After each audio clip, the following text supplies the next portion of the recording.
Shuts down. The games light up. This is BetMGM Tonight on Westwood One Sports.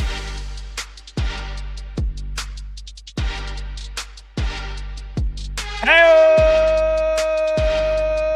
welcome on in to a Friday night edition of BetMGM Tonight here on Westwood One Sports.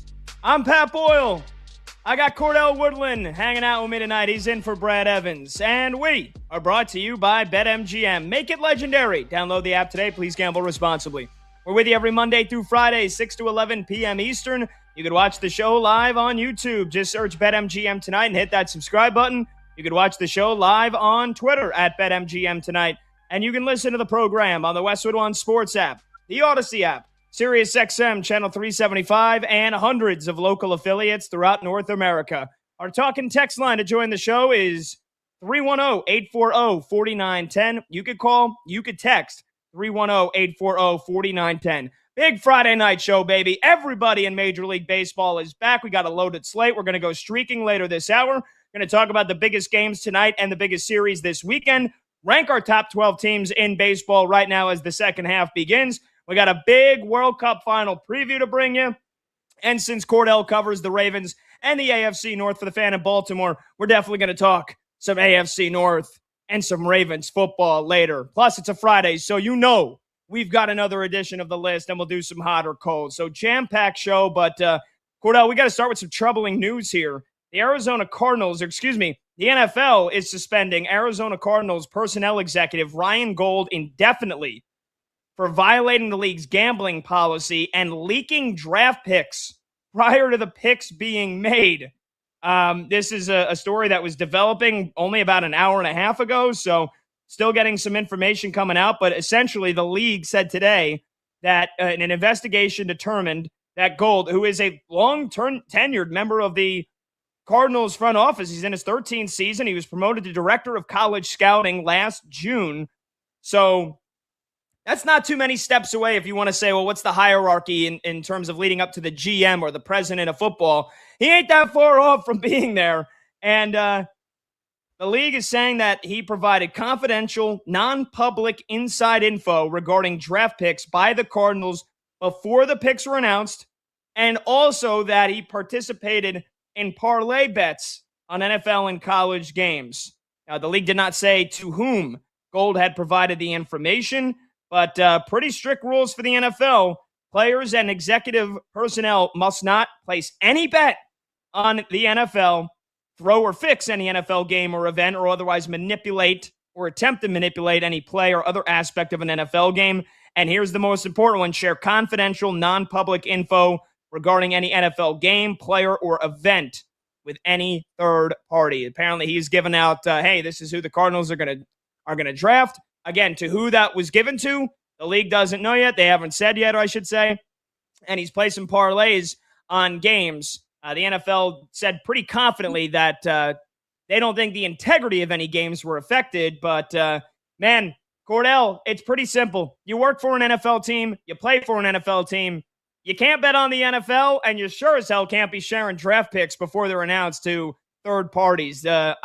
He's got the right to appeal the suspension, but this doesn't look good for Ryan Gold in the Arizona Cardinals front office. No, it doesn't. I mean, and like you said, I think it's pretty clear what the policy is.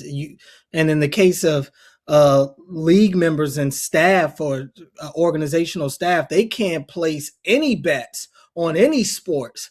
So I just don't understand the risk reward when it comes to stuff like this, when you find out about guys getting caught up in these types of situations. And I'm sure it's very enticing whatever he's getting on the other end for doing these things, for whoever he's passing off these draft picks to. But to just jeopardize your entire career, your name, your what you're known for around the league, your reputation, it's completely tarnished at that point. And we continue to see it. And we know that all of these major leagues have dealt with gambling sites, and we've seen leagues really crack down on people doing this stuff illegally. And a lot of people think, well, with legalized gambling, you're going to see this stuff. But I think it's really with legalized gambling, you're going to see more people getting caught because the leagues are really cracking down on making sure they find the people that are bending the rules, that are finding those gray areas. So this is kind of the latest situation. It's kind of hard to envision him having anything to do with the Arizona Cardinals being complete garbage on the football field and fixing games. I just think that's who the Cardinals are. If he's betting, the league says that he's not involved in betting on Cardinals games, but I think anybody out there knows that the Cardinals probably aren't winning many games these days. But it's just unfortunate. It's just unfortunate, and it's going to continue to be one of these blemishes that these major sports leagues get when it comes to gambling. The more they continue to find and expose people like this, the more the outside general public is going to kind of raise their eyebrow. Yeah, and here's the thing too. It's just, it just comes down to, do you like your job? Do you like being a pretty prominent member of the front office of an NFL team, regardless of how good or bad the Cardinals are? And yeah, that should be the end of it. Like, again, when you sign up to have a sports betting account, like with our friends at BetMGM, you have to input your information. You have to input, a lot of the times, your social. You got to input your card number, your credit card, your not credit card, your debit card information, and your address. And it's like, when Ryan Gold did that, did he think that there's no chance that the NFL monitors these accounts? I don't know specifically how it works, but you can't place a bet on an NFL game. So you do that one time, all it takes is one, hey, the NFL wants to investigate, they want to monitor, they're gonna open an inquiry into any accounts associated with front office staff members. And I would think, probably under the CBA, that the NFL has a right to do that, right? If I work for the New York Giants, why would you even take that chance? Well, right. What's it worth? A couple $100? Again, we ask this about the players all the time, and with players, and especially for front office, you should be more mature. You should understand more than anybody the consequences and how this thing works. And again, that's not even the worst of it. The worst is that he is reportedly, the NFL found that he's sharing public insider information, who the Cardinals are going to draft before they make the picks. And here, so what's the point of that? Again, because I know you could bet on the draft and which player is going to go when and where, but once the draft starts, I guess those are probably live until maybe a couple of picks before they're being made. So is he then texting buddies? Is he texting friends, calling friends? Hey, we're going to take so-and-so in the next round, or we're going to take so-and-so in 6 picks from now, unless he gets taken off the board. Do you want to make a quick couple $100? And then you get people that throw $500, $1,000, $2,000 on that. You get a couple of people to do that. And you don't think that that's pinged by sports books. You don't think that flashes a blip on the radar here. So again, it's just stupid. Just completely stupid and idiotic if this is all true. And which again, the NFL concluded the investigation. They said it did. They also said the Cardinals fully cooperated and that the league has seen no indication that any other member of the organization, coach, or player was aware of or involved in this activity. So it does seem to be solely on the hands of Ryan Gold, which he's suspended indefinitely. Doesn't feel like he's going to get his job back. Unless he can appeal and somehow come up with a pretty damn good excuse or reasoning as to why these bets were made on his account, or why he's leaking inside information on who the Cardinals are going to draft. And it feels like this guy probably just lost his job and is never going to work again in the NFL. Oh yeah, his career is probably over at this point. It's kind of tough to go back from a situation like this. You can't be trusted anymore. And now you've put the reputation of not only the organization, but the league kind of in the crosshairs of the public. And again, you have so many people already questioning, the script and all that. You always have your conspiracy theorists out there, but I do think it's important for these professional sports leagues to keep the integrity of their leagues at the most high. And this goes against that. So yeah, you can't have somebody like this around. And when you get opportunities like this, if you're the NFL, you kind of have to make an example out of people like Ryan Gold. Like, you have to make sure it's a clear message sent to everybody out there. This isn't going to be tolerated. And when you do things like this is what happened. Like, almost like there are no second chances in this situation. Like, how can you bring somebody in and have them be a part of, again, not even just from the organizational standpoint, but if you're in the league, like, you don't want people like this involved in the NFL because they can't be trusted. So this is just unfortunate. It's really a case of stupidity. Like you said, I mean, when you sign up for these betting sites, you put in your social, you're putting in your name. They know who you are. And some people probably do the workarounds, maybe get somebody else to create an account and go through them. Whatever the situation is, obviously the league has no limits to their resources, and they can kind of find things out that maybe are tough for other people to find out. So yeah, if you're Ryan Gold right now, today, even though it's Friday, it's probably one of the worst days of his adult life right now. Oh yeah, for sure. And it's self-inflicted, man. It is self-inflicted. And everything you mentioned about how you're going to see more people get caught, with the NFL needing to, and rightfully so, cracking down on any, gambling on the games by players and by coaches and executives. Again, it's one thing when it was Calvin Ridley and he's placing bets on other games, right? And never placed a bet on his team, if I remember correctly, the Calvin Ridley one. But it's like, hey, man, it's pretty concretely outlined. Like, you can't place a bet while you're at the team facility or traveling with the team. You're allowed to place a bet, and you can't place bets on the NFL. You can't do it. You want to place bets on other sports? Sure. You're an NFL player. You want to place a bet on the NBA? That's fine. Do it at your own house. You can't do it while you're traveling with the team. You can't do it at the team facility. And I think that's pretty fair. But if you're an executive, I think what I read in the article, you're not allowed to place bets on the NFL of any kind or college sports, especially because the guy is a director of college scouting. So he might have inside information on certain players and certain college teams from speaking with those coaches and speaking with those players and scouting them and whatnot. And so again, it's just sheer stupidity is what it comes down to here. And it's 15 players, I think I saw, have been suspended for illegal sports betting or illegal, gambling on games since 1963. None in the last 3 years, but now we've got, in my knowledge, the first executive in the NFL that is going to be suspended because of this. And, when it's a player and it's Calvin Ridley and he's betting on games or whatever from the team facility, it's a year.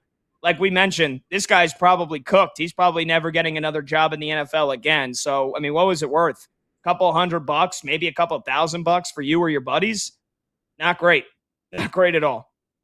Yeah, I mean, what a wacky offseason has been for the Cardinals, right? I mean, it's been some weird headlines coming out of there, from this to, of all people holding out. They had Jacoby Brissett holding out. Like, who would have ever thought Jacoby Brissett would be holding out on a contract and fighting for fighting for more money? But that's just the situation that the Cardinals are in right now. And now you got one of your top executives getting caught gambling. I mean, this has been an organization that we've had a lot of questions about for their on-the-field product for most of the time. But some of their decision-making when it comes to organizational direction, and this kind of being the latest, it just feels like this Cardinals team, this organization, is just kind of wandering around in the wilderness, lost right now without a map. And that's unfortunate, because when you have a team like this that's looking to kind of figure out their future and try to get more quality good players. They drafted Jeremiah Love in the draft this year, and even a lot of people were against that.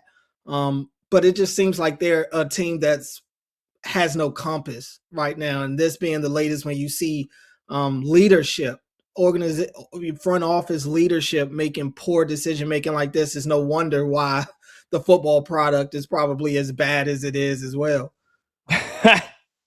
Yeah, that is tough. It's a tough offseason when one of the headlines is Jacoby Brissett is holding out for a bigger payday or a contract extension. Jacoby Brissett. Don't get me wrong. had a decent year last year. Mhm. That's probably one of the last quarterbacks that should be holding out for a contract extension. But hey, again, you got to get your money and you got to get what you're worth. And Jacoby Brissett, rightfully so, he was better than Kyler Murray. But yeah, I mean, look, that's the main headline. That's a tough one. And now you're one of your main executives is suspended for leaking inside information on your draft picks. Not a good time in the desert. You're listening to BetMGM tonight. We're sponsored by Progressive Commercial Insurance, protecting your business vehicles 24/7. See if you could save at progressivecommercial.com. All right, so we'll get your phone calls and your texts on this topic, 310-840-4910. The Cardinals and the NFL suspending indefinitely Cardinals executive, their director of college scouting, Ryan Gold, for not only placing parlay bets on the NFL and college football, but leaking inside information on who the Cardinals were going to draft. 310-840-4910. When we come back, we got a big Friday night of baseball. Yankees, Dodgers, Ohtani. Is he in the lineup? Is he going to pitch this weekend? We'll let you know. We'll break down that game and some of the other big ones tonight when we return. He's Cordell Woodland in for Brad Evans. I'm Pat Boyle. This is BetMGM tonight on Westwood One Sports. Knowing that there probably is going to be a season next year, but also you're paying a bunch of these guys a lot of money. They're not going to play their full 162.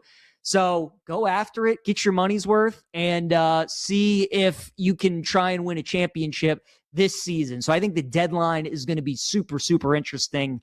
And it'll be telling what the Red Sox and the Tigers do. Those are the two teams that I am monitoring the most here at the deadline. If you've kind of been following baseball this season, you know the Red Sox were left for dead. They were buried. They got off to a terrible start this season. They fired their manager, Alex Cora, a couple other coaches on that staff. They were one of the worst teams in the American League for like the first 2.5 months. Then here recently, the last week and a half, 2 weeks before heading into the All-Star break, Boston's been the best team in baseball. They've won 9 straight games, and now they're only a half game back of the American League wild card.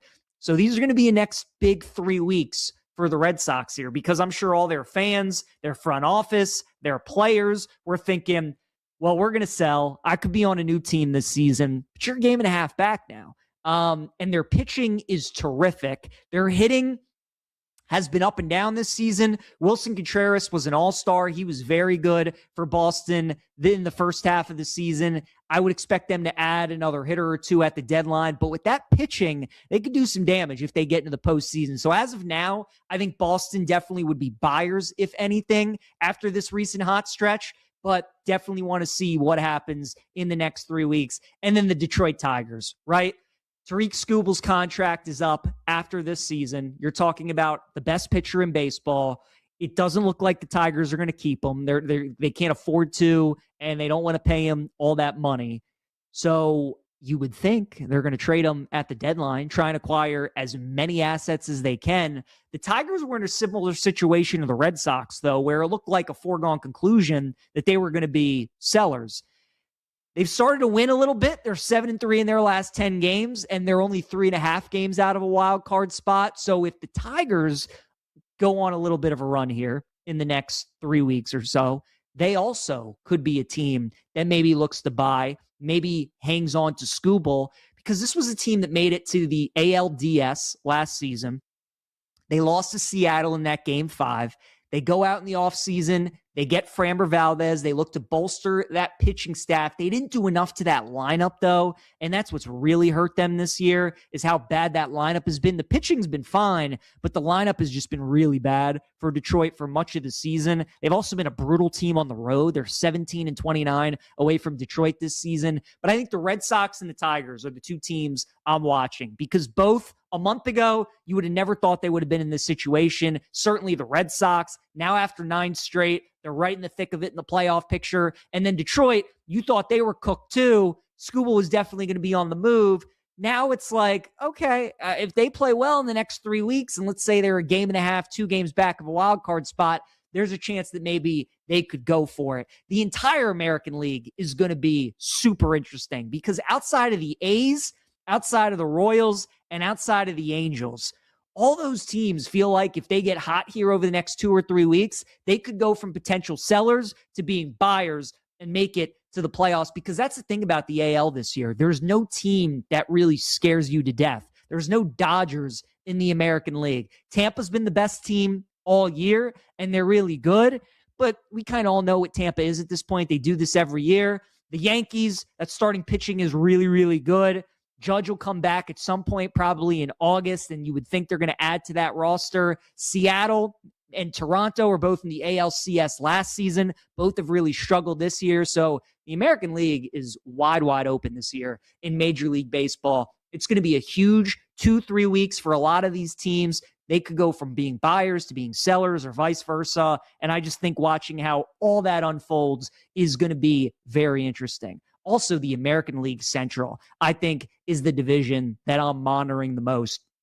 Feels like every year in baseball, we get a team that you can tell they're heading in the right direction. They're going to be better than maybe people think, but they just totally exceed expectations. And the White Sox are definitely one of those teams this year. I don't know how many of us thought we would get to the All-Star break and the White Sox would be tied for the division lead. But look, at this point, when you're 85, when you're 95 games into the season at this point, like, it's just not a fluke. Like, this is who the White Sox are. They're a good team. They can win this division.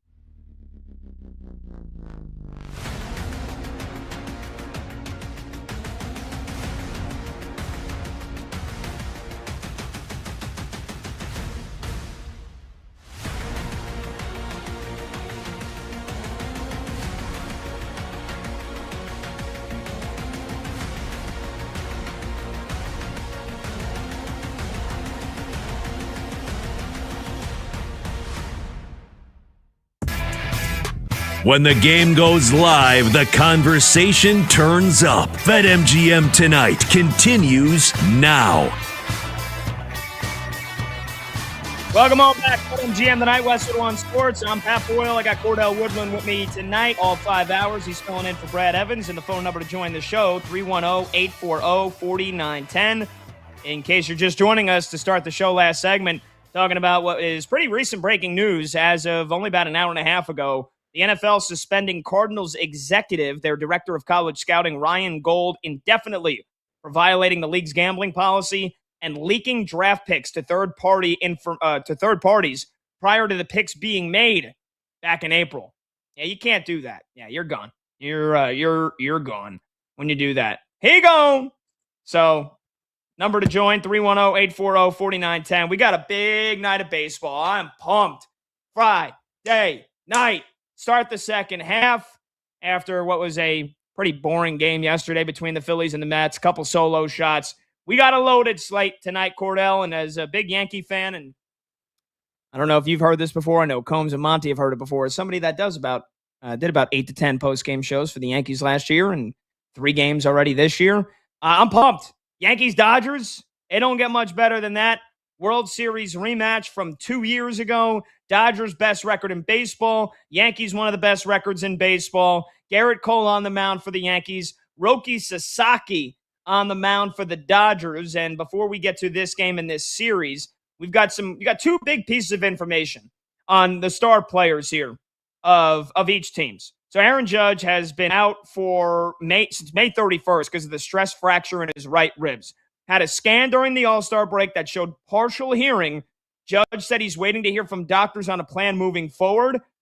Aaron Boone said, quote, "I feel good about the fact that he will be back. It's just a matter of when."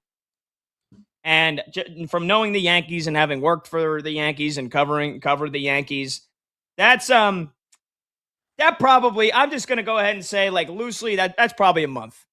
That's probably a month. If I had to guess. And even then, sometimes guessing with injuries with the Yankees and when players are going to come back is not the greatest. But the plan the entire time was to get imaging done right around the All-Star break. That imaging was done. The broken rib is not completely healed. He hasn't been cleared to resume baseball activities. So probably worse than I initially thought. And again, who knows? Sometimes the Yankees keep things very close to the cards, and maybe there was just a slight bit of healing, and maybe it wasn't that much. Maybe this is 2 months. I don't know. But Judge, don't count on him coming back before August. That is a pretty definitive answer that I can give on when Aaron Judge will be back. Definitely not before August. In addition, Giancarlo Stanton, strained right calf. He hasn't played since April 24th. Still really no concrete update on Stanton in terms of when he's going to be starting a rehab stint. And then you got Max Fried with the bone bruise. He is, I think he's making a rehab start actually tonight, which is the best news out of any of those guys. And Carlos Rodon's got left elbow inflammation as well.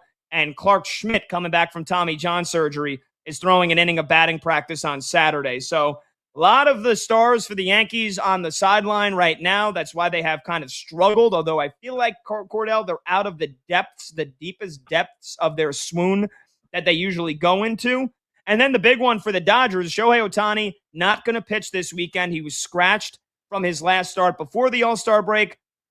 He's now been scratched from his first start coming out of the All-Star break. Combs and I were debating it yesterday, and it feels like Shohei Ohtani's days are numbered as a two-way player. I feel like he might be a hitter only by 2030, if not sooner.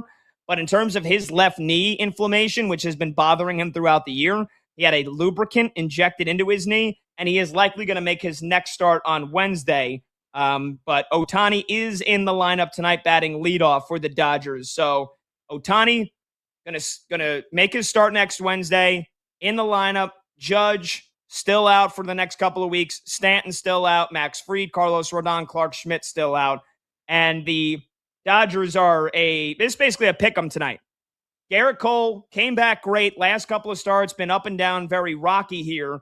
And the Yankees are trying to catch the Rays. Like there is more urgency on this series for the Yankees. Cordell, I think that goes without saying. They're 2.5 games back from the Tampa Bay Rays in the AL East. The Dodgers, they're floating, man. They're in complete cruise control in the second half of this season. 11.5 game lead on the Diamondbacks in the NL West. So is it as simple as the Yankees need this series more? You're maybe expecting some more urgency. They're ace on the mound tonight. Sasaki has had his fair share of struggles this year. Or do you think the Dodgers, who have kind of owned the Yankees in recent times, are going to walk into Yankee Stadium this weekend and take care of business?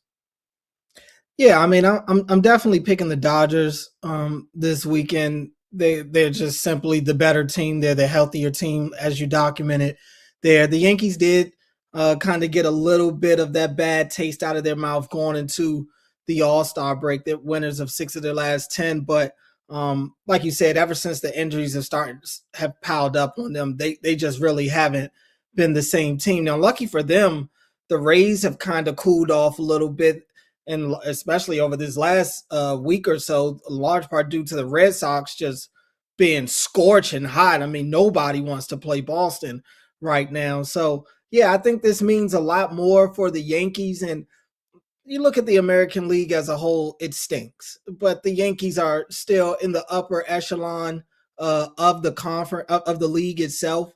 But they have not been the same team, it feels like, really without Judge. And you mentioned Garrett Cole, who's on the mound tonight, and it has been up and down for him. I am interested to see who's going to be the better pitcher tonight, because Sasaki isn't above having a bad outing either. But I am going with the Dodgers in this game, in this series in general, but specifically tonight. I think there are going to be runs scored tonight. The weather kind of supports that a little bit. But I am expecting the Dodgers to probably come through in more clutch situations with runners on base and stuff. I think I trust especially the top end of that Dodgers lineup to kind of come through and give them the big hit that in the spots that they'll inevitably be in this game. Yeah, I think if there was one play I would make on this game, it would probably be the over 9 with our friends at BetMGM. That's minus 115. Hot. Ball should be flying, although it is humid as heck, and you do have the smoky haze still presiding over New York City and many parts of this country here. So I don't know. Maybe that keeps a lot of balls from really traveling far. But yeah, I mean, look, here's one thing with Roki Sasaki. Again, and the Dodgers have plenty of time to figure out what they want to do. But are we sure he's a starting pitcher? Like, are we sure he's not better off being in that kind of closer or put out the fire, break glass in case of emergency guy out of the bullpen? Because remember last year, he was disastrous. He was crying in one of his first starts last year. Then he got hurt. They bring him back. He's pitching out of the bullpen. He was dynamite for them coming out of the bullpen last year. And he's struggling again. He's got a 5.33 ERA so far this year. It feels like he's given up 3 earned runs or more in each of his last 5 starts. His ERA is completely ballooned. So, again, they've got all the time in the world to figure out what they want to do with him. But I don't know. Do you feel like the Dodgers better off just having Roki Sasaki just completely turn into a closer full time? Well, they have champagne problems. They can kind of do what they want out there because they have a surplus of talent on that roster. I remember going into the postseason last year, and I'm talking about their struggling bullpen, and then all they do is come out there and their bullpen is lights out. Of course, you get into playoff time, you got some of your back end starters coming out of the pen at that point. They just, anytime you think they have a weakness, a week later it's a strength for them. So in the case of Sasaki, I mean, they can kind of do what they want. And to your point, he has struggled, especially on the road. He's got over a 6.2 ERA on the road this year. That's just not good enough for a championship caliber team as a starter. But again, when you have the talent that they have, especially the offensive talent that they have, they can kind of take their time with decisions like that. They can afford for some of their starters to go through some of the ebbs and flows of the Major League Baseball season. And I think that's the case with Sasaki. I think they're going to give him every opportunity to continue to show that he can be a starter before they go that route. But if they had to, I do think that's a situation where they wouldn't waste any time tapping into it. I just don't think there's any pressure on them to kind of make a decision like that right now. They can afford to let Sasaki go out there and still kind of learn the ropes. I mean, this is only his second year out there right now. So, I think they are affording him a little bit of time to still figure things out. And again, when you have this type of roster, you can afford to take some of those bumps and bruises. True. All right, let's move on to another very interesting series this weekend. The Chicago White Sox north of the border to play the Blue Jays. You got one of the biggest surprise in baseball this year versus one of the biggest disappointments. The White Sox tied atop the AL Central at 50-45. The Blue Jays 6 games under 500. The reigning American League champions. They've had problems with their starting rotation. Their lineup has been very inconsistent this year. Vladdy only 6 home runs, and he's hitting just 262. He took the All-Star game off to try to get ready for the second half. George Springer's barely hitting over 200. They've tried some different lineup combinations. Do they get it right against the White Sox this weekend, or does Chicago continue to surprise teams? You got Anthony Kay on the mound tonight. The lefty with an ERA over 4 has not been very good on the road this year, as the White Sox. The White Sox, their home field advantage is one of the best in baseball because at home, they're 31-17. On the road, they're 19-28. So does that play a big factor here? Spencer Miles on the bump for the Blue Jays. He's been really, really good. He's been nails this year, an ERA under 3. So what gives here in this weekend? Do we have a little bit of returning to the mean for both of these teams? Or do the White Sox continue to surprise and the Blue Jays continue to disappoint? I feel like the Blue Jays, at least tonight, they've got to win this game, get things going off on the front foot here coming out of the second half. At home, White Sox have been a different team on the road. They've got a pitcher who has really struggled on the road. Feels like the Blue Jays have, and I know it's baseball, but man, it's going to start getting late pretty early here for the Blue Jays if they don't turn things around. I would take them to win this game tonight, but the way they've played this year, it doesn't give you a whole lot of confidence. Yeah, I mean, it's just been flat out tough to trust the Blue Jays this year. Their stars haven't been their stars. You mentioned Vladdy dealing with the injuries this year. His power is completely zapped this year. He hasn't come through in the big spots, and they just really haven't had a lot of guys offensively to come through in those big spots. They're just not producing runs the way that they were last year. Second half of the season, the Blue Jays offense was the best in baseball. You couldn't pitch to any of those guys, and it carried into the postseason. It's anything but that right now. But you mentioned Spencer Miles, and he's been really good for them. I'm intrigued to see what gives in this pitching battle. You talked about Kay being poor on the road, and that's definitely been the case. But I actually lean White Sox. I think that they've gotten healthy here, getting more Kami back. And they really didn't miss a beat without him in the first half of the season. So getting him back to bolster up the top part of that lineup, especially that top third. You got Antucci, Murakami, and Vargas, and your first 3 batters in that lineup. I mean, you feel really good about that. So I'm going to take my chance on those White Sox bats, man, because when they start running to a couple, they can really light up the scoreboard. And I just don't trust this Blue Jays team to really come back from any type of deficit. The White Sox, their pitching isn't as good as their offense for sure. So we could see how it goes as you get deeper into the game and the pen gets involved. But I'm probably leaning White Sox as of right now. I think very highly of Murakami. I thought he had a really good start to the season before getting hurt. Getting him back, they're one of those teams that really intrigue me in the league. How about another intriguing matchup this weekend with another big surprise, this time in the National League? The Miami Marlins, 52-45, only 4 games back of the Braves in the NL East, with some rock-solid pitching and a lineup that looks like it's 1993 with some of the averages. 290 for Hicks, 334 for Otto Lopez, 303 batting average for Xavier Edwards. They've got a bunch of really good, solid contact hitters. They don't hit a lot of home runs. Oh, man, they're going up against the second-best team in baseball tonight, the Milwaukee Brewers, at 59-37. Logan Henderson on the mound. He's only thrown 28 in the third innings, but he's been pretty solid. And then you got Sandy Alcantara. It's hard to imagine. It's nearly impossible to imagine he's getting traded at this point. And he's nearly vintage Sandy Alcantara this year, 3.99 ERA. So definitely not where he was at his best, but better than he's been in recent memory. And he's been solid. He's been consistent. He's given him 5-6 innings, it feels like, every time he steps on the mound. So, Brewers, pretty decent favorite tonight. 2 teams that pitch very well. 2 teams that play good small ball. I feel like we got a tight one here tonight, Cordell. I feel like this one's going to be one on the margins. I would play the under 8. Both teams' bullpens have been very, very good. And either way, this should be a pretty interesting series to see just how good the Marlins really are, playing one of the best teams in baseball. Yeah, no doubt. I mean, this is a really intriguing matchup tonight, especially when you look at the pitching matchup between Sandy, who's putting together a really good bounce back year for him, and Logan Henderson. Yeah, a lot of people, you think about that Brewers rotation, and of course the Miz is going to come to the forefront, but Henderson's been really good in his own right. You talked about it being a close game. I agree with you. I actually took the Marlins on the run line on that +1.5 tonight. I think it's going to be a close game. The Brewers are just, they just know how to get that clutch at bat, and they don't hit for a lot of power. It's not going to be a lot of home runs out there, but man, do they play base to base baseball. They can really stress you out with how quickly they can get guys on base, and you look up and they may have two runners on with 2 outs, and they get that big hit in that spot.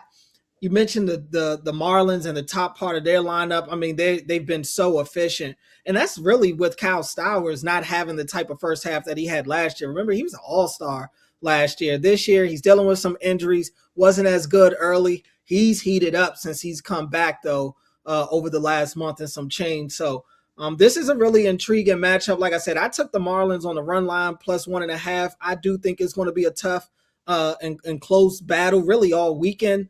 I would probably give the edge to the Brewers just because I think the Brewers are one of the best teams in the National League, period.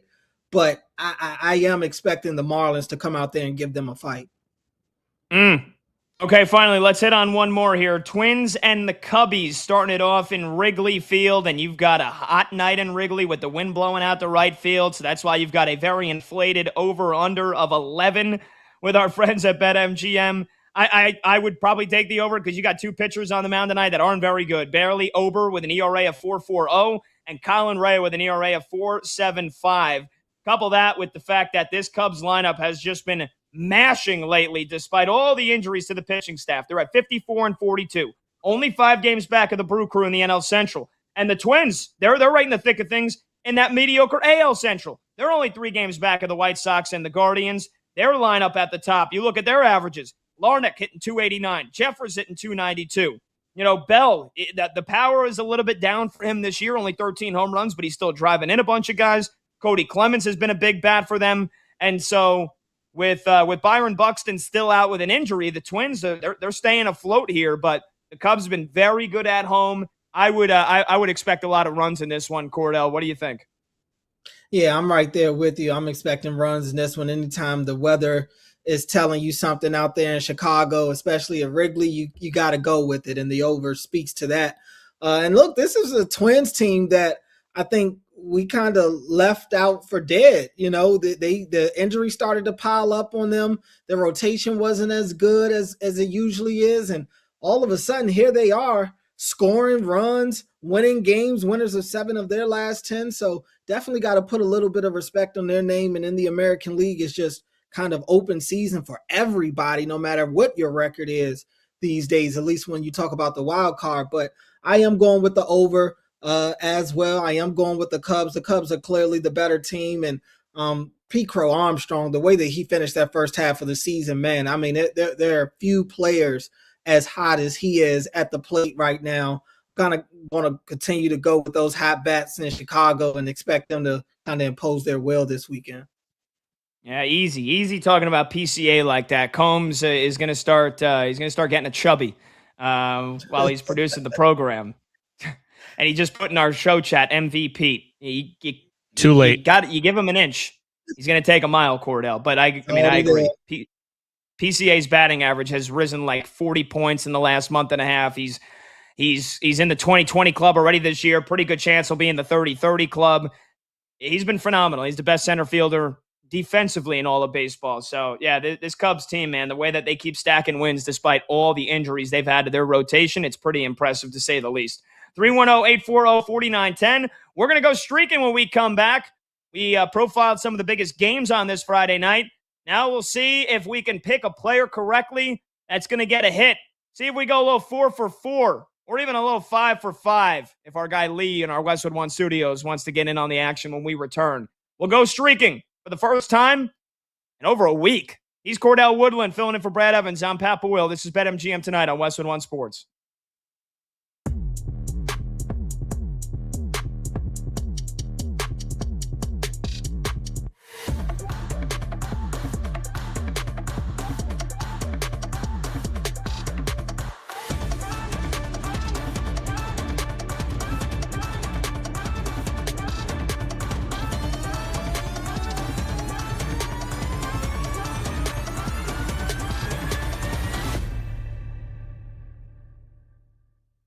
Joe, who do you like to end up winning the World Cup final and a score prediction if you have one?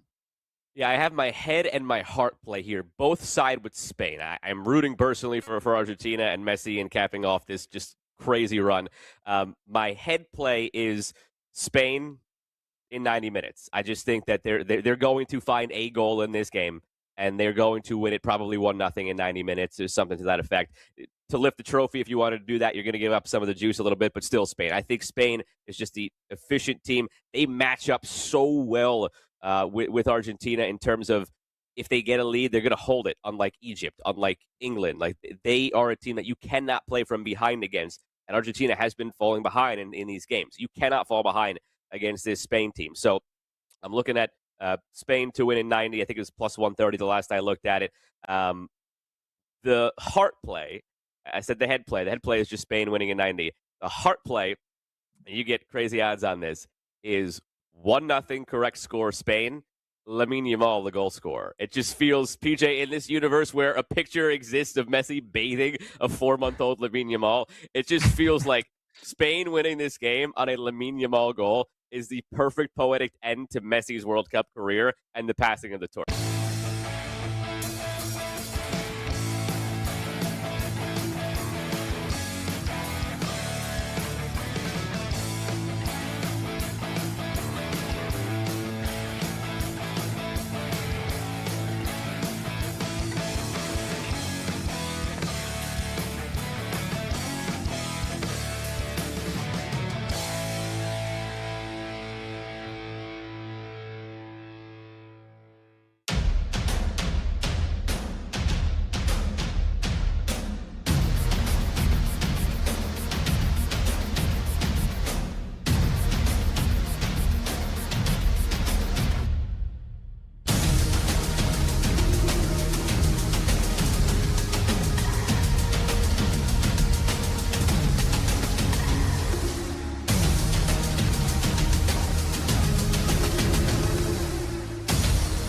So Argentina, they've had this great run.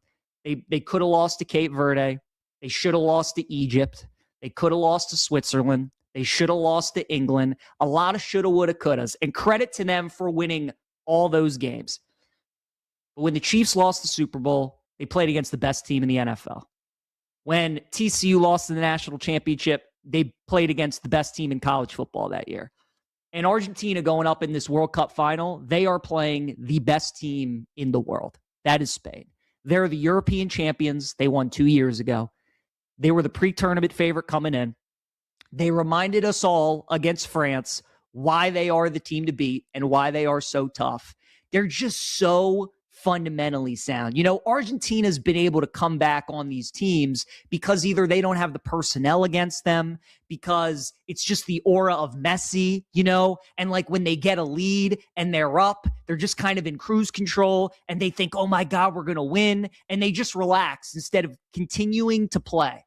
Spain's not going to do that. They don't blink. They're almost robotic in the way that they go about it. That France game was so clinical. It was so technically sound.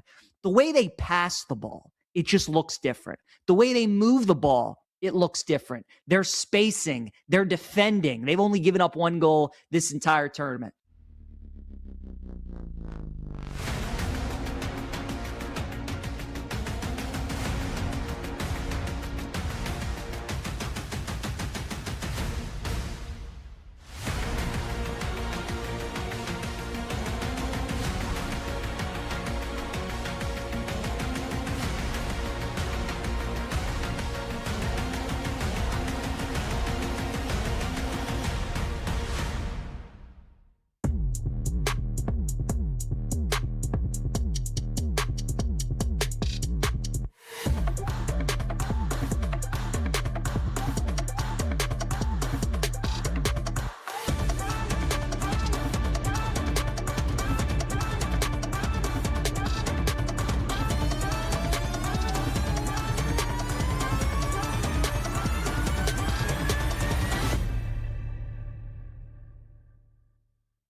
Late games, loud opinions, and money time moments. BetMGM Tonight rolls on.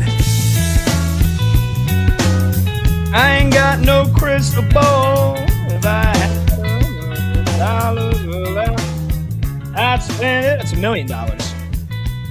Anybody can spend $100. Welcome on back, BetMGM Tonight, Westwood One Sports. I'm Pat Boyle, he's Cordell Woodland, filling in for Brad Evans, and the phone number to join the show, 310-840-4910. Again, that's 310-840-4910. All right, just past 6:45 p.m. Eastern, Friday night. Baseball's back, baby. It's time. Let's go streaking. We won a game yesterday. We win one today, that's 2 in a row. We win one tomorrow, that's called a winning streak. It has happened before. We're good streaking! All righty, hopefully you guys know how it goes by now. We haven't done it in a week because of the All-Star break, but we go around the crew. Everybody picks one batter that they think will correctly get a hit, and we will see if we could try to go 5-4-5 tonight. Here's an update since it is the second half. Let's give you an update on all of our records here. Again, if you pick a player and they get a hit, you're 1 for 1. And so we've each, most of the full-time crew here, we've gotten at least 54 picks out of everybody. Myself, yours truly, Pat Boyle, lifetime 42 out of 56, 42 and 14. I'm on a current streak of 1. Producer Brandon Combs, 37 out of 54. So 37 right, 17 incorrect. He's on a streak of -3s. And we went 3 in a row without picking a batter to correctly get a hit going into the break. So good time for him for that All-Star break. Our video producer, Michael Montgomery, Monty, the owner and operator of batters-box.com. He's got the best overall record, 44 out of 55. That's 44 right, 11 incorrect. He's on a streak of 1. Our guy Lee is going to get in the action tonight. And then Cordell. And then, Cordell, I believe you've done this twice, and you've gotten a hit both times, so you're 2 for 2. So you're batting 1,000. So that'll be a little bit of pressure. Gotta keep it going. I think, and our gal Kate Constable, I think she had her perfect streak broken the last time she was on the show. She was a perfect 6 for 6. So there's nobody that's had at least 3 attempts that is perfect. So let's see if you could keep it going tonight. I'll start us off here. Again, wind blowing out to right field. Hot night at Wrigley. Colin Ray on the mound. He's actually pitched pretty well at home.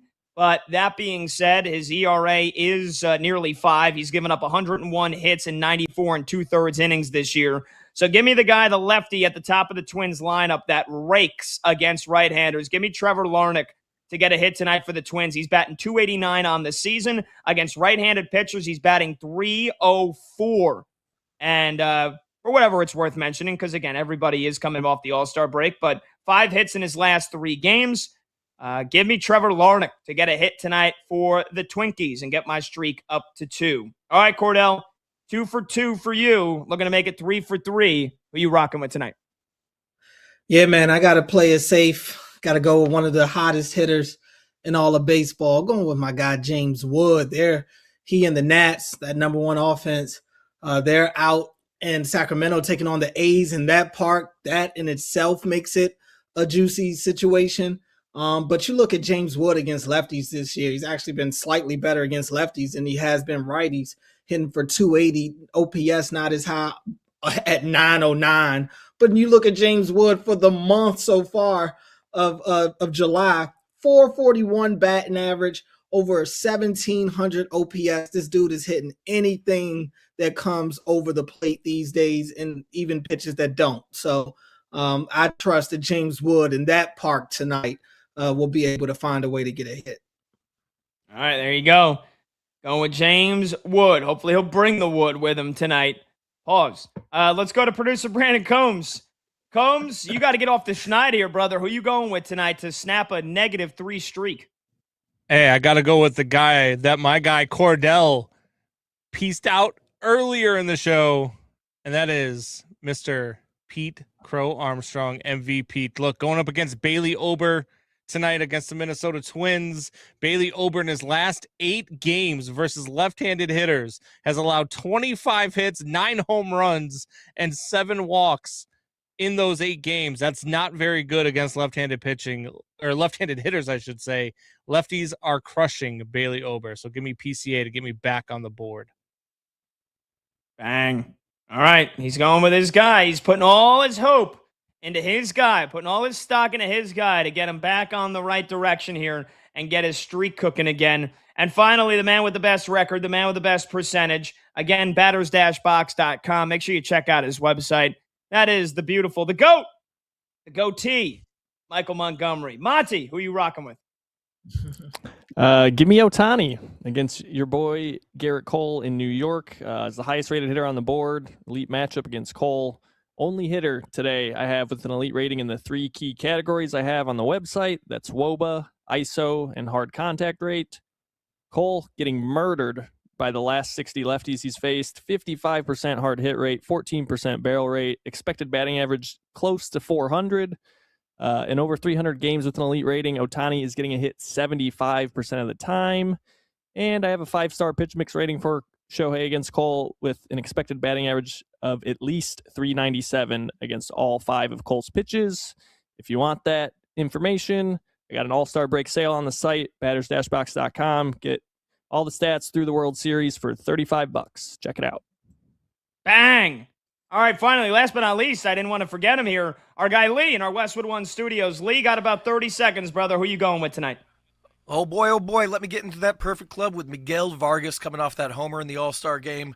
He's going to be playing in Toronto in that crummy weather, but I'm going with Miguel today. There you go. All right, so I got Trevor Larnach. Combs is going with PCA. Monty's going with Shohei Ohtani. Lee going with Miguel Vargas. And Cordell trying to keep up his small sample size, but his perfect record. Looking to make it 3 for 3. He's going with James Wood. All right, we'll take a short break. When we come back, how many baseball games, if any, will there be in 2027? Plus, we'll get you our first scoreboard update of the night. I'm Pat Boyle. He's Cordell Woodland. This is BetMGM Tonight. Knowing that there probably is going to be a season next year, But also, you're paying a bunch of these guys a lot of money. They're not going to play their full 162. So go after it, get your money's worth, and see if you can try and win a championship this season. So I think the deadline is going to be super, super interesting. And it'll be telling what the Red Sox and the Tigers do. Those are the two teams that I am monitoring the most here at the deadline. If you've kind of been following baseball this season, you know the Red Sox were left for dead. They were buried. They got off to a terrible start this season. They fired their manager, Alex Cora, a couple other coaches on that staff. They were one of the worst teams in the American League for like the first 2.5 months. Then here recently, the last week and a half, 2 weeks before heading into the All-Star break, Boston's been the best team in baseball. They've won 9 straight games, and now they're only a half game back of the American League wild card. So these are going to be the next big 3 weeks for the Red Sox here, because I'm sure all their fans, their front office, their players were thinking, well, we're going to sell. I could be on a new team this season, but you're a game and a half back now. And their pitching is terrific. Their hitting has been up and down this season. Wilson Contreras was an all-star. He was very good for Boston in the first half of the season. I would expect them to add another hitter or two at the deadline. But with that pitching, they could do some damage if they get into the postseason. So as of now, I think Boston definitely would be buyers, if anything, after this recent hot stretch. But definitely want to see what happens in the next 3 weeks. And then the Detroit Tigers, right?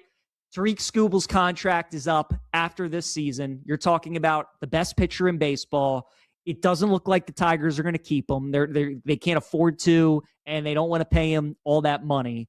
So you would think they're going to trade him at the deadline, try and acquire as many assets as they can. The Tigers were in a similar situation to the Red Sox, though, where it looked like a foregone conclusion that they were going to be sellers. They've started to win a little bit. They're 7-3 in their last 10 games, and they're only 3.5 games out of a wild card spot. So if the Tigers go on a little bit of a run here in the next 3 weeks or so, they also could be a team that maybe looks to buy, maybe hangs on to Skubal, because this was a team that made it to the ALDS last season. They lost to Seattle in that game 5. They go out in the offseason. They get Framber Valdez. They look to bolster that pitching staff. They didn't do enough to that lineup, though, and that's what's really hurt them this year is how bad that lineup has been. The pitching's been fine, but the lineup has just been really bad for Detroit for much of the season. They've also been a brutal team on the road. They're 17-29 away from Detroit this season. But I think the Red Sox and the Tigers are the two teams I'm watching, because both a month ago, you would have never thought they would have been in this situation. Certainly the Red Sox, now after 9 straight, they're right in the thick of it in the playoff picture. And then Detroit, you thought they were cooked too. Skubal was definitely going to be on the move.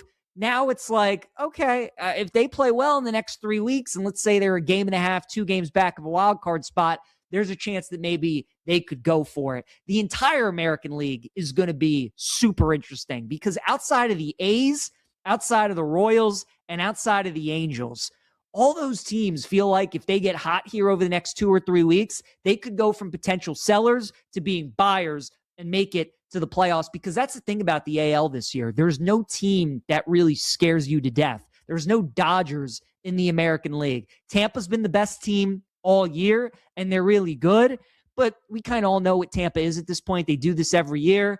The Yankees, that starting pitching is really, really good.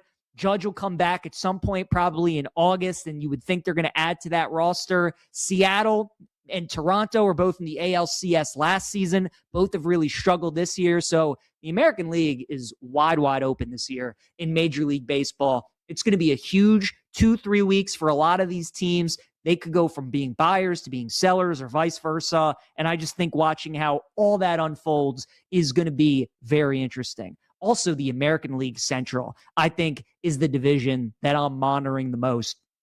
Feels like every year in baseball, we get a team that you can tell they're heading in the right direction. They're going to be better than maybe people think, but they just totally exceed expectations. And the White Sox are definitely one of those teams this year. I don't know how many of us thought we would get to the All-Star break and the White Sox would be tied for the division lead. But look, at this point, when you're 85, when you're 95 games into the season at this point, like, it's just not a fluke. Like, this is who the White Sox are. They're a good team. They can win this division.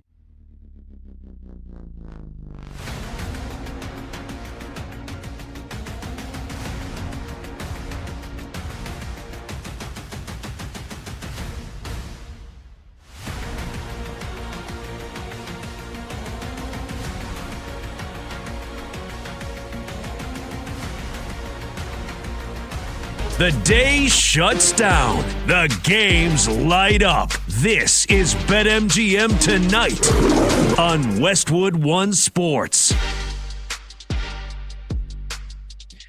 Hey-o! Welcome on back to BetMGM Tonight here on Westwood One Sports. I'm Pat Boyle. He's Cordell Woodland filling in for Brad Evans tonight, and we are brought to you by BetMGM. Make it legendary. Download the app today. Please gamble responsibly. Hour number two of this Friday night show kicks off right now. You could watch the show live on YouTube. Just search BetMGM Tonight and hit that subscribe button. You could watch the show live on Twitter at BetMGM Tonight. And you can listen to the program on the Westwood One Sports app, the Odyssey app, SiriusXM Channel 375, and hundreds of local affiliates throughout North America. Fun first hour. Maybe not a fun first segment of the show, at least not fun for Ryan Gold. We broke down the NFL suspending one of the members of the Arizona Cardinals front office, their director of college scouting, suspending him indefinitely for violating the league's gambling policy and leaking draft picks prior to the picks being made back in April. That was breaking news right before the show started, so we talked about that.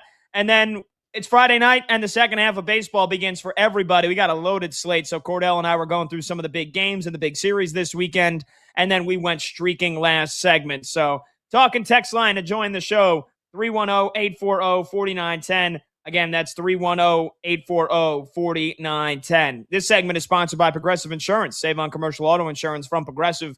Get a fast quote at progressivecommercial.com.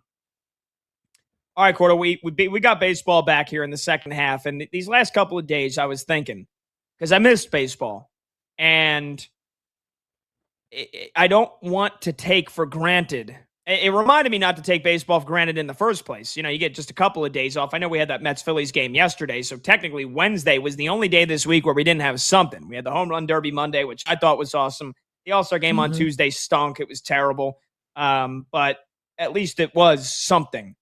And so I don't want to take for granted this second half of the season, especially now. We're getting closer and closer. It's mid-July. We've only got about, 70 games left here in the season for everybody. I mean, less than that, honestly. Way less than that. I mean, everybody's played at least 95 games. So we've got less than 70 games. And we got that looming CBA deadline of December 1st. And it feels like we haven't really bridged the gap whatsoever between the owners and the Major League Baseball Players Association. A lot of people speculating on a lockout. I feel pretty confident unfortunately, that there is going to be a lockout. And I'm really concerned, and I have been for months, that we're going to have several games taken off the season next year if the owners and the Players Association can't come to an agreement before March, obviously before April, especially with Major League Baseball rolling out opening day on March 24th. That gives you even less time to get a deal done than you would have in normal years. So, the second half's about to begin, but there is that dark cloud hanging above. It's not the smoky haze of the wildfire smoke that is hanging over a lot of skies in major cities in the Midwest and the Northeast right now. It's the fact that after the next couple months of baseball, there's still a pretty decent chance that there is no baseball in 2027. Cordell, did you think about the impending possible lockout at all over the last couple of days? Well, I've kind of had to, because of the team that I talk about here in Baltimore with the Orioles. Orioles are one of the many teams in the American League with the trade deadline vastly approaching on August 3rd, where you're starting to think about, okay, who's going to remain, who could be moved out.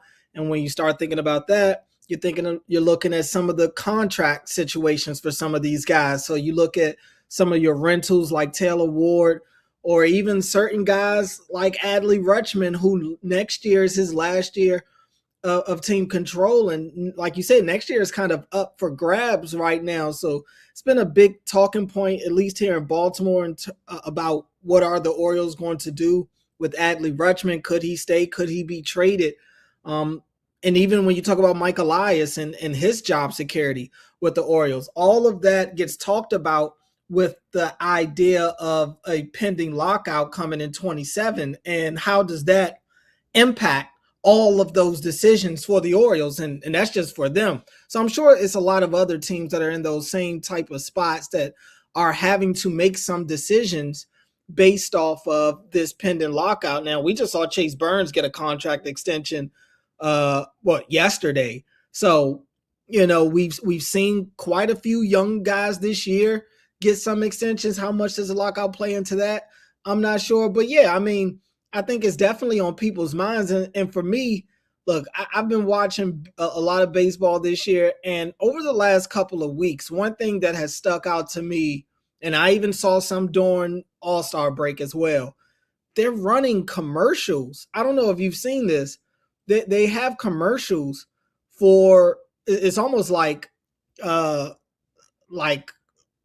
I don't know, like it says if somebody's running for office or something. Like they're really running campaign ad type commercials for a salary cap. That's what Major League Baseball is running. So they're in the commercials. They have all these different man on the street type interview clips of them talking to fans on the street and fans saying that they want an even playing field and how some of the other major teams have salary caps and stuff like that.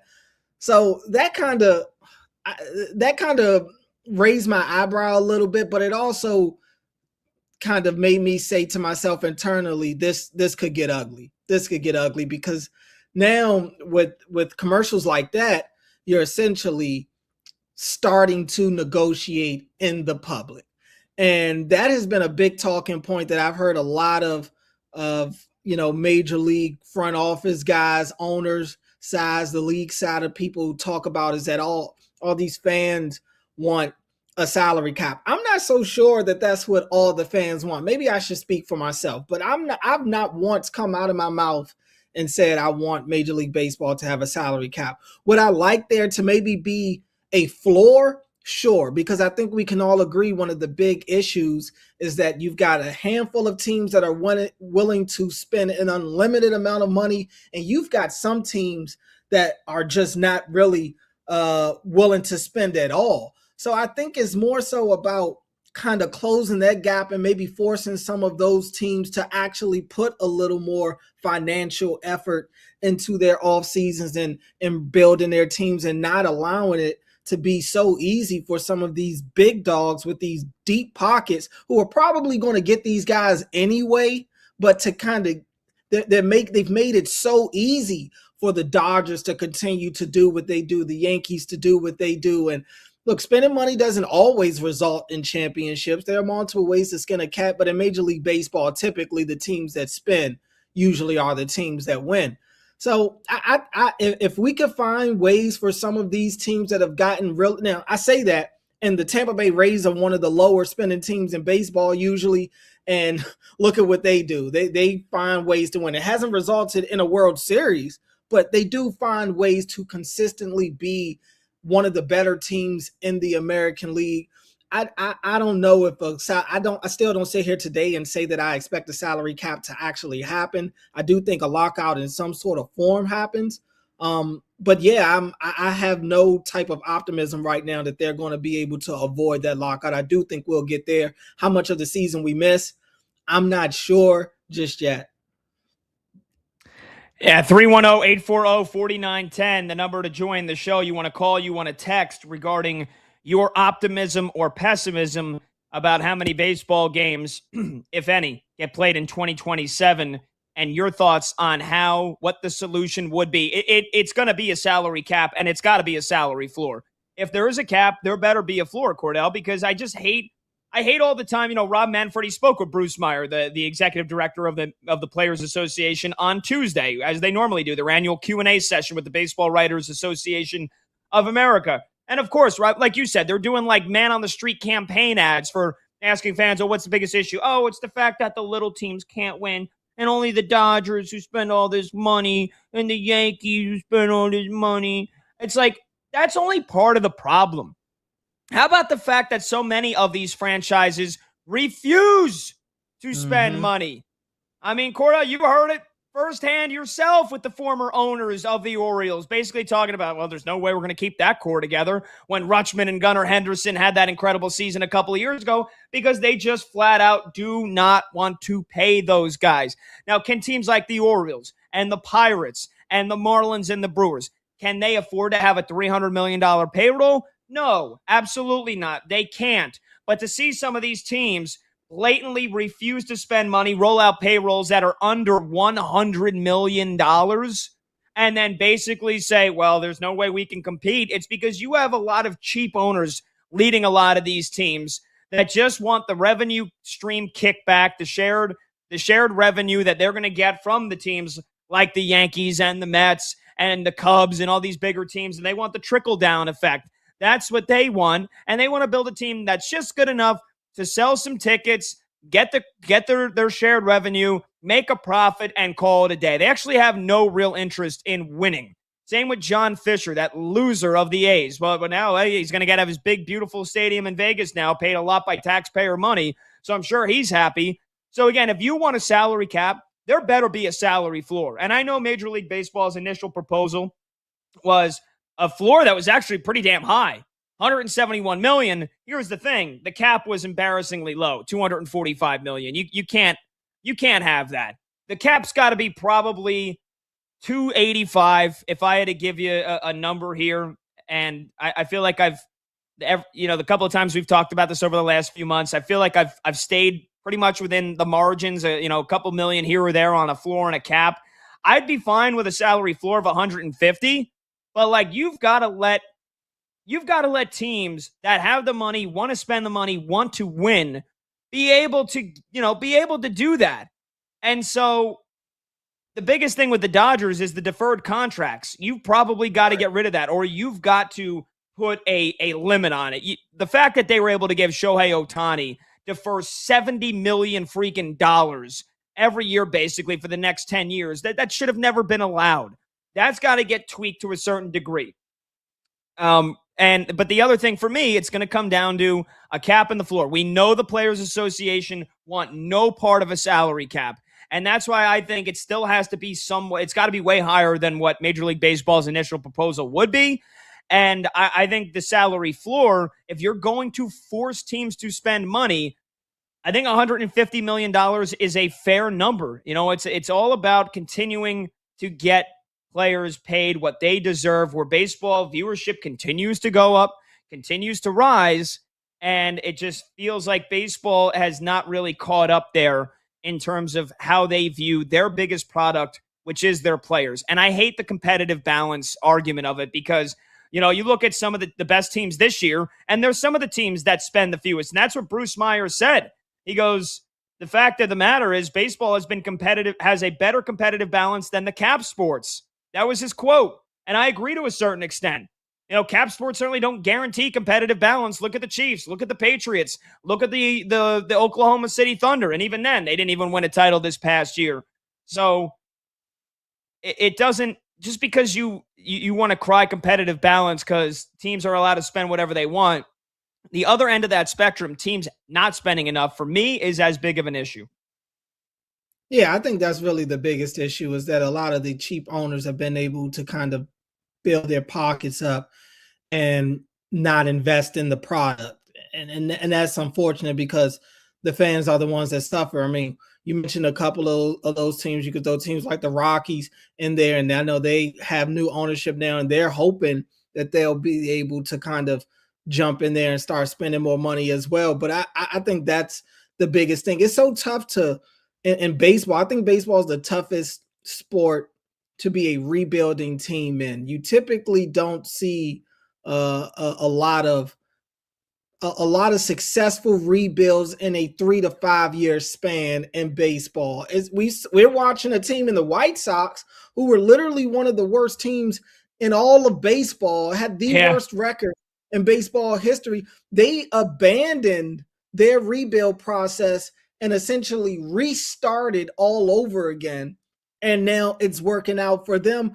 But you just don't know. The Orioles just a couple of years ago won the division, win 100 plus games in 2023. They've yet to win a playoff game. And they're they're one of those teams that's on the outside looking in under 500 right now. So even when you think you have that core in baseball, you could not. It could still not result in wins. There are plenty of young, good players around the league that aren't on winning teams. And so I do think it's made it so that at least in baseball, you have to have elite stars. You have to have guys that are on those big money deals and are obviously playing up to those contracts, because you could also be the Angels where you had a Mike Trout, you had Shohei Ohtani, and you still didn't even sniff the playoffs for other reasons, for guys just not performing. Obviously, injuries played a big part in that as well. But I just think the easy answer is to say salary cap, just because that's something that the league has been pushing for forever. And the Players Association has, to their credit, dug their boots into the ground and have stood firm on that. And I don't think that's going to change now. I haven't been given any sort of signal that the Players Association is prepared to bend the knee to this whole salary cap situation. I think they're ready to ride this thing out as far as they have to. And I think eventually the owners, they're going to blink. They know that this isn't going to get passed, and they're going to figure something else out. But I would be absolutely shocked if Major League Baseball ends up going with the salary cap. I think they're going to have to, honestly. They're gonna continue to die on that sword. But I think if you have the cap high enough, then it's like, okay, there's only, again, let's look at MLB's salary cap this year. Let's take a look here at the highest spending teams. And I think a lot of the spot track, I don't think they take into account the tax, the luxury tax that you have to pay for going over. So the Mets is $328 million. The Dodgers $301 million. Yankees $292. Blue Jays $282. Phillies $281. Put the salary cap at $300 million. Put it at $300 million. You only have two teams going over. It's the Mets and the Dodgers, and the Dodgers are over by $1 million. Put it at $300 million. If nothing else, like, that's probably the worst case scenario for the owners. I would be fine if it's at 285. But you got to make that floor bigger than around 150. And think about how many teams are under 150 right now. A third of the league. Mm-hmm. The Brewers spent $137 million. That's the 19th highest payroll. You go down to dead last, Cleveland, $74 million. That's a freaking joke. That is an absolute joke for a team that's in a major city. I know it's not New York, it's not LA, it's not Dallas, not Chicago. Cleveland, you only can afford to spend $74 million on a roster. The Marlins at 81, the White Sox at 90, the Nationals 93. I mean, the Cardinals stripped down the entire team. They're still spending $94 million. So that cap's got that floor, to me, is what's most important. That's got to be at least 150. And then put the cap at 300, man. And you've only got to worry about two teams right now that are going over that. And I feel like we can find some freaking common ground. I know the players want nothing to do with a cap, but if it's high enough, then I feel like that's the best chance that we have of coming to an agreement. 310-840-4910. We will get to your calls and your texts when we come back. And also, here's the theme. Start of the second half. Yesterday, it was Brad and I's boldest predictions of the second half.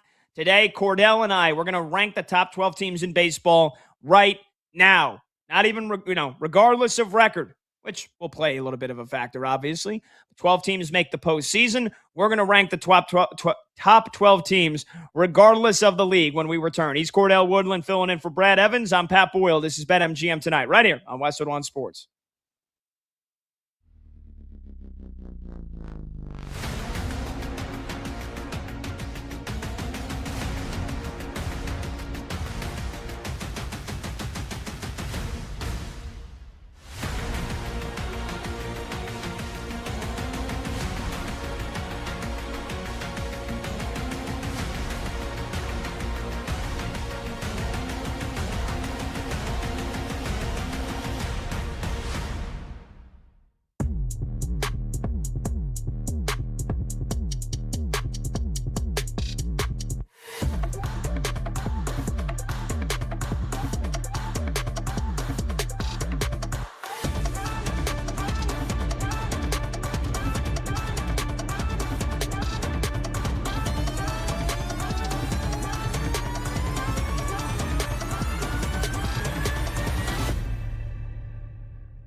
Joe, who do you like to end up winning the World Cup final, and a score prediction if you have one?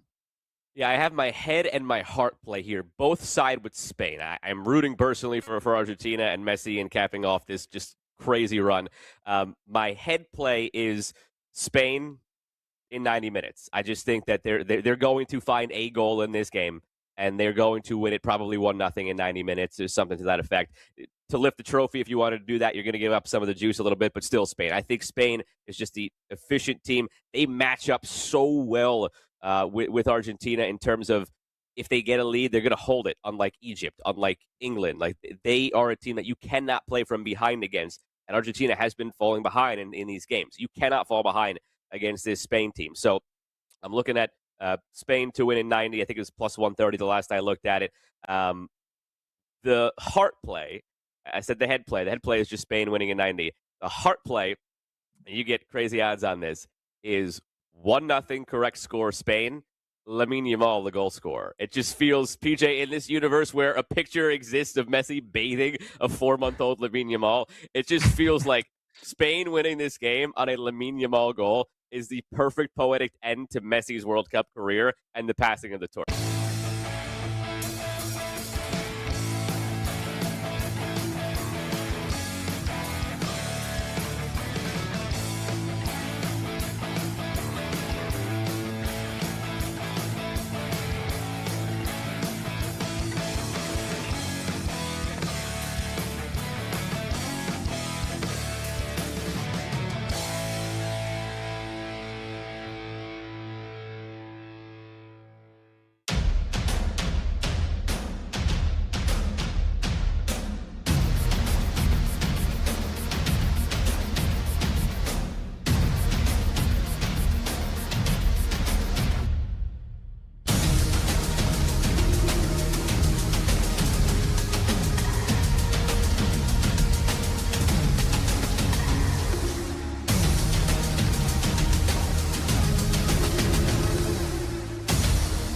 So Argentina, they've had this great run.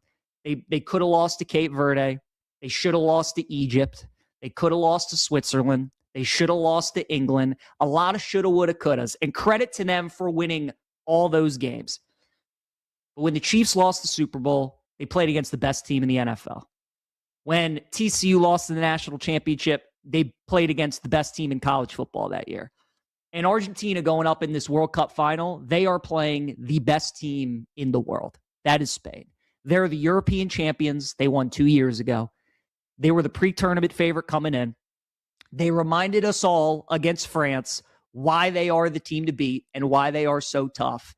They're just so fundamentally sound. You know, Argentina's been able to come back on these teams because either they don't have the personnel against them, because it's just the aura of Messi, you know, and like when they get a lead and they're up, they're just kind of in cruise control and they think, oh my God, we're going to win. And they just relax instead of continuing to play. Spain's not going to do that. They don't blink. They're almost robotic in the way that they go about it. That France game was so clinical. It was so technically sound. The way they pass the ball, it just looks different. The way they move the ball, it looks different. They're spacing. They're defending. They've only given up 1 goal this entire tournament.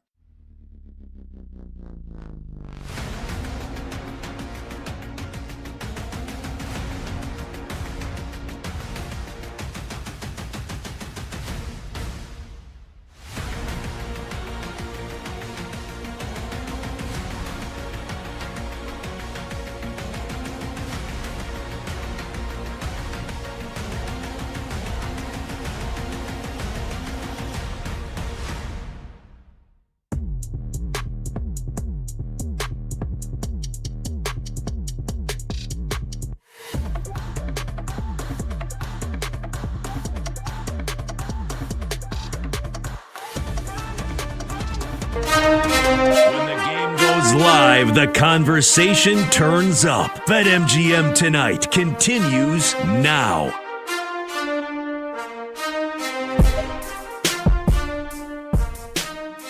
Did y'all boys not get the memo? Welcome on back. 320-840-4910 is the number to join the show. I'm Pat Boyle. He's Cordell Woodland filling in for Brad Evans. This is BetMGM Tonight.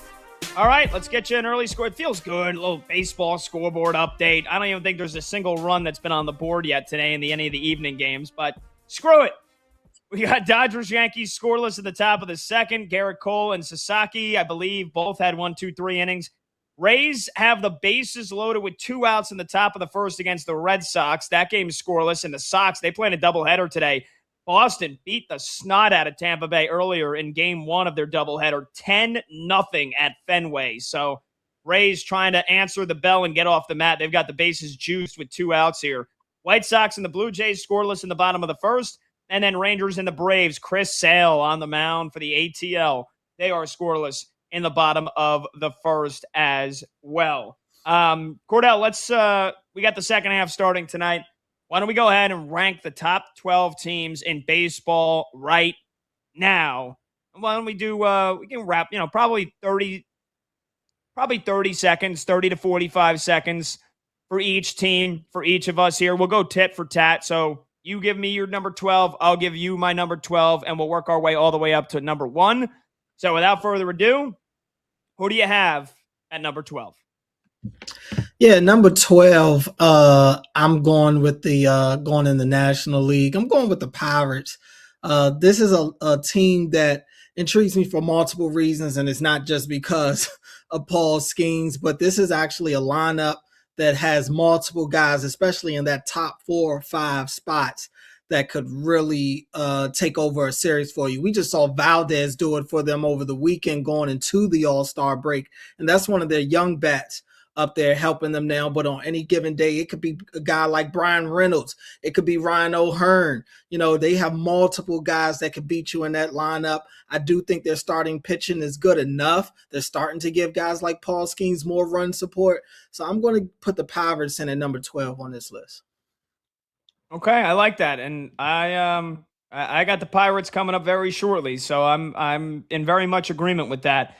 At number 12, I got the Mariners, and look, I can't quit this team. I love their pitching staff, and they're right now 48 and 49 coming out of the break. I think they've lost 6 of their last 7 going into the break, but I love me some Logan Gilbert, love me some George Kirby. Brian Woo's having a bit of a mediocre year compared to what we normally see out of him. Luis Castillo hasn't been very good, and I know he was injured for a little bit as well. His ERA is near 5, although I believe last couple of starts he's been decent. His last start going into the break wasn't that great, but I mean, look, that starting 5 over the course of a full season, it should be one of the best rotations in baseball. So it comes down to, can Big Dumper get going after his record-setting year last year? He had the big oblique strain. He's been god-awful. Josh Naylor and Rosarena are carrying the water for this team. Cole Young's having a breakout season. J-Rod, I still don't know why he's considered one of the most, like the biggest superstars in baseball. I got to be honest. I think he's overrated. I think he's completely overrated. He has not hit higher than 275 in each of the last 4 seasons, hasn't had an OPS of higher than 820. If the Mariners are going to finally break through, get to the postseason, I know they got to the ALCS last year. That should be the goal for them, to get back this year. That lineup has to step up and produce. I'm still hanging on to my belief that they're a playoff team. Maybe we haven't seen the best of them just yet, especially after what they did last year. Mariners are 12 for me. Cordell, who do you got at 11? Yeah, at 11, sticking with the National League. Spoiler alert, most of this list is going to be National League teams because the AL has just been so bad this year. But at 11, I'm going in the National League East. I'm going with the Marlins. And we talked about them a little earlier. The top part of their lineup really intrigues me. Guys really hitting for average. They find a way to score runs, and they find a way to not allow you to score a lot of runs, mainly due to the top part of their rotations. Sandy has been out of this world this year. Max Meyer, how good has he been for the Marlins this year? And Yuri Perez, he isn't as good as those two guys, but he's been a reliable starting option for them as well. It's been tough to really put crooked numbers up on the scoreboard per inning against those guys. So I like what the Marlins are doing. they don't wow you. They don't wow you, but they stay in these games and they get that big 6th or 7th inning here or there. They can definitely explode for runs every now and then. I don't know if there's anything that's necessary, again, that wows me about that team, but in terms of like playing complementary baseball, they're one of those teams that does it. They do. They absolutely do. And, again, we were talking about them before. Their lineup, they got a bunch of guys. Otto Lopez, highest batting average in baseball, hitting over 300. Their whole lineup, it feels like guys are between 265 and 320. Like, it's absurd. And that pitching staff you mentioned has been rock solid. I got them a little bit higher on my list. I got the Pirates, though, at 11. If you told me that Paul Skeens had an ERA of 3.57, I would say, well, the Pirates probably stink because that's a terrible year for him. They're 50-47. They're 3 games over 500. They're right in the mix in the wild card. And Braxton Ashcraft, who's one of the best strikeout artists in baseball, and I'll never forget that because Combs pulled him out of his rear end when we did the list a couple of weeks ago.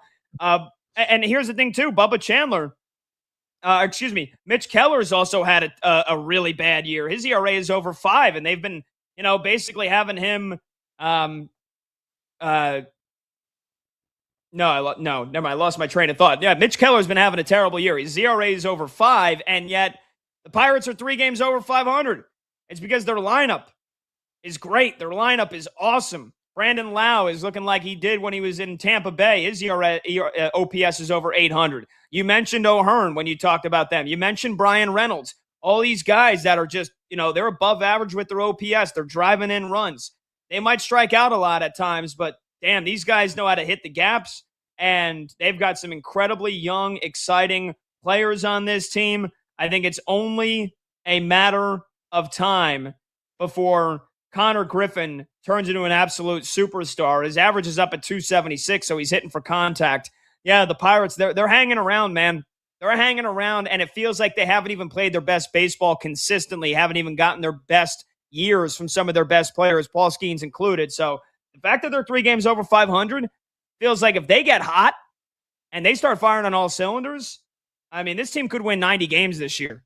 I'm just going to say it. So I agree with you. I think the Pirates are a very solid team. I got them at number 11. All right, on to the top 10. Cordell, who do you have? All right, at number 10, and look, I actually had to pull this team down a little bit because of some of the injury updates that you gave earlier in the show, but I'm going with the Yankees. The Yankees, they're sliding Yankees for me, man. 10. They're at 10 for me right now, and I think that's how much Aaron Judge means to this team. If you had told me that, and look, Schlittler has been really good, and I got to be careful how I say his name so nobody has to hit the dump button. I got to take my time. But he's been really good. But Garrett Cole's been up and down. We talked about that since he's come back.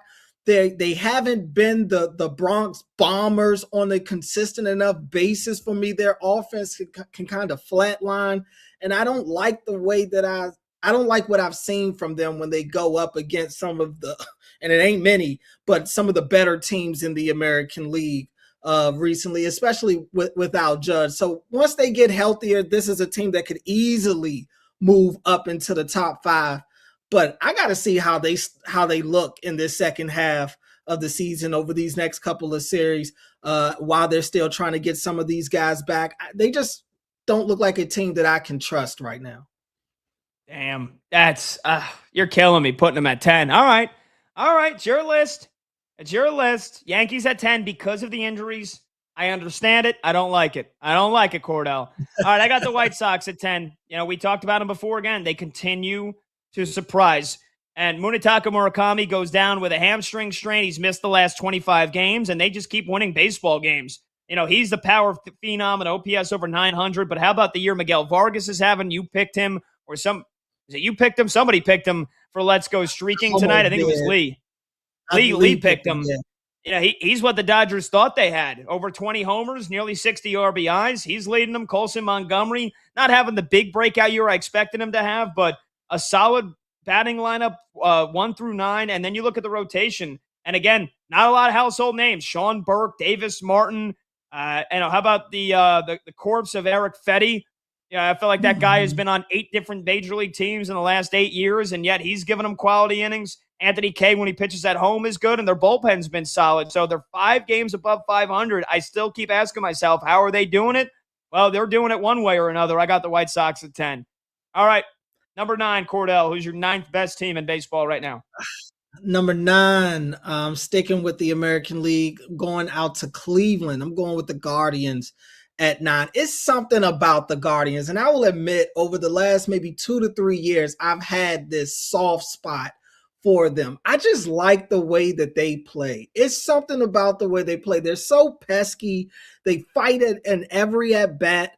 And this year, their rotation has been one of the better rotations in baseball. Gavin Williams has been phenomenal. But Tanner Bobby has been great.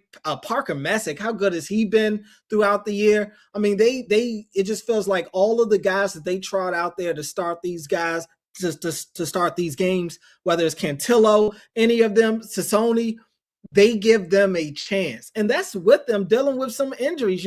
Jose Ramirez, he hasn't necessarily been able to be as available as he'd like to be. They're not a power team. They really have never truly been one of the more power teams in baseball. But again, they fight and make you work every at bat. There's a philosophy with them that's putting the ball in play and making the other team in play and making the other team play defense. They do that better than anybody. They run the bases well.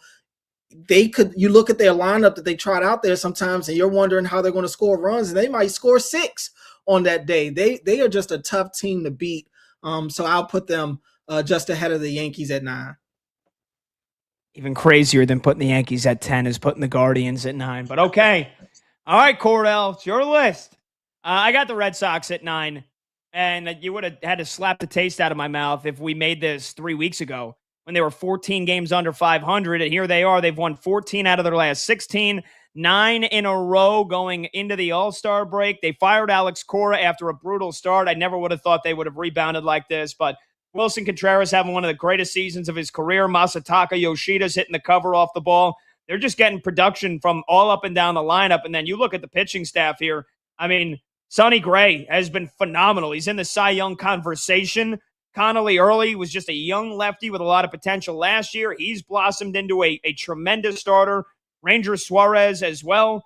And again, they're doing all of this with Garrett Crochet right now on the injured list.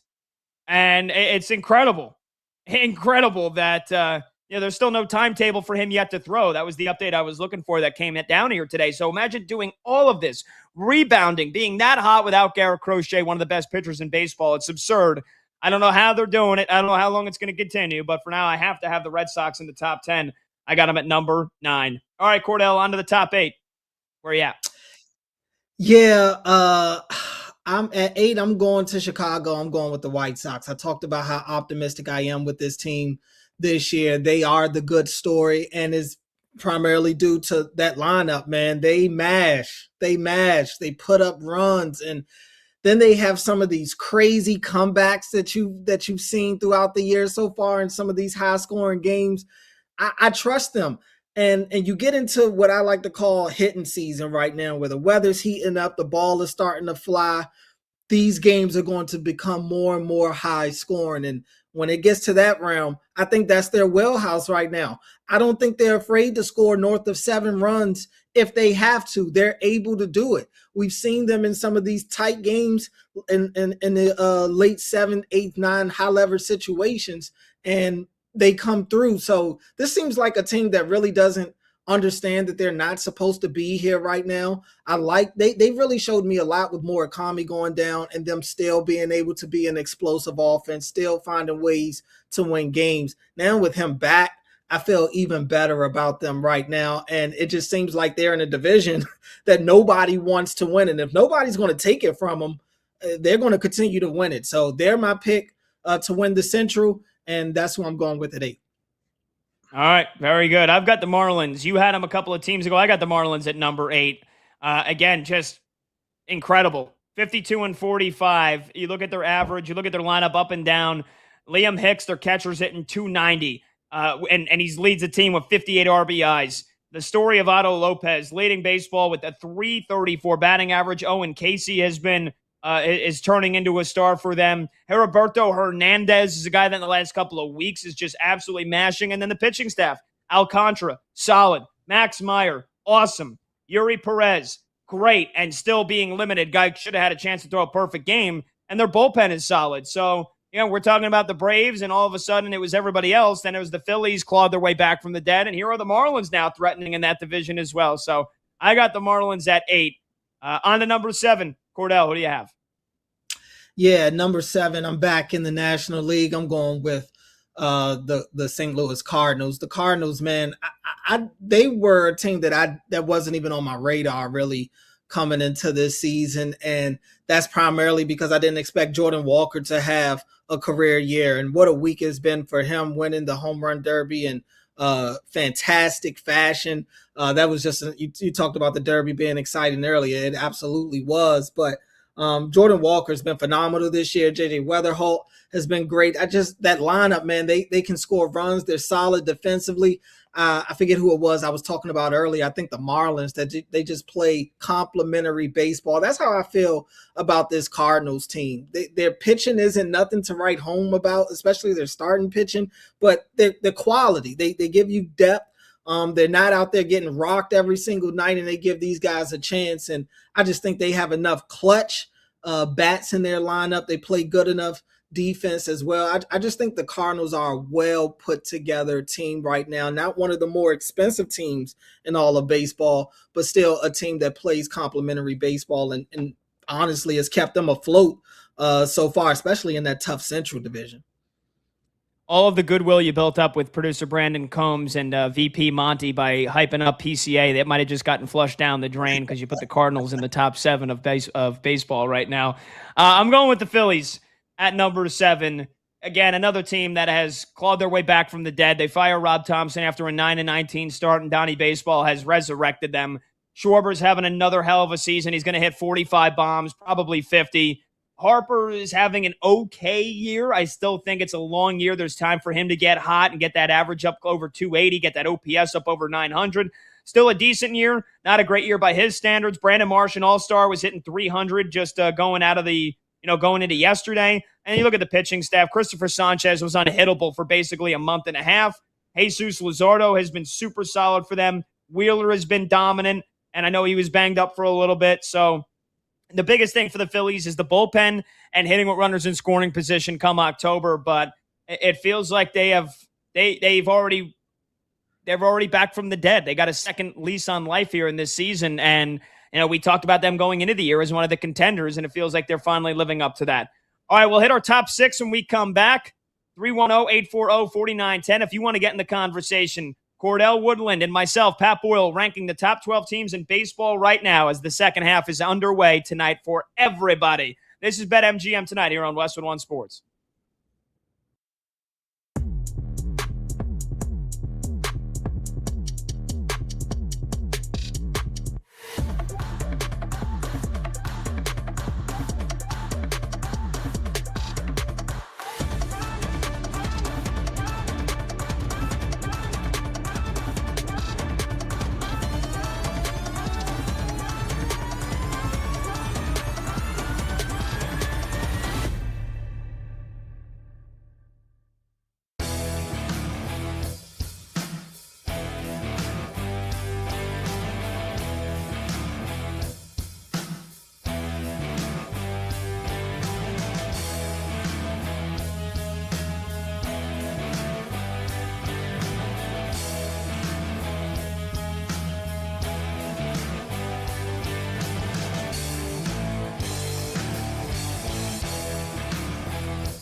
knowing that there probably is going to be a season next year, but also you're paying a bunch of these guys a lot of money. They're not going to play their full 162. So go after it, get your money's worth, and see if you can try and win a championship this season. So I think the deadline is going to be super, super interesting. And it'll be telling what the Red Sox and the Tigers do. Those are the two teams that I am monitoring the most here at the deadline. If you've kind of been following baseball this season, you know the Red Sox were left for dead. They were buried. They got off to a terrible start this season. They fired their manager, Alex Cora, a couple other coaches on that staff. They were one of the worst teams in the American League for like the first 2.5 months.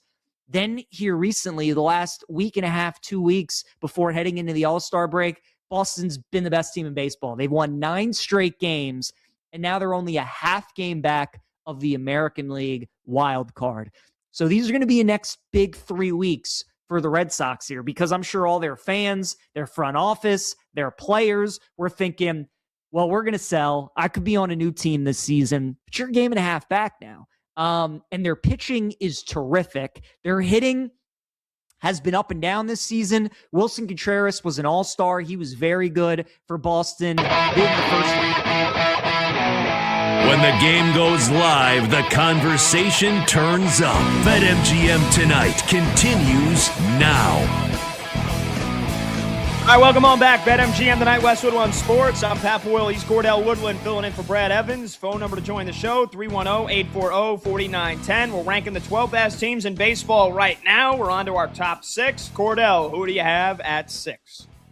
Yeah, at 6, I'm in the National League again in Chicago for the other Chicago team, the Chicago Cubs. And look, I'm really leaning on this offense. The fact that they're so good at home, the fact that they've got one of the hotter players in all of baseball in PCA right now. I just think that lineup can get them by. Their rotation isn't great, but at home, they're a tough team to beat. It's only getting hotter. That wind's going to keep blowing out. They're going to keep taking advantage of it. Give me the Cubs at 6. Yeah, I got the Cubs right there at 6 as well. You mentioned PCA. He's second in the MVP race behind Ohtani. He's having an incredible year. OPS over 900. He's in the 20-20 club, probably going to be in the 30-30 club. Dansby Swanson leads the team in RBIs. I think he got all 58 of those in like a 4-game span. Other than that, he's been pretty terrible, but their offense is incredible, especially at home. Michael Busch, Seiya Suzuki, all having great years. So, yeah, I'm right there with you. The Cubbies at number 6. All right, on to the top 5. Cordell, what do you have? Yeah, number 5, I'm in Philly, man. I'm riding with the Phillies right now. Give me Schwarber every day of the week, dude. I could watch him hit a baseball every single day. In fact, I do most times. But him with Trey Turner and Brandon Marsh is having such a really good year. And you talked about Harper, and Harper hasn't been, MVP-esque, but I don't know that he has necessarily had to be with how good the rest of the guys around him have been. And Sanchez has been so good. They've got a really good 1-2 punch with him and Zach Wheeler right now. I think Luzardo's been good enough. Like, I trust that Phillies team, and they got better after firing their manager. So now they've got Don Mattingly out there doing a thing. And man, this Phillies team, they've been one of the more explosive offenses in all of baseball. Yes, they have. Number 5 for me is the Tampa Bay Rays. You're not going to find a better trio in a lineup right now than Junior Caminero, Yandy Diaz, and Jonathan Aranda. All 3 guys with at least 55 RBIs, and they've got a combined 55 home runs between the 3 of them. The lowest OPS is Aranda's 859. They mash on a nightly basis, and then the rotation. Nick Martinez, this guy was out of baseball a couple of years ago. Now he's got one of the lowest ERAs in the American League. Rasmussen's been great. McClanahan looks back to vintage form. They're a tough team to beat, man, and that Trop is a dump, but damn, they are a great, great baseball team. All right, Cordell, number 4, who do you have? Number 4, I have the team you just talked about, the Tampa Bay Rays. I mean, for all the reasons you mentioned, that lineup, man, especially at the top, they've got some of the best hitters in all of baseball. And then we'll see Caminero obviously getting hit in the All-Star game. You don't love that. There's got to be a special type of penalty for pitchers that hit a batter in the All-Star game. That just cannot happen.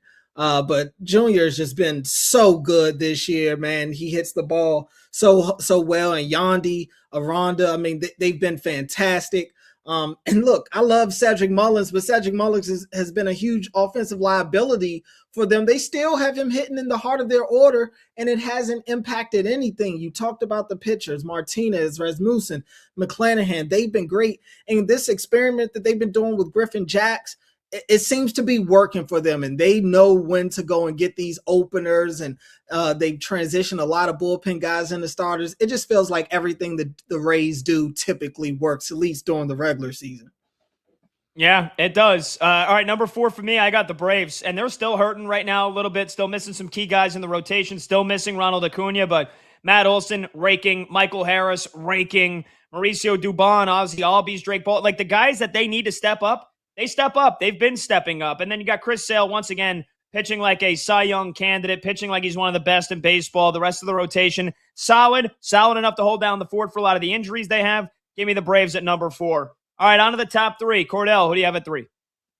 At 3, I have the team you just talked about again, the Atlanta Braves. I mean, this is a team that's one of the best in all of baseball. They have one of the more complete rosters, as you mentioned. Matt Olson, one of the best offensive players in all of baseball, and they have a couple of those types of guys. It just feels like there's no let up in their lineup at all. You get to the pitching, Chris Sale spearheads that. When you've got a bona fide top end of the rotation guy, you always have a chance. Everybody else in that rotation, they're kind of chasing what Sale has been able to do this year, but that's usually the case. But it's that offense that gives you all the optimism around that Braves team. Yes, it is. All right, I'll give you my number 3, and we'll complete our top 2 when we return. And then we'll also talk World Cup final. Spain, Argentina on Sunday. What is on the line for the GOAT, Leo Messi? What else does he even have to prove? We'll talk some soccer when we come back. Get you set for the World Cup final on Sunday. He's Cordell Woodland filling in for Brad Evans. I'm Pat Boyle. The phone number to join the show is 310-840-4910. You could call, you could text 310-840-4910. This is BetMGM Tonight, and you're listening to Westwood One Sports.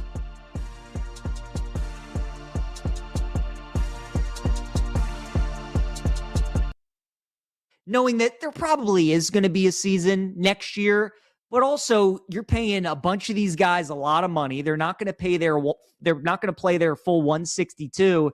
So go after it, get your money's worth, and see if you can try and win a championship this season. So I think the deadline is going to be super, super interesting. And it'll be telling what the Red Sox and the Tigers do. Those are the 2 teams that I am monitoring the most here at the deadline. If you've kind of been following baseball this season, you know the Red Sox were left for dead. They were buried. They got off to a terrible start this season. They fired their manager, Alex Cora, a couple other coaches on that staff. They were one of the worst teams in the American League for like the first 2.5 months. Then here recently, the last week and a half, 2 weeks before heading into the All-Star break, Boston's been the best team in baseball. They've won 9 straight games, and now they're only a half game back of the American League wild card.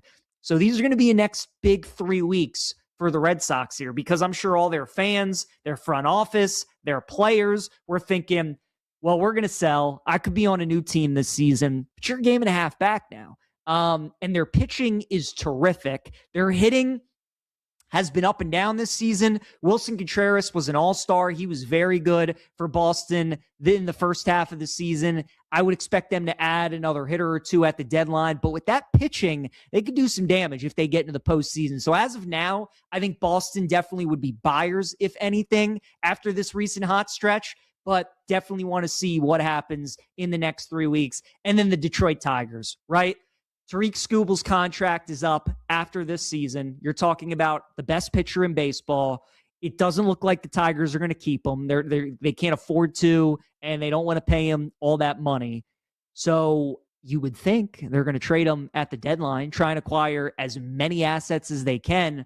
The Tigers were in a similar situation to the Red Sox, though, where it looked like a foregone conclusion that they were going to be sellers. They've started to win a little bit. They're 7-3 in their last 10 games, and they're only 3.5 games out of a wild card spot. So if the Tigers go on a little bit of a run here in the next 3 weeks or so, they also could be a team that maybe looks to buy, maybe hangs on to Skubal, because this was a team that made it to the ALDS last season. They lost to Seattle in that game 5.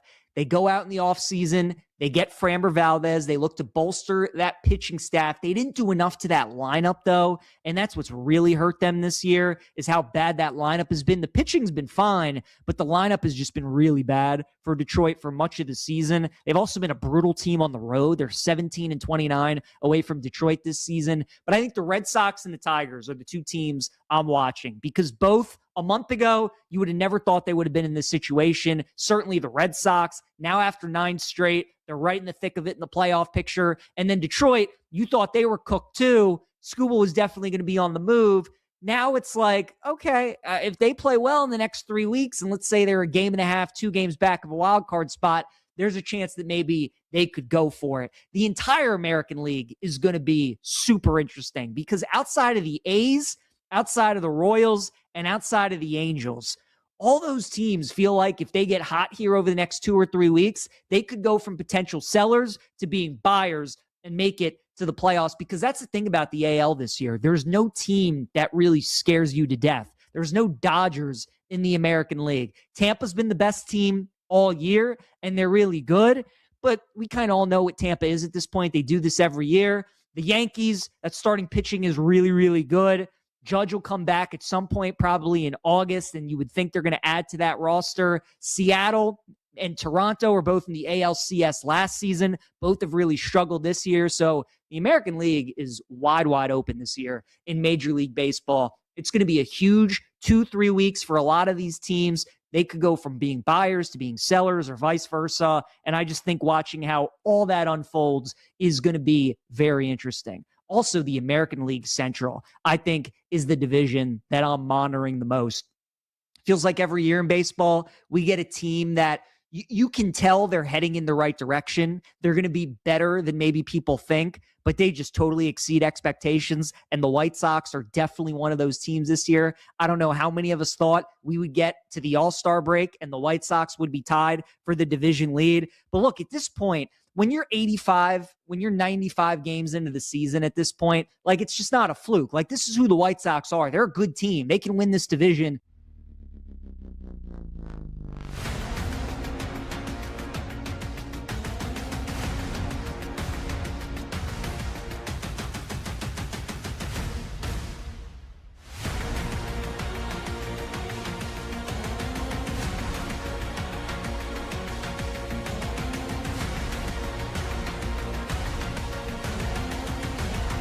Down. The games light up. This is BetMGM Tonight on Westwood One Sports.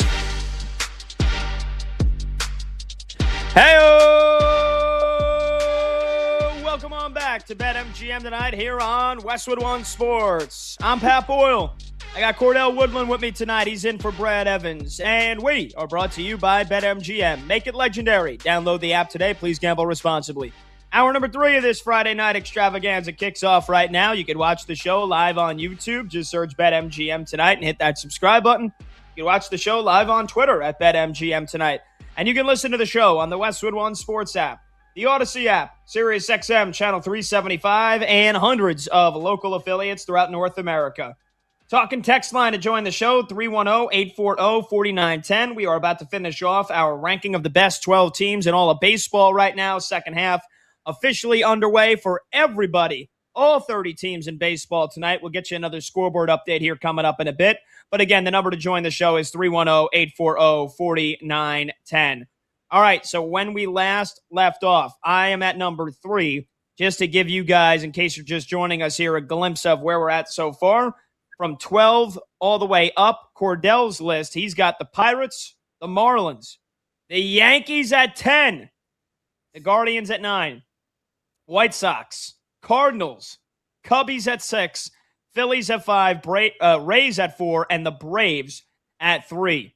Yours truly, Pat Boyle, from 12 up to number 4. I got the Mariners, the Pirates, White Sox, Red Sox, Marlins at 8, Phillies at 7, Cubbies, Rays at 5, and the Braves at 4. Our lists are looking more and more familiar as we get near the top. But man, Cordell, I cannot believe you disrespected my Yankees like that. I understand the injuries to Aaron Judge, and he might not be back for at least several weeks, maybe a month. It's looking like, if you had to take a guesstimate, they haven't really put a timetable on him after they got imaging done on his fractured rib. It's healed, but they're not going to be starting him on any baseball activities just yet. So I get it. Rodon right now on the injured list. Max Fried should be coming back here in short order. Same with Clark Schmidt, going to make his season debut soon. Look, I think all of that is a positive, is the reason why I still have the Yankees at number 3. Not only even when they're healthy, they go into their June swoon where they're terrible and they can't really beat anybody, any teams that are above 500. And so at one point this year, the Yankees, they were 45-27. They were 18 games above 500. Since then, they are 9-15. And Judge is hurt. Rodon is hurt. Fried's been hurt. Stan's been hurt the entire year, and they're still 12 games over 500. They're only a couple of games, 2.5 games back of the Tampa Bay Rays in the AL East. I think that's a win. I think that's a testament to just how dangerous this team will be when they get healthy and when they get whole. And I know part of the exercise was ranking the top 12 teams right now, but Cordell, I can't ignore how good the Yankees have actually been considering all these injuries. Benny Barrels, Rice Baby, is an MVP candidate. 29 bombs, 68 ribbies at the break. He's got an OPS of nearly 1,000. Bellinger's having a solid season. Goldschmidt, the ageless Paul Goldschmidt's been great. Trent Grisham continues to have a heater every now and then he'll go, it feels like hitless for like 6-7 games in a row. But, he's got a 757 OPS. He's got over 40 RBIs. So you got guys contributing. And then this rotation, Garrett Cole also missed the first month of the season. Hasn't even been at his best. It's Cam Schlittler. Killer Cam, my guy, who's going to win the Cy Young Award, who has been holding it down. Young guys that shouldn't even be in this rotation if it's healthy. Will Warren, Ryan Weathers, they're doing their stuff. They're holding on. They're holding down the fort. Paul Blackburn, guy that's bounced around with like 6 teams in the last couple of years. He's the latest guy that had his career looking like it was on death row, and now he's pitching at lights out. So the Yankees just continue to get it done. Yes, the record hasn't been great in the last month, but still 12 games over with the amount of injuries they have to this many key players. I got to keep them at number 3, Cordell, and I still like their chances to win the American League pennant this year. All right, on to the top 2. What do you got at number 2? Number 2, I think these were the 2 easiest picks, at least for me. At number 2, I'm going to Milwaukee, going with the Brew Crew. This is just this has been a team that has basically destroyed almost everybody that they've gone up against. And they struggled going into the All-Star break, getting swept by the Pirates. The Pirates really just raked that entire weekend against them. That's not typically what happens against this team. But you look at this lineup, man. There are just so many different people that you can trust, whether it's Willie Contreras, Bryce Terang, Jackson Churrio's having a really good year. Frelick may run into one here and there and send one into the bleachers. Bowers has been so good. He leads the team in home runs right now. And then obviously you get to the rotation, and they're led by the Miz, who continues to go from 103 to 105 whenever he wants to. Out there. Harrison, who's going tonight, has been really good for them. Chad Patrick as well, Drohan. So, yeah, and look, they've got arguably the best manager in baseball right now, managing them as well. Say it louder. So just a lot. Say it louder. Hey, I love Pat. And, I think Pat's one of the best managers in baseball. I just think the Brew Crew, they've got a lot going right for them. They do. I was saying say it louder because Combs can't bear to hear that. He can't bear to hear that Pat Murphy is the best manager. Not only is he the best manager in baseball, a lot of people thought David Stern's the boy genius. Well, he's ruining the Mets. How about Matt Arnold, who has stepped into his shoes, and he's won Executive of the Year the last 2 years. They don't spend a lot of money, and you know what? They play small ball. They get contributions from their star players. Mizorowski's the best pitcher in baseball this year. You mentioned Terang, Bowers, Contreras, guys with at least 50 RBIs on this team. They've got contact hitters. They've got base stealers. They have got, by the way, You know how many guys they've got with at least 6 stolen bases on the year? 6 stolen bases, not a ton, but think about how many players have 6 stolen bases. I'm looking at 7. 8 guys on this team have at least 6 stolen bases. Terang's got 15, and David Hamilton's got 18. And yet you mentioned the pitching rotation. Again, Mizorowski. All that needs to be said. But yes, it's guys like Kyle Harrison, who has been dominant. Guys like Chad Patrick, who's been great. Logan Henderson, who's going tonight, who's been battling a back injury, and he's been solid when he has pitched. Their bullpen's fantastic, and the record speaks for itself. Even then, they lost 4 in a row going into the break. They're 59-37, and they're playing the Marlins right now. It's scoreless in the bottom of the second. Yeah, the Brewers, outside of the team, we're both going to have at number 1. They've been the best team in baseball, and maybe, just maybe, they can push the Dodgers and knock them off their throne this year. But Cordell, I think it's quite obvious who you and I have at number 1. Yeah, it's pretty obvious. It's that team in LA, the Dodgers, back-to-back World Series champions. They've got the best player in baseball in Shohei Ohtani. They've got the best team in baseball. You talk about the talent, whether it's the roster, whether it's the arms, it all goes together in LA for those guys. They just have it. They have all the talent. Sometimes it feels like when you look at their roster, it just feels like they've been able to pick up all the top talent in baseball and put it on one team. But yeah, this is a team that, look, all around major sports, you look at these elite teams and you pencil them in to win championships, and most times they let you down. But this Dodgers team, you know what you're getting out of them. They're not above a couple of losing streaks. In fact, they're on one now. But you get into the postseason, you get into October, you know exactly what type of team is going to show up.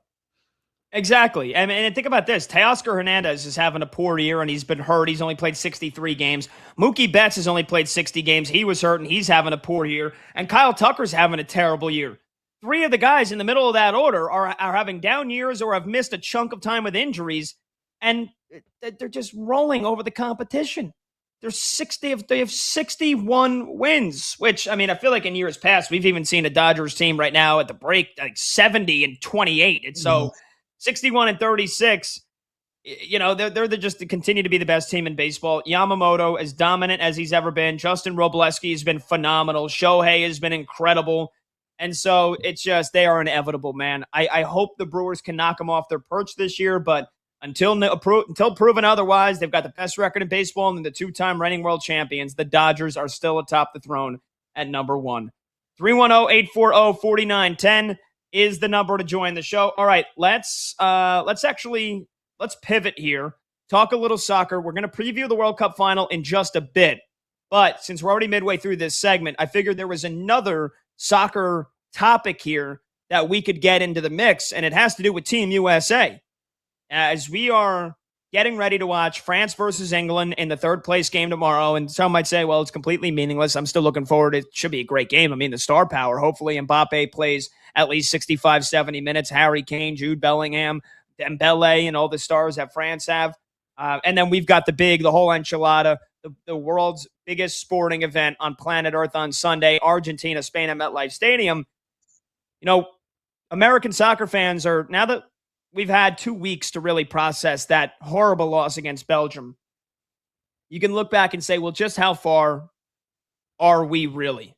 Just how far are we really from those teams? And up until that game against Belgium, Cordell, I don't know what you made of Team USA's World Cup, but I thought it was very inspiring. And then they just had their F game at the worst possible time. And news today out of Team USA, manager Mauricio Pochettino said he will make a decision regarding his future as coach of the United States men's national team next week. Now, he is in talks to sign a contract extension through the 2030 World Cup when it's in Morocco, Spain, and Portugal. That is what I think all U.S. American soccer sports fans should be hoping for, because when Pochettino, who managed some of the best teams in the world, or I should say the most iconic teams, they haven't really been that great in the last couple of years, but managing Tottenham, managing PSG, managing Chelsea, and he's been a reported target of several European clubs earlier this year, every American soccer fan would be lying if they told you they weren't over the moon when he first got hired.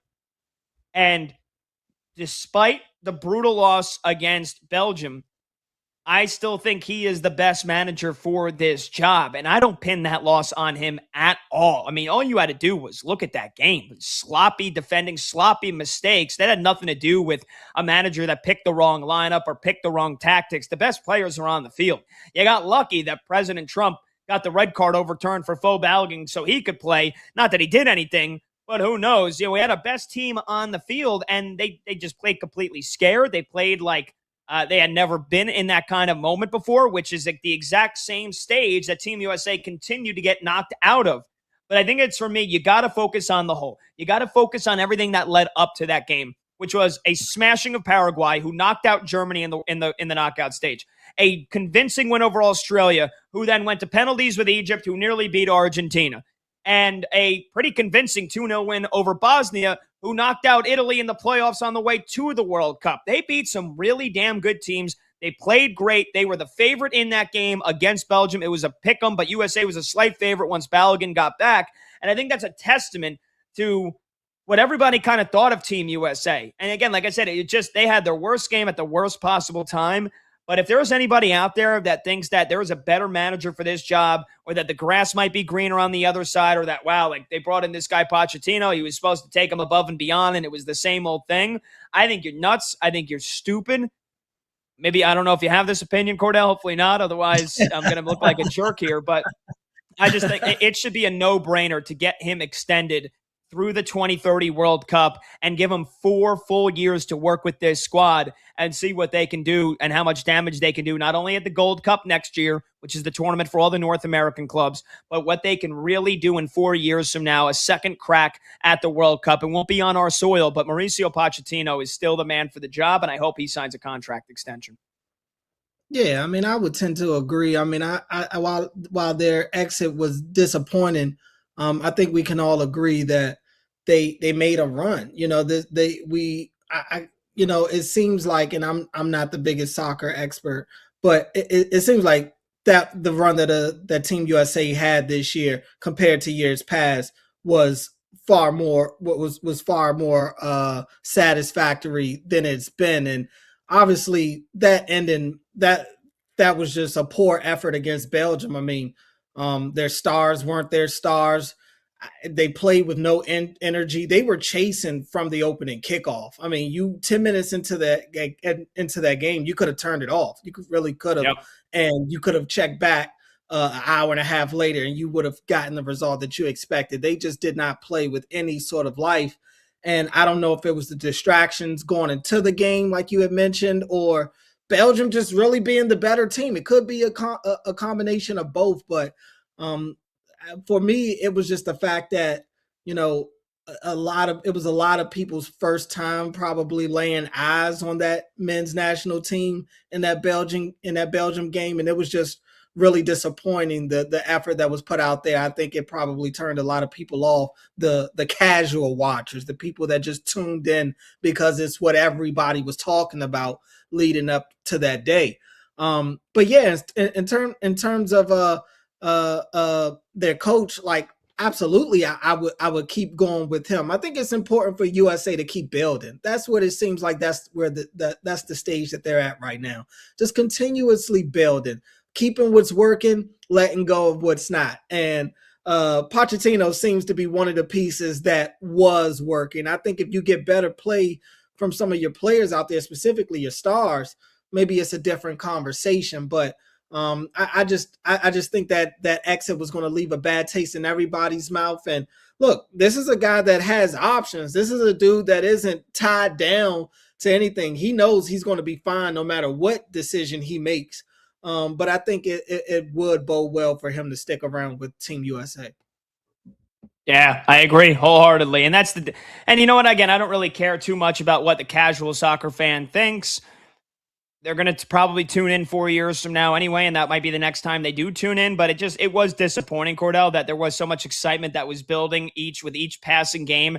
And then I'm sure you probably had a couple million people that watched that game that hadn't watched any USA games, right, Team USA games to that point in the World Cup. And they're like, all right, damn, everything I'm hearing, everything I'm seeing on the highlights, like, this team's great. All right, let's go beat Belgium. And then it's like, wow, this was the team that you guys are all excited about? And it was like, yeah, no, like with good reason, though. And so, especially because most of the starting lineup, they're not playing in the MLS, and no disrespect to the MLS, but it's still, a step, if not multiple steps below the top leagues in Europe, the Premier League in England, where multiple guys in the starting lineup play. Multiple guys in the starting lineup play in Serie A in Italy, and the Bundesliga in Germany, and La Liga in Spain. And so, like, this is a great young core that they have. But there's still more strides that need to be made. And, again, there was a lot of criticism levied towards Christian Pulisic. I got to be honest, I'm not even sure how big of a star he's going to be on this team in 4 years from now if the injuries that he continues to pick up play a factor. Again, he'll be in his 30s by the next time the World Cup rolls around. It's some of the other guys. It's Dest. It's Weston McKennie. It is Faux Balogun that they're going to be the ones that are going to be counted on in 4 years from now. But, yeah, Pochettino, it starts within the next couple of days getting Mauricio Pochettino to sign a contract extension through the next World Cup. 310-840-4910. All right, we'll take a short break. Get your calls and your texts when we return. And also, we'll take a deep dive at the World Cup final on Sunday. Is Spain going to win their second World Cup in the last 16 years? Or is the dynasty going to continue and it's going to be one final magical ride for the GOAT Leo Messi? Will Argentina repeat? We'll break down the game when we return. And what's on the line? What else does Messi still have to prove? Going to be the greatest of all time? The GOAT of GOATs? Is that on the line for Messi? We'll debate when we come back. He's Cordell Woodland in for Brad Evans. I'm Pat Boyle. This is BetMGM tonight on Westwood One Sports.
Joe, who do you like to end up winning the World Cup final, and a score prediction if you have one? Yeah, I have my head and my heart play here. Both side with Spain. I'm rooting personally for Argentina and Messi and capping off this just crazy run. My head play is Spain in 90 minutes. I just think that they're going to find a goal in this game, and they're going to win it probably 1-0 in 90 minutes or something to that effect. To lift the trophy, if you want to do that, you're going to give up some of the juice a little bit, but still Spain. I think Spain is just the efficient team. They match up so well with Argentina in terms of if they get a lead, they're going to hold it, unlike Egypt, unlike England. Like, they are a team that you cannot play from behind against, and Argentina has been falling behind in these games. You cannot fall behind against this Spain team. So I'm looking at Spain to win in 90. I think it was plus 130 the last I looked at it. The heart play, I said the head play. The head play is just Spain winning in 90. The heart play, and you get crazy odds on this, is 1-0 correct score Spain, Lamine Yamal the goal scorer. It just feels, PJ, in this universe where a picture exists of Messi bathing a 4-month-old Lamine Yamal, it just feels like Spain winning this game on a Lamine Yamal goal is the perfect poetic end to Messi's World Cup career and the passing of the torch.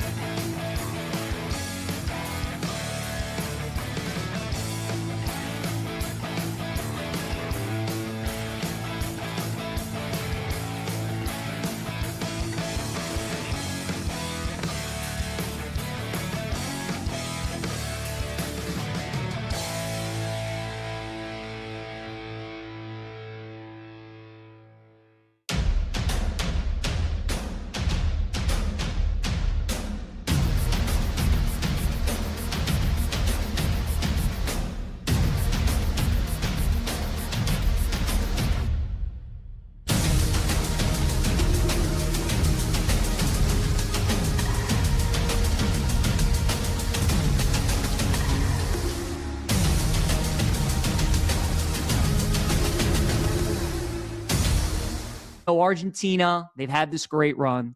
They could have lost to Cape Verde. They should have lost to Egypt. They could have lost to Switzerland. They should have lost to England. A lot of shoulda, woulda, couldas. And credit to them for winning all those games. But when the Chiefs lost the Super Bowl, they played against the best team in the NFL. When TCU lost in the national championship, they played against the best team in college football that year. And Argentina going up in this World Cup final, they are playing the best team in the world. That is Spain. They're the European champions. They won 2 years ago. They were the pre-tournament favorite coming in.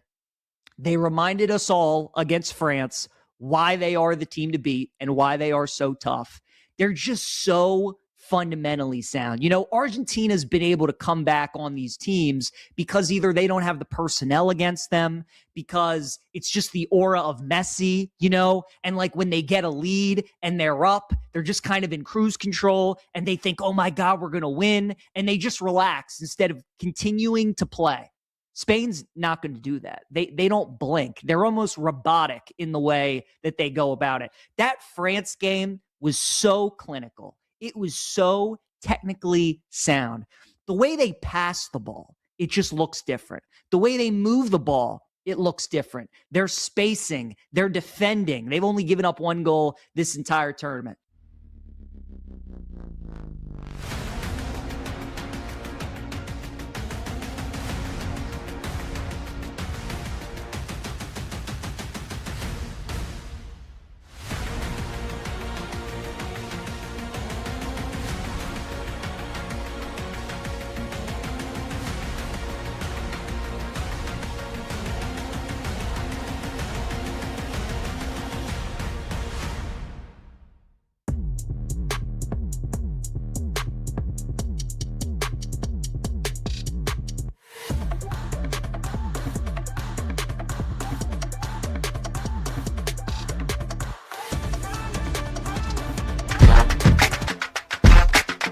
Late games, loud opinions, and money time moments. BetMGM tonight rolls on.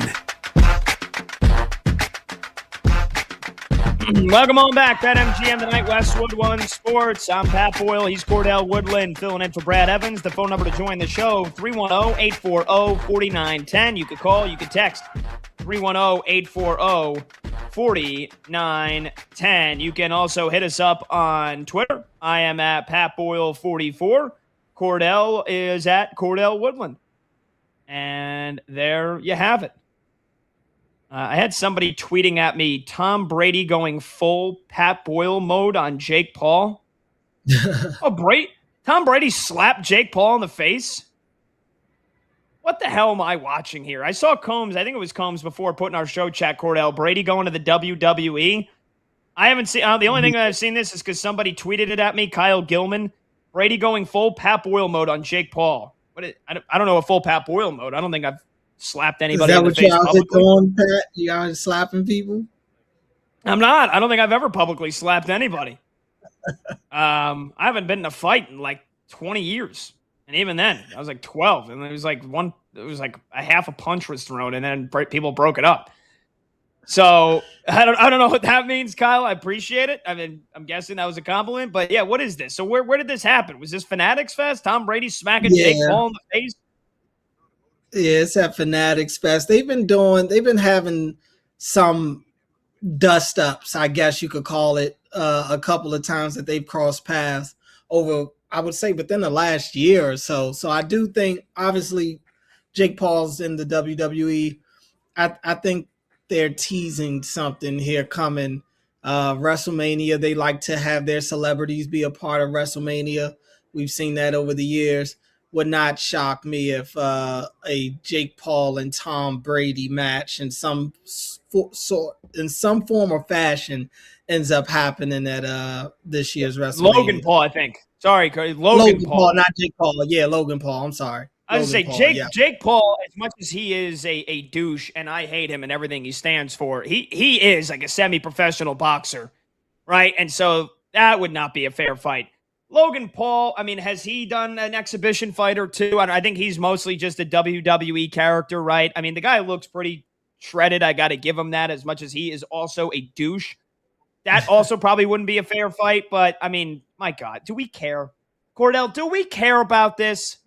Do we care? I mean, this is completely obviously not real and scripted, as is most of the WWE. Do we want Tom Brady in the WWE? I mean, Karl Anthony Towns had to break it up. I mean, if there was somebody that was like the least likely person to break up a fight, it's Karl Anthony Towns. And man, respect the cat. I love Cat.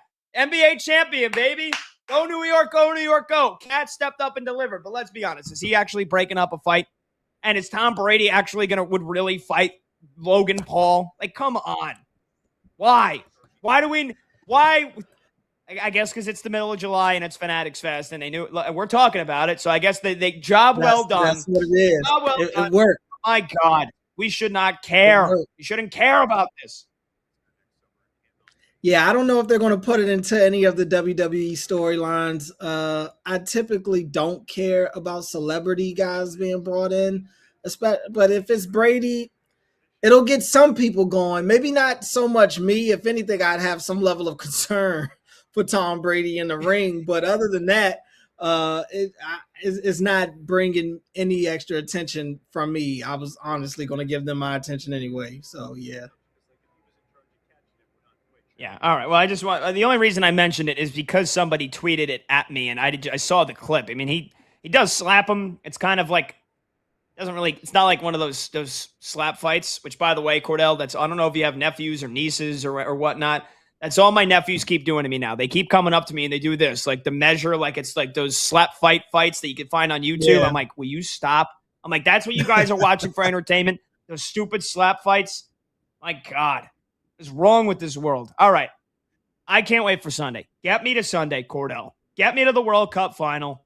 Messi and Argentina, reigning World Cup champions. Messi in what is probably his final World Cup game, although again, at 39, maybe at 43, he could still give you 60% of what he's giving you now, and that would be enough because he's tied for the golden boot with Mbappe, and he's got the most goal assists. He's got the most goal involvements, goals plus assists. So right now, he's got the tiebreaker to win the golden boot. He's 39.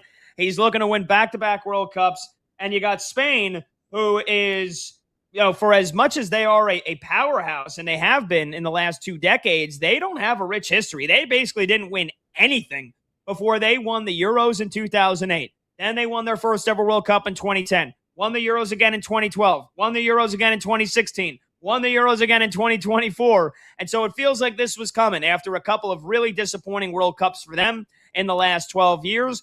They're back. They're back in the World Cup final. They are as solid as a team as you will find.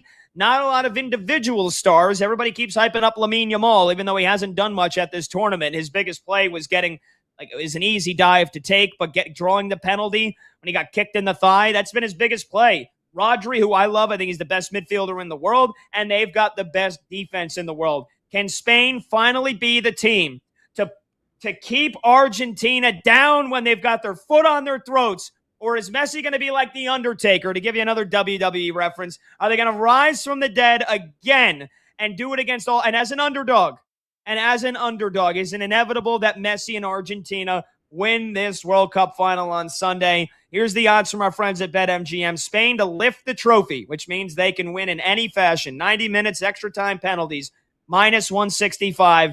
Argentina, the underdog at plus 125. In the first 90 minutes, if you think this game doesn't go to extra time, Spain has to win it in the first 90 minutes. They're plus 125 to do so. Argentina plus 260 for the game to go to extra time. It's plus 200. The over-under at 2.5, juiced to the under. Not a surprise given Spain's defense and Argentina, how they normally have played some slow, chippy first halves before the game explodes in extra time or the second half. So under 2.5 is minus 160. And in case you're interested, the goal scorers, Mikel Oyarzabal from Spain, plus 155. Messi, plus 155. Those are the shortest odds to score a goal. Not a surprise. Spain's striker and Argentina's GOAT.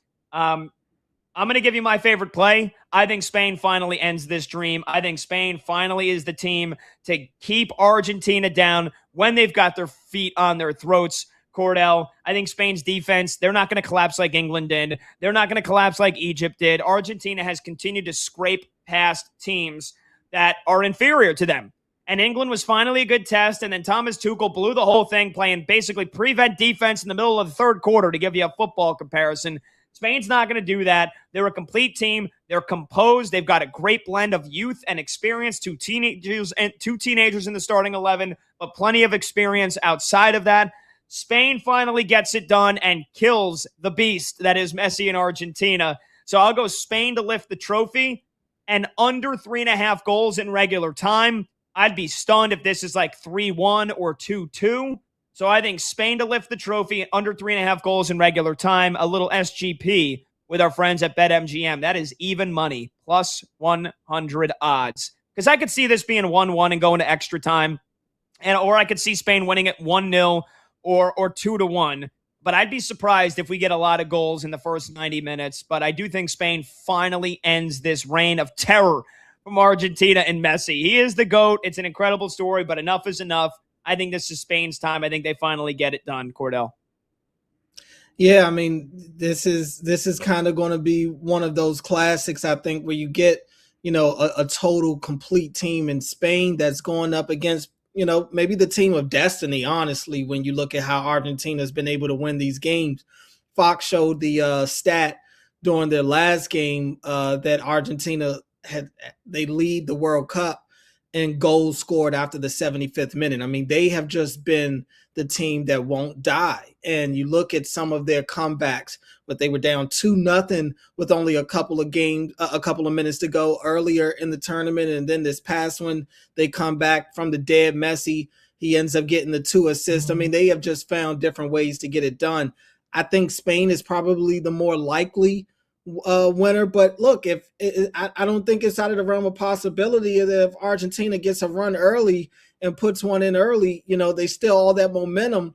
Now all the pressure's on Spain, so I'm not breaking any news here. Whoever scores first obviously puts a lot of pressure on the opposing team because, to your point, I don't think a lot of goals get scored in this game, but I think it's going to be imperative for Spain to impose their will on this Argentinian team throughout this game. Everybody knows Spain is the better complete team, but Spain's going to have to show it because Argentina right now, from their route to get here, I don't think this is going to be a team that goes away easily. They're not afraid to play from behind. They're not afraid to play a bad first half and feel like they can come back out in the second half and be a completely different team. So you've got to play a complete 90-minute match against this Argentinian team, and that's something that a lot of other teams haven't been able to do to this point. So that's the key to me. Can they do it? Can they keep these guys down? Can they impose their will on them? And can they take Messi out of this game? Because that's almost impossible, but it's essentially what they're going to have to do because he has shown multiple ways to get his team to a win, whether it's him playing off ball, whether it's him getting assist or being the guy to be the finisher. He's going to find a way to make an impact on this game. Yeah, without a doubt. I mean, Spain's only given up 1 goal this entire tournament. One goal in 6 games allowed. It was to Belgium. That was it. They shut France out 2-0. So many people, everybody thought France was going to win that game. Cordell, we did our brackets when the knockout stage started. I had Spain over France in the semis. I had England over Argentina. I nearly predicted the final. I mean, it's been very chalky, so it's not really saying much. This is number 1 versus number 2. Even though France were the betting favorites, they were the third-ranked team in the world. Here's what it's going to come down to for me. Yes, it's Spain's ability or inability to contain Leo Messi. Again, when they made the changes that spurred them to their comeback against England, it was putting Messi out on the right side, on the right wing, and letting him work his way back into the middle, use that incredible left foot that he has, create, and get those 2 assists. He normally plays central, and that wasn't working against England. So where is he going to be lining up against this Spain defense? You look at their defensive midfielders. Rodri who's, again, in my opinion, the greatest midfielder in the world. Yes, he plays for Man City. I'm a little biased, but still, he won the Ballon d'Or, greatest player in the world, literally like the MVP of the world. He won it 2 years ago. It's rare that happens for a midfielder. He's going to be draped all over Messi. That's going to be his assignment.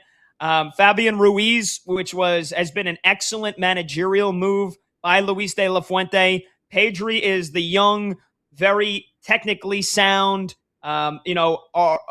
artist in the midfield with his passing prowess. He hasn't been playing that great. He's probably going to be on the bench for the third straight game. Fabian Ruiz has been better. And then that defense. Aymeric Laporte, Marc Cucurella. That's the left side of that Spain's defense. And those are the guys that have been playing the best. If that Messi is on that wing, I feel like Spain, they feel confident that they can slow him down. And then on the other side, France's weakness was their wingbacks. And it's also, to a certain extent, the weakness of Argentina. Molina and Tagliafico, who are probably going to be playing on the left and right wings on the defense. That's the area of the field that Spain needs to attack. That's the area that they attacked against France to start a lot of their counters. And that's how they got the penalty. They went after Luca Digne, who was the left back for France. They got the second goal coming from that same exact side. So it's Lamine Yamal. Can he finally rise to the moment? Can he score the goal? Can he assist on the goal?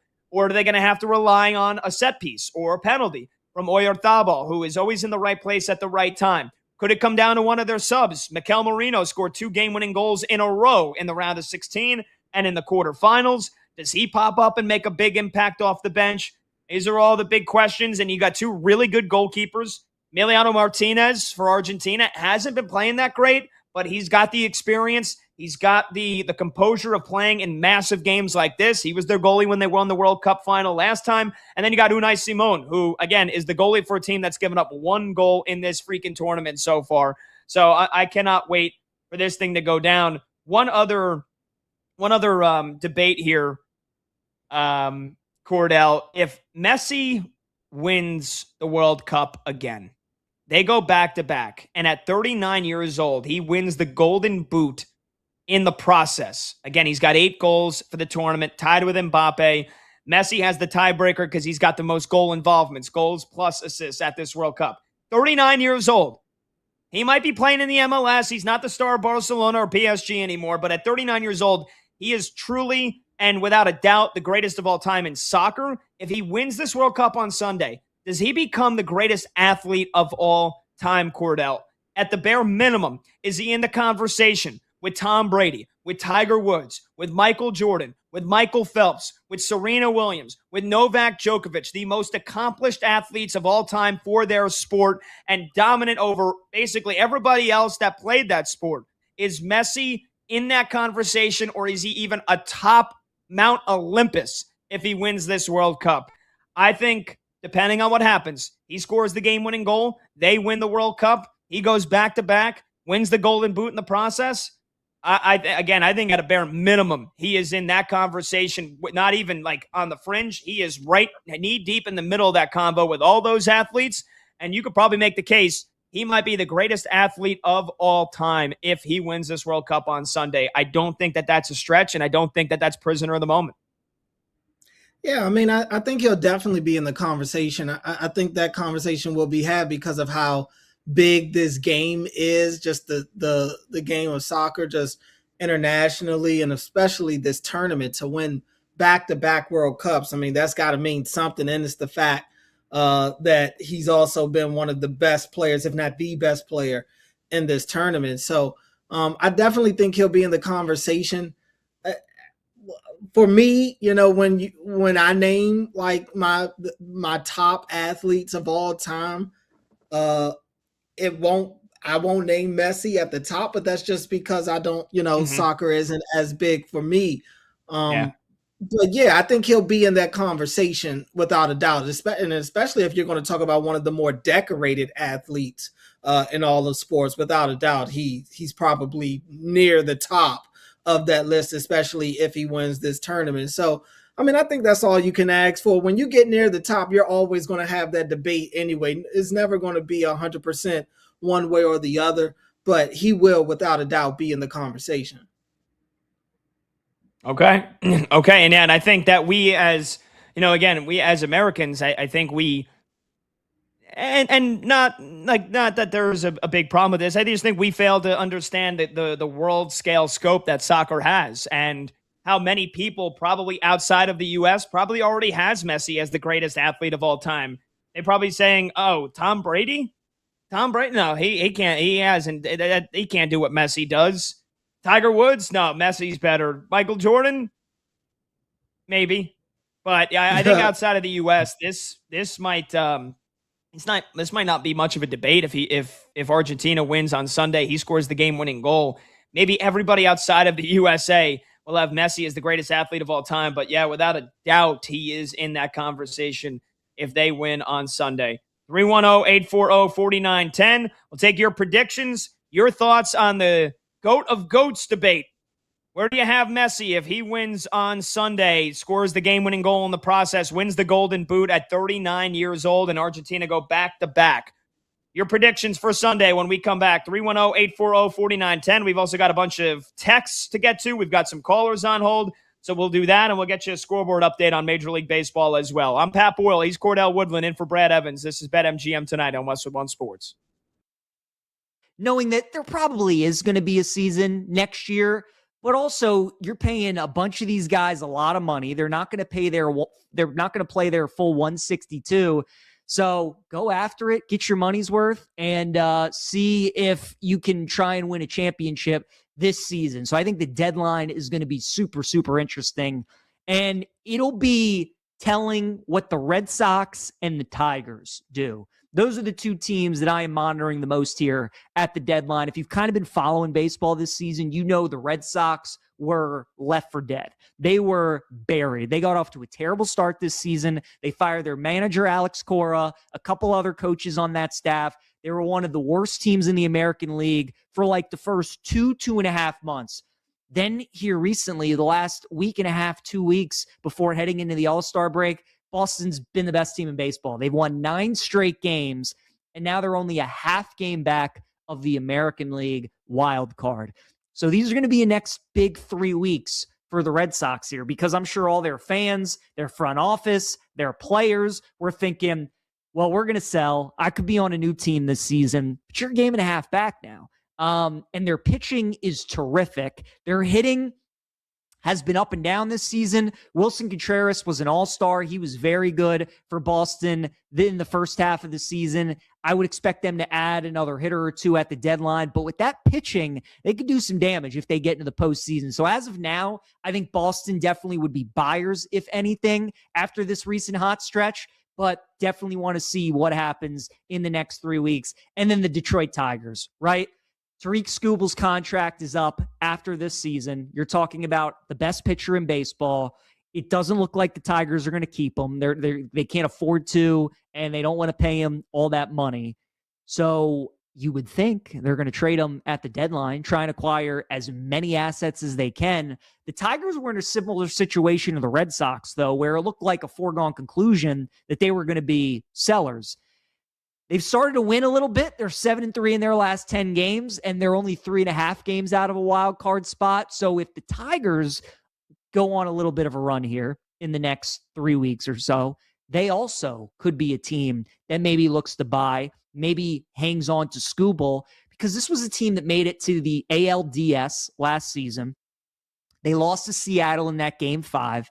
They go out in the offseason. They get Framber Valdez. They look to bolster that pitching staff. They didn't do enough to that lineup, though, and that's what's really hurt them this year is how bad that lineup has been. The pitching's been fine, but the lineup has just been really bad for Detroit for much of the season. They've also been a brutal team on the road. They're 17-29 away from Detroit this season. But I think the Red Sox and the Tigers are the two teams I'm watching, because both a month ago, you would have never thought they would have been in this situation. Certainly the Red Sox, now after 9 straight, they're right in the thick of it in the playoff picture. And then Detroit, you thought they were cooked too. Skubal was definitely going to be on the move.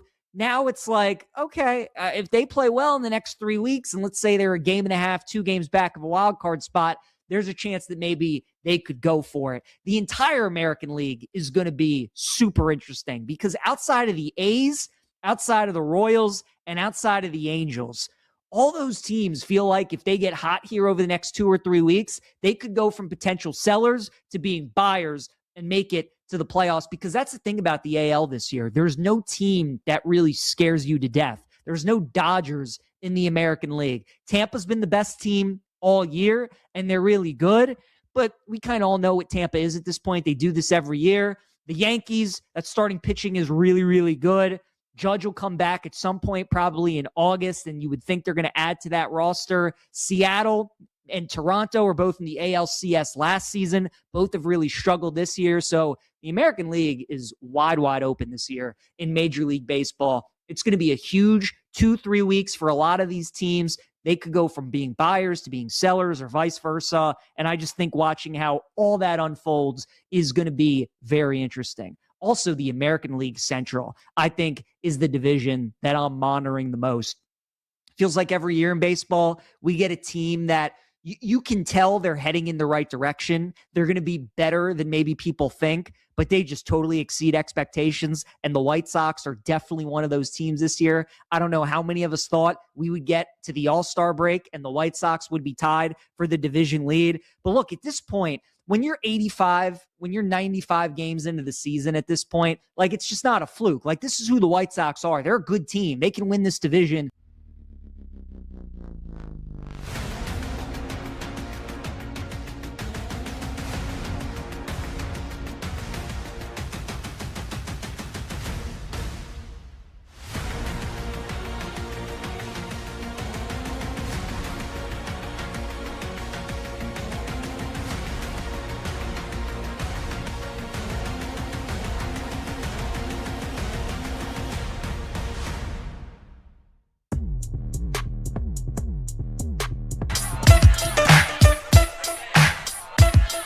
When the game goes live, the conversation turns up. BetMGM Tonight continues now. All right, welcome on back. BetMGM Tonight, Westwood One Sports. I'm Pat Boyle. He is Cordell Woodland. The phone number to join the show. You can call, you can text 310-840-4910. We will get you a scoreboard update on baseball on this busy Friday night. The first Friday of the second half, baby. A loaded slate. Plenty to get you caught up on. We'll do that in just a second. But we have a bunch of texts that we haven't gotten to yet. So let's do that. And let's do that in order of what you guys have weighed in here on. And we started the show talking about the breaking NFL news that happened right before the show started. The NFL suspending a member of the Cardinals front office who's been there for 13 years, Ryan Gold, who's the director of college scouting, suspending him indefinitely for violating the league's anti-gambling policy and providing inside info on draft picks back in April before the Cardinals drafted their players. So we got a Neil from Vancouver, our guy Neil, weighing in. He says, "What's good, guys? Happy Friday. What a boneheaded move. I'm not sure what it's like in the U.S., but here in Canada, most gambling apps require ID verification, personal information, and employment verification. How did he think he wasn't going to get noticed?" Yeah, he violated the league's anti-gambling policy by placing parlay bets on the NFL and on college football. So I don't know if he just did it directly from his account or if he tried to do it through other people and somehow got caught with that. But pretty simple, Cordell. We talked about it to start the show. You can't be a member of a front office in Major League in the NFL and be doing that kind of crap, man. And so we both agree he's probably never going to have a job in the NFL ever again because of this. Yeah, I mean, it's probably safe to say that he flushed his career down the toilet. I hope it was worth it, but probably not realistically. Just not a smart decision. And yeah, man, I continue to say it. I think the internet is going to get a lot of these guys in trouble. Obviously, this gambling situation is taking on a life of its own. But the league has been very clear on its policy, whether it's players, staff, personnel. They have their guidelines for each of them, and they have gone above and beyond, to my understanding, to make sure that everybody is on the same page when it comes to that type of stuff. So definitely not the smartest headline I've seen today, but man, Arizona, I said it earlier, bad football teams, bad organization, and it's mistakes like this that are a huge reason why they are where they are. Yeah, 100%. All right, let's get to our next text here. Again, 310-840-4910. Brandon in Baltimore texts in, "I love hearing my local guys on with Pat. Tim, now Cordell alongside my favorite national host." Wow. That's big compliments. Thank you, Brandon. We appreciate that. That's big stuff, man. Yeah, Cordell, I know we're going to talk a lot of AFC North football coming up here, but your guy Brandon in Baltimore, big fan of yours. Yeah, appreciate that, Brandon, for sure, man. And Yeah, shout out everybody that's listening in Baltimore. That's obviously where I'm based at. Get to talk to all the fans all the time. So, yeah, man, a lot of optimism in Baltimore when it comes to the Ravens these days. Not so much the Orioles, but we'll see. Orioles on their longest win streak of the season at 4. They're trailing 1-0 in Houston right now against the Astros. But a lot of Baltimoreans are already looking ahead to football season, training camp underway in a couple of weeks, and Ravens bring in maybe their new starting center today as well. So exciting stuff going on in Baltimore. We actually just had the Ravens GM Eric DaCosta on the station yesterday with myself and Vinny Serrato. So got to talk to him about the center position, about a potential Zay Flowers extension, and really a lot of the high expectations for that Ravens team this season. Absolutely. We're going to talk some Ravens football here in just a couple of minutes, but really quickly, let's get one more text in. We were also talking about the dark cloud looming ahead this winter with the expiration of Major League Baseball's CBA, if we're going to have a lockout or not, salary cap, salary floor. Do we have to have both to make sure there's baseball in 2027? We've got a 917 number texting in. I moved to Pittsburgh in 2010. Went to a few Pirates games during 2010 to 2012. They were awful. They started to get good in 2013, which culminated in a 98-win season in 2015. I remember that year very, very well. I went to many games during those years, but after a 98-win season, they did not spend a penny to improve. I have not been to a Pirates game since. A floor of $150 million is not unreasonable at all. Well said. I mean, that's pretty perfectly said. And we looked at some of the lowest payrolls in baseball. You have 11 teams that are under $150 million right now, and it's the teams that are under 100 that there's just no excuse for. I don't care how much you want to cry poverty, how much you want to talk about your attendance. Revenue sharing in Major League Baseball should ensure that you don't have a team that spends that little money on their team. So, yeah, Cordell, the players hate and resent a salary cap, but I think a salary floor is more important for competitive balance than anything else.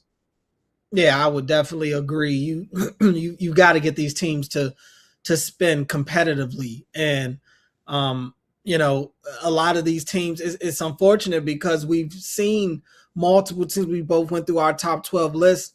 I think we both had the Rays, at least in the top 5. I think that's not a team that spends a ton of money.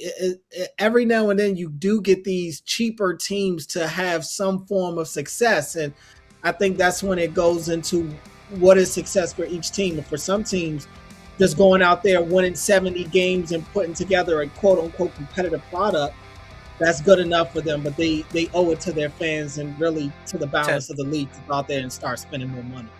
All right, we'll preview the AFC North when we return. I'm Pat Boyle. He's Cordell Woodland. This is BetMGM Tonight.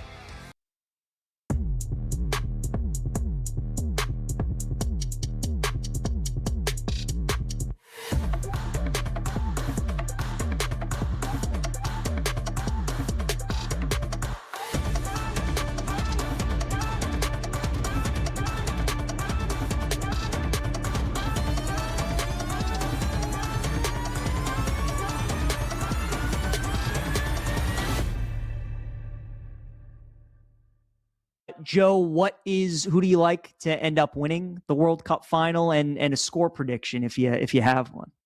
Yeah, I have my head and my heart play here. Both side with Spain. I'm rooting personally for Argentina and Messi and capping off this just crazy run.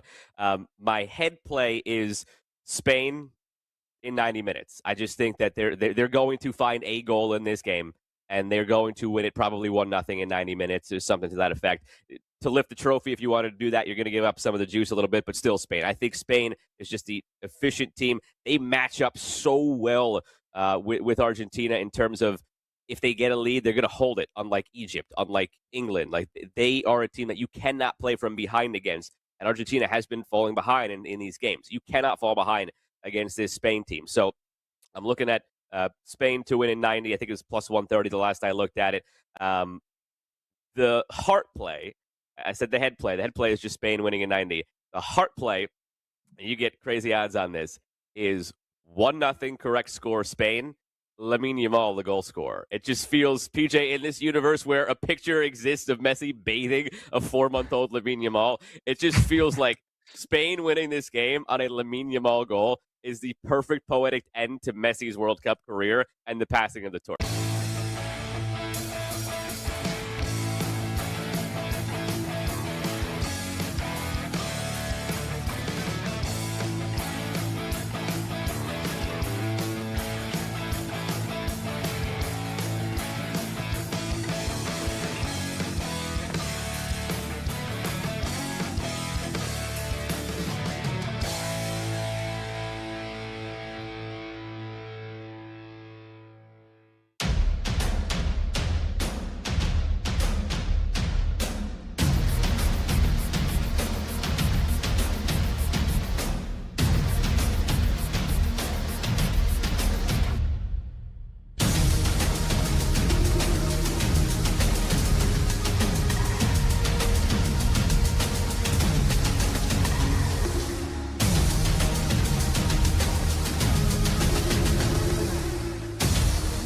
So Argentina, they've had this great run.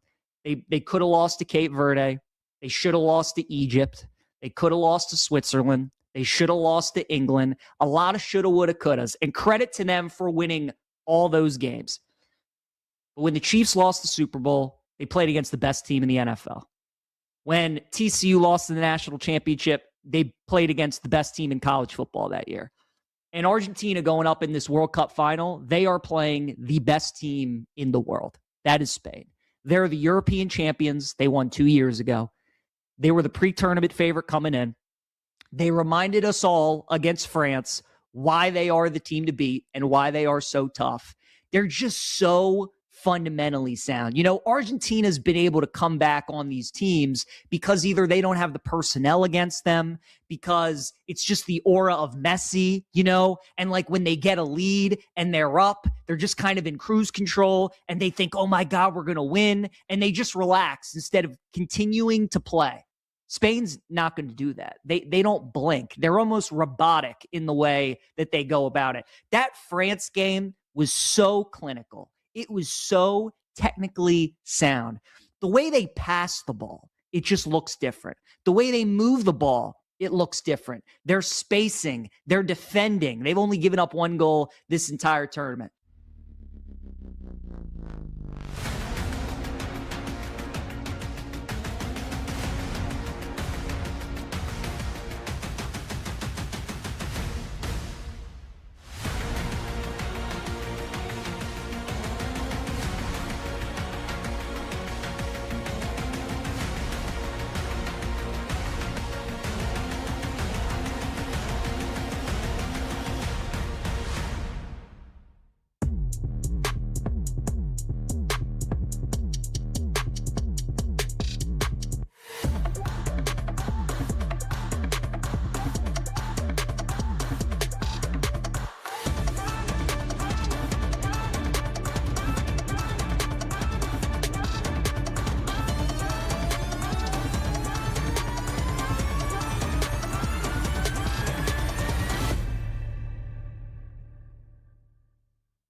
The games light up. This is BetMGM Tonight on Westwood One Sports. Hey, welcome on back to BetMGM Tonight here on Westwood One Sports. I'm Pat Boyle. I got Cordell Woodland with me tonight. He's in for Brad Evans. And we are brought to you by BetMGM. Make it legendary. Download the app today. Please gamble responsibly. Hour number 4. The show is flying by of this Friday night extravaganza, and it kicks off right now. You can watch the show live on YouTube. Just search BetMGM Tonight and hit that subscribe button.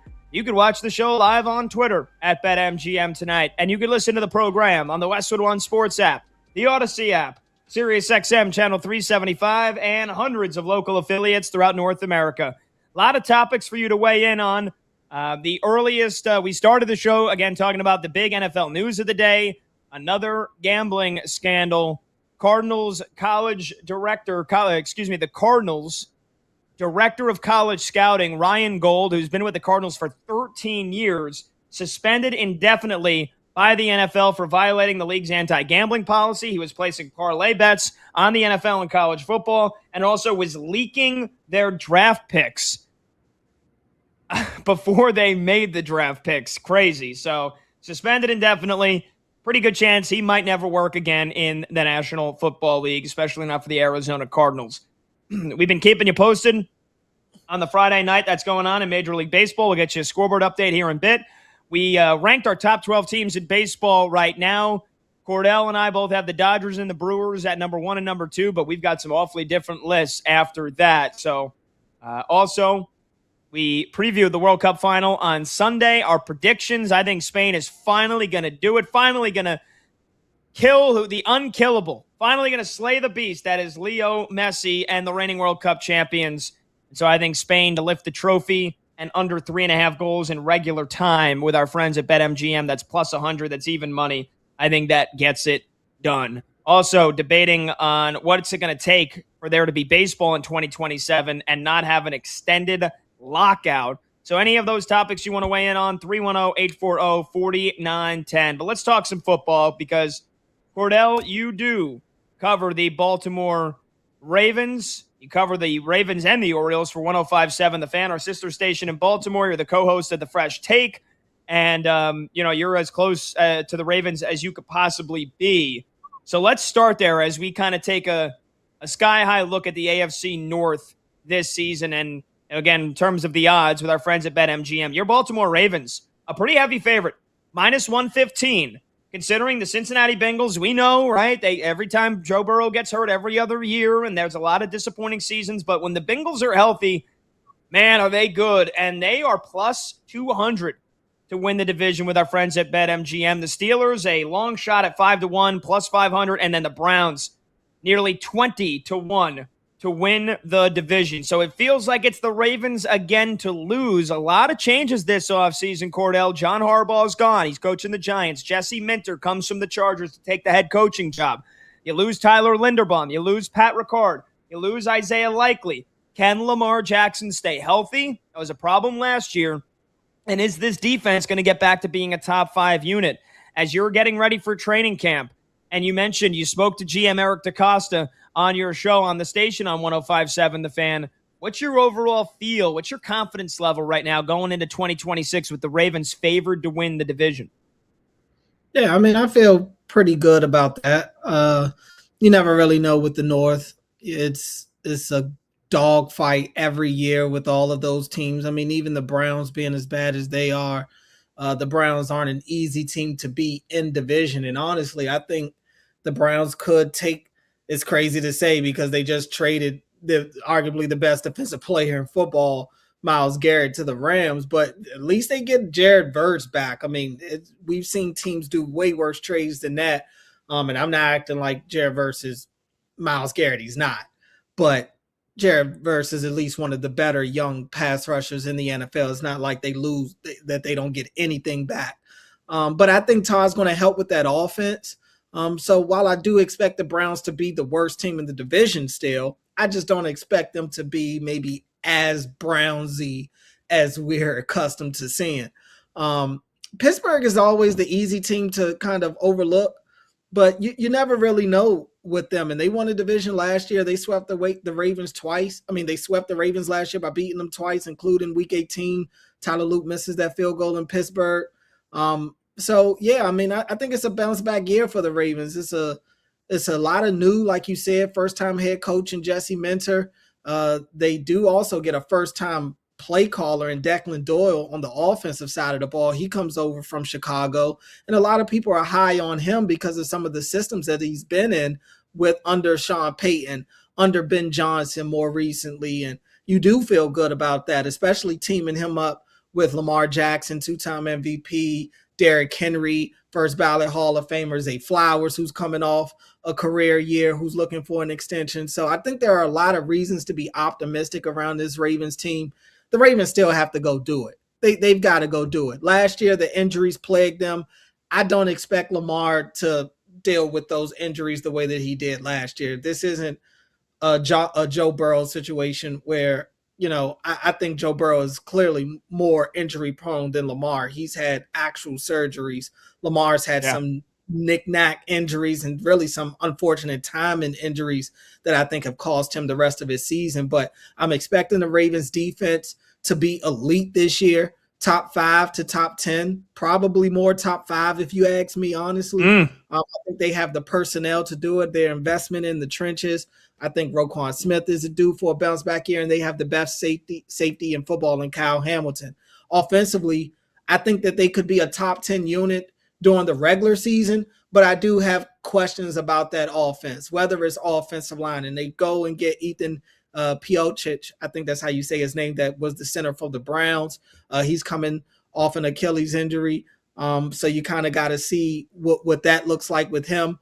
But I do still have questions about this offensive line. They draft Vega Iwane with their first-round pick. That boosts up their guard play. They also signed John Simpson, another step in the right direction. But John Simpson really isn't that great. He's better than what they had, but he's not that great. Roger Rosengarten and Ronnie Stanley, you hope that they can still hold up. Stanley has had injury question marks in the past as well. So O-line still a question mark for me.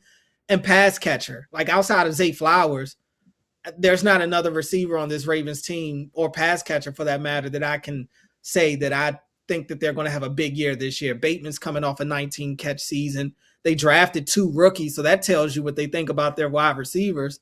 And they also drafted 2 rookie tight ends because they lost Isaiah Likely, like you mentioned, and Charlie Kohler to the Chargers. So, a lot of questions, I think, on the first side, on the offensive side for the Ravens, but I do think their defense is situated to where their defense can maybe lead the charge, and that may be probably the first time that that's been the case, at least in the Lamar Jackson era.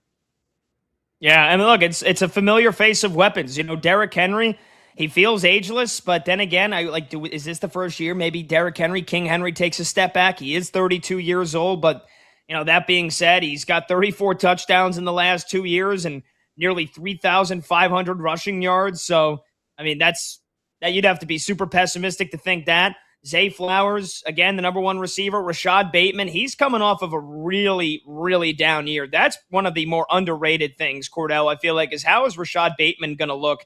He missed a couple of games, and I know he was banged up, but man, he was barely a factor in their offense in the last several games of last season. He barely had over 200 receiving yards. So they got some contributions from Tez Walker, from Devontae Walker. He had 3 touchdowns. But then to me, it's, okay, you drafted Jacoby Lane in the 3rd round out of USC, and you drafted Elijah Surratt in the 4th round out of Indiana. So you're probably expecting both of those rookies to have pretty decent roles, right? Because it feels like outside of Zay, the pass catching options, it is there to be had. A big role, big games, big expectations, or should I say, big seasons are there to be had for some of these younger guys, and especially because I just don't know what you're going to get also out of Mark Andrews. And I got a lot of respect for him. And a lot of people think he's going to have a bigger role this year now that Likely and Kohler are gone. But, again, the guy hasn't topped 700 receiving yards in any of the last 3 seasons. And, it kind of feels like they don't deploy him in the right way. So maybe Declan Doyle gets Mark Andrews back to his prime form, but in terms of the pass catchers outside of Zay Flowers, I'm not convinced that this is a star-studded group. Yeah, I mean, it's tough to feel like it is because it's not. You mentioned both of the rookies. I mean, you have 2 mid-round rookies, and I'm actually pretty high on Surratt. I mean, I was big on Surratt coming out of Indiana. He's a touchdown machine. He's been that way his entire collegiate career. That means something to me when you have sustained success as a receiver. You go back to his freshman year. That's a dude that knows how to get into the end zone. Lane is but these are 2 of the top jump ball receivers in this class. They both were the best top jump ball receivers in this class. So yeah, I mean, that's there. I think Surratt has more of the immediate skill set to have a role in this offense right now, but you're talking about 2 mid-round wide receivers. Go back in history. How many mid-round wide receivers have popped in their rookie year for the Ravens? Hell, how many mid-round receivers in the NFL, period, pop in their rookie year? Not many. So that's why I'm saying for a team like the Ravens who do have Super Bowl aspirations, it's a lot to depend on these rookies who are going to have growing pains. I think they can both develop well over the years, but right now, this year, especially when you think about the fact that Lamar Jackson is also in the midst of figuring out a contract extension, it's go time. Lamar has yet to reach the Super Bowl. It's John Harbaugh was just fired this offseason. I think there is a clear sense of urgency inside that Ravens building to win now. They're only getting older.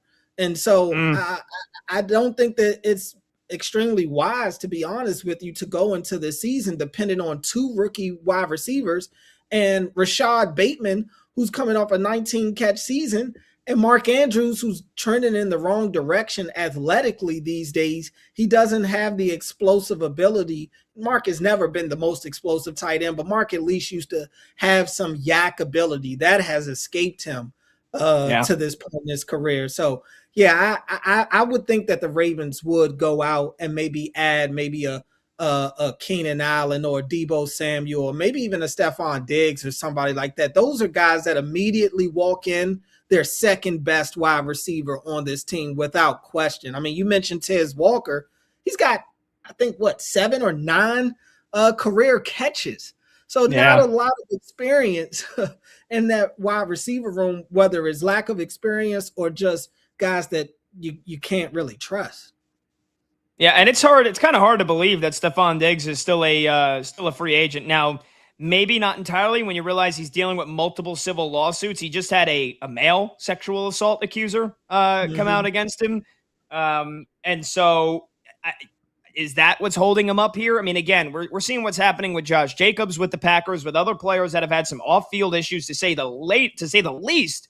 And it feels like they're, again, like they're going to rely on their lawyers to do their jobs, and there haven't been any formal punishments being handed down here by the National Football League. So I'm not entirely sure what the holdup is here on Stephon Diggs still being a free agent. You mentioned it. Keenan Allen, another one. Again, there's a couple of options that are still out there. We are just 10 days away at most from training camp here for everybody. So, yeah, there are moves to be made for the Ravens. I think you're spot on, Cordell, relying on a couple of mid-round rookies to be to be the guys that are going to have to step up in this offense. That's not a great strategy on paper when you're a division favorite. We've got the other 3 teams to talk about, but I do want to get some phone calls in here. 310-840-4910. Let's get to Troy, who's in Pittsburgh, next up on BetMGM tonight. Let's see if Troy has something to say about his Steelers. What's up, Troy? How you doing? What's up, guys? I know I'm behind enemy lines right now talking to you guys, but that's fine. I just want to give a quick rundown of what I think about the division. As Juju Smith-Schuster once said, the Browns is the Browns. They'll get 2 division wins and probably 6 wins all year. Never concerned about them, never worried about them. As it goes to the Bengals, they got to show me some sense of defense. They have to play it one time, and they have to stay healthy. And those are things that on our side we don't worry about. Now, when it comes to the Ravens, I hear from him that there's a sense of urgency. I don't think there's more of a sense of urgency with any team in that division than the Pittsburgh Steelers. And unlike the rookies that they need to show up for the Ravens, the Steelers now have veteran wide receivers that are ready to show up, and a quarterback that's probably the most comfortable with a coach, with a system than he has been since he's been in his prime. There's just so many times that the Steelers are, I think for the past 3 years, the Steelers have been third and picked to win the division. The Ravens, over the past 7 or 8 years, let's be real, the Steelers have owned the Ravens in the regular season. That playoff loss was bound to happen, I think, for us with the Mike Tomlin era. But I just think you need to look at the veteran leadership on each of these teams and the atmosphere that's surrounding these teams. There's never a good feeling for Cincinnati going into the season because of injury-wise for Joe Burrow and their defense. And there's just so many questions with the Ravens on, is Lamar going to be there for a while? If they start off really bad, is there going to be talks about him not wanting to be there anymore? Mark Andrews, in my opinion, Isaiah Likely is a way better tight end than Mark Andrews. He's a great tight end throughout his career, but sometimes once you reach your peak and you fall down from your peak, you don't really go back. And I don't see him going back, and I don't see them utilizing him in the ways that would bring him back. Yes, we get first downs. Yes, we get red zone targets and possible touchdowns. Yes. But outside of that, I don't see him being a 600, 700-yard tight end this year. I don't see them using him that way. So I guess my question to you guys is, what do you think, in sense of urgency-wise, feels more pressure this year, the Steelers or the Ravens? And take into consideration the leadership that each of these teams have and the age. He talked about the Ravens are just getting older. Well, think about the Steelers and what they have with T.J. Watt and Cam Hayward and all of their leaders. I think that they are dealing with the same things that Ravens fans think they're dealing with, except for we're just on a scale of we have the pieces in place that we aren't really relying on rookies anymore, and everybody else is locked up for us. We went and did everything that we needed to do. We got a true number 2 receiver. So sense of urgency between two teams, I think the sense of urgency is a little bit higher for the Steelers, and I think I trust the Steelers playmakers a lot more than I trust the Ravens, especially with a new coach who's not proven and our coach is proven. Troy, good stuff. Cordell, I'll let you handle most of that. I would just say it only feels like there's probably a greater sense of urgency for the Steelers because this is it for Aaron Rodgers. I mean, other than that, I mean, the Ravens, they are a better team on paper. They had a bigger disappointment than the Steelers did. I mean, the Ravens got knocked out of the playoffs in Week 18 by the Steelers, and the field goal that ends up getting both of those coaches fired at the end of the day anyway. So I think the only reason there might feel like there's more urgency is because of Rodgers. Outside of that, I would say it's the Ravens. And Cordell, what else did you think about Troy's call? No, I would agree with that. Yeah, I mean, obviously, when you've got one of the oldest quarterbacks in the league, there's going to be a sense of urgency. And I do agree with him in the sense that the Steelers have gotten better. They go and get Michael Pittman. I thought that was a heck of a trade by them. I think Bernard can really be something for them as well. I think that offense will be better. Pittsburgh's offense was putrid really the last couple of years.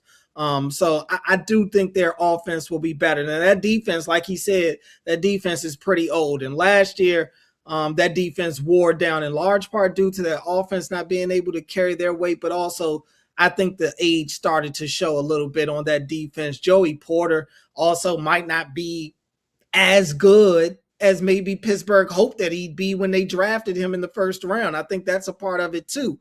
That said, look, the other reason there's probably more of he feels like there's more of a sense of urgency in Pittsburgh is because the Steelers haven't won a playoff game since 2017.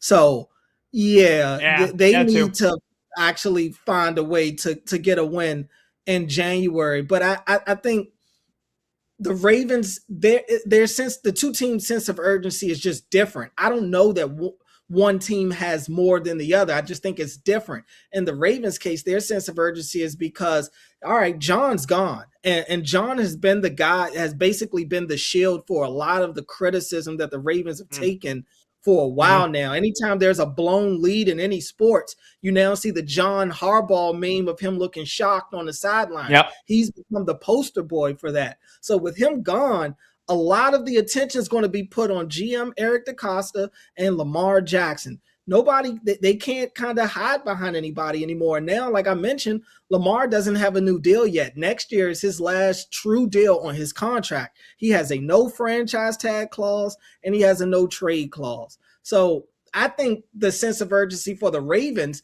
is to truly show that they can maximize this championship window that they have had with Lamar Jackson, because the threat of him leaving becomes realer by the day. Do I think Lamar is going to leave Baltimore? I don't. I do think Lamar is going to spend the most of the next phase of his career in Baltimore. Not to say it's impossible that he leaves. The Ravens go and get a new head coach. Both teams do. But I think the sense of urgency is just different, because if the Ravens have a repeat of last year, like, does DeCosta return?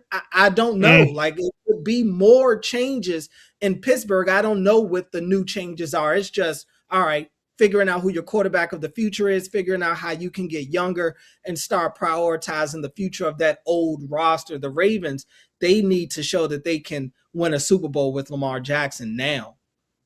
Yeah, that's a great point. Now, you mentioned John Harbaugh was the shield. He was the scapegoat last year. Eric DeCosta was very, again, I remember that press conference, if the Ravens made that field goal, Would that have, I'm paraphrasing, but right when they asked him, would that have changed anything if they made the field goal? And he goes, just would have delayed it, right? Basically saying John Harbaugh was going to get fired unless they went to the Super Bowl or at bare minimum went to the AFC Championship game. Well, ain't many more people to hide behind anymore. Who's going first, Lamar Jackson or Eric DeCosta? That feels like a pretty easy answer. 310-840-4910. All right, we were talking a lot of World Cup last hour as well. Let's get to Bert in Baltimore, who wants to make a prediction on Argentina and Spain. Bert, what's going on, brother? Hey, what's up, boys? Brandon stole my thunder, but what's going on, Cordell? It's great to hear you on the national airwaves as well, my man. Appreciate it. Thank you. Hey, Pat, you remember my infamous Knicks call when I said the NBA playoffs are pretty easy to predict? You just go with who has the best player, that being Jalen Brunson? That's right, baby. That's right. Well, soccer is not basketball, and he who has the best player almost doesn't matter. Spain wins, you win your bet, and they win big, 3-0. I'm out. Wow, 3-0. Bert, appreciate the call. That's a bold-ass take, but look, Cordell, Bert was very confident when he called in before the NBA Finals started, and he said exactly what he said. He said, it's all about who's got the best player. And then I thought he was going to say, and that's why the Spurs are going to win. He goes, and that's why the Knicks are going to win because they have Jalen Brunson. I loved it. Bert's my guy. And I don't know. 3-0, man, that would be crazy. I don't think Spain's going to beat Argentina that badly. I mean, they pretty much dominated France and won 2-0. I can't see them winning by 3. I think Spain's going to win, but 3-0 would be crazy. That would put a big dent in all this conversation we're having about Leo Messi if they get shut out and get crushed that badly. Yeah, it absolutely would. That would be somewhat of a shock to me. I actually think Argentina is going to give them a fight. I mean, that, it's obvious. This is one of those games you're leaving it all out there.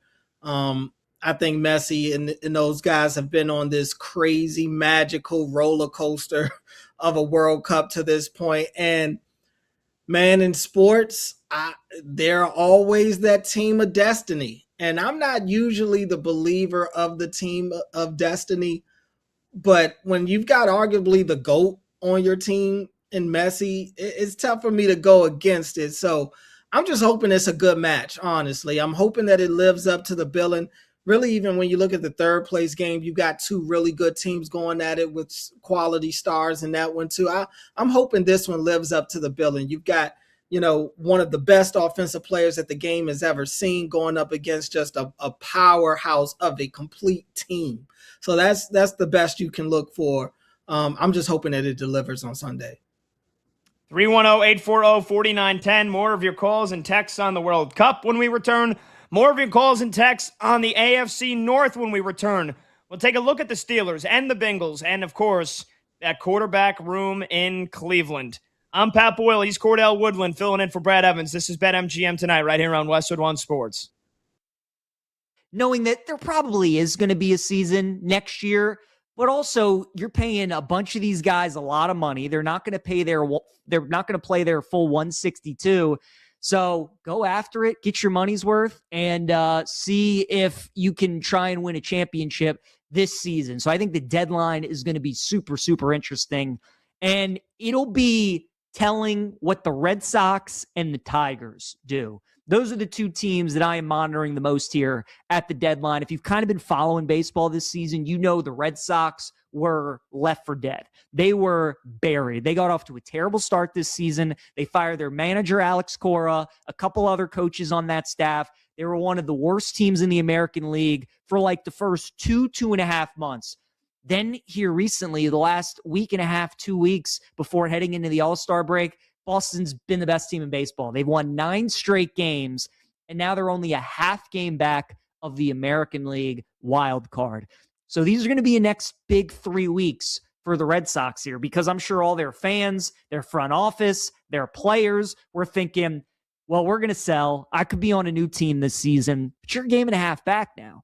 And their pitching is terrific. They're hitting has been up and down this season. Wilson Contreras was an all-star. He was very good for Boston in the first half of the season. I would expect them to add another hitter or two at the deadline. But with that pitching, they could do some damage if they get into the postseason. So as of now, I think Boston definitely would be buyers, if anything, after this recent hot stretch. But definitely want to see what happens in the next 3 weeks. And then the Detroit Tigers, right? Tariq Skubal's contract is up after this season. You're talking about the best pitcher in baseball. It doesn't look like the Tigers are going to keep him. They can't afford to, and they don't want to pay him all that money. So you would think they're going to trade him at the deadline, try and acquire as many assets as they can. The Tigers were in a similar situation to the Red Sox, though, where it looked like a foregone conclusion that they were going to be sellers. They've started to win a little bit. They're 7-3 in their last 10 games, and they're only 3.5 games out of a wild card spot. So if the Tigers go on a little bit of a run here in the next 3 weeks or so, they also could be a team that maybe looks to buy, maybe hangs on to Skubal, because this was a team that made it to the ALDS last season. They lost to Seattle in that game 5.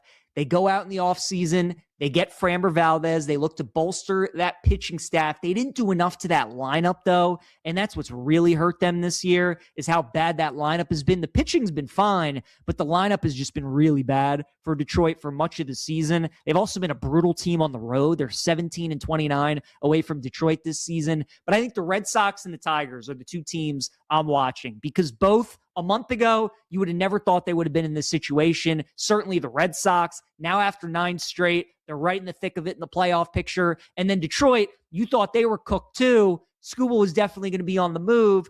Now it's like, okay, if they play well in the next 3 weeks, and let's say they're a game and a half, 2 games back of a wild card spot, there's a chance that maybe they could go for it. The entire American League is going to be super interesting because outside of the A's, outside of the Royals, and outside of the Angels, all those teams feel like if they get hot here over the next 2 or 3 weeks, they could go from potential sellers to being buyers and make it to the playoffs because that's the thing about the AL this year. There's no team that really scares you to death. There's no Dodgers in the American League. Tampa's been the best team all year, and they're really good, but we kind of all know what Tampa is at this point. They do this every year. The Yankees, that starting pitching is really, really good.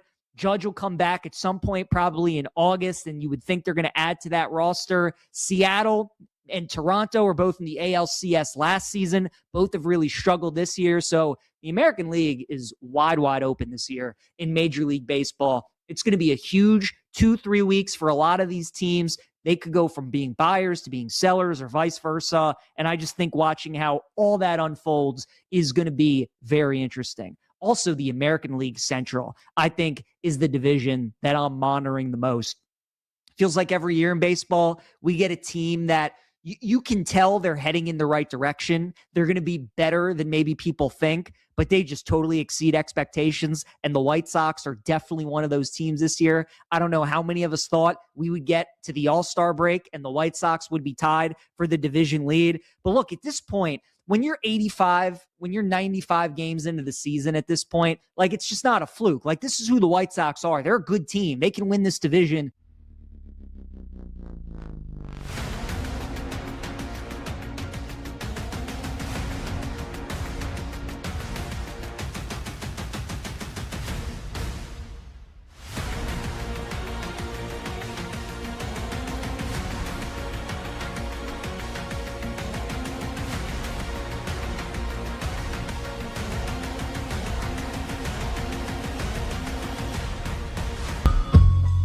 Late games, loud opinions, and money time moments. BetMGM Tonight rolls on.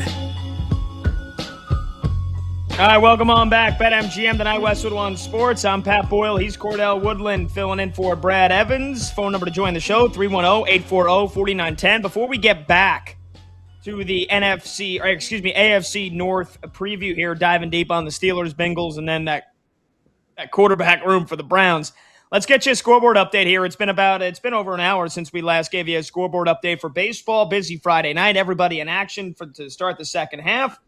And it looks like Fernando Cruz is nearly through the most dangerous part of this Dodgers lineup, trying to keep it at a 1-run deficit. Yankees were up 1-0. They scored on a pass ball, and then all of a sudden, out of nowhere, Max Muncy uncorked a bomb off of Garrett Cole in the top of the 7th that knocked him out of the game.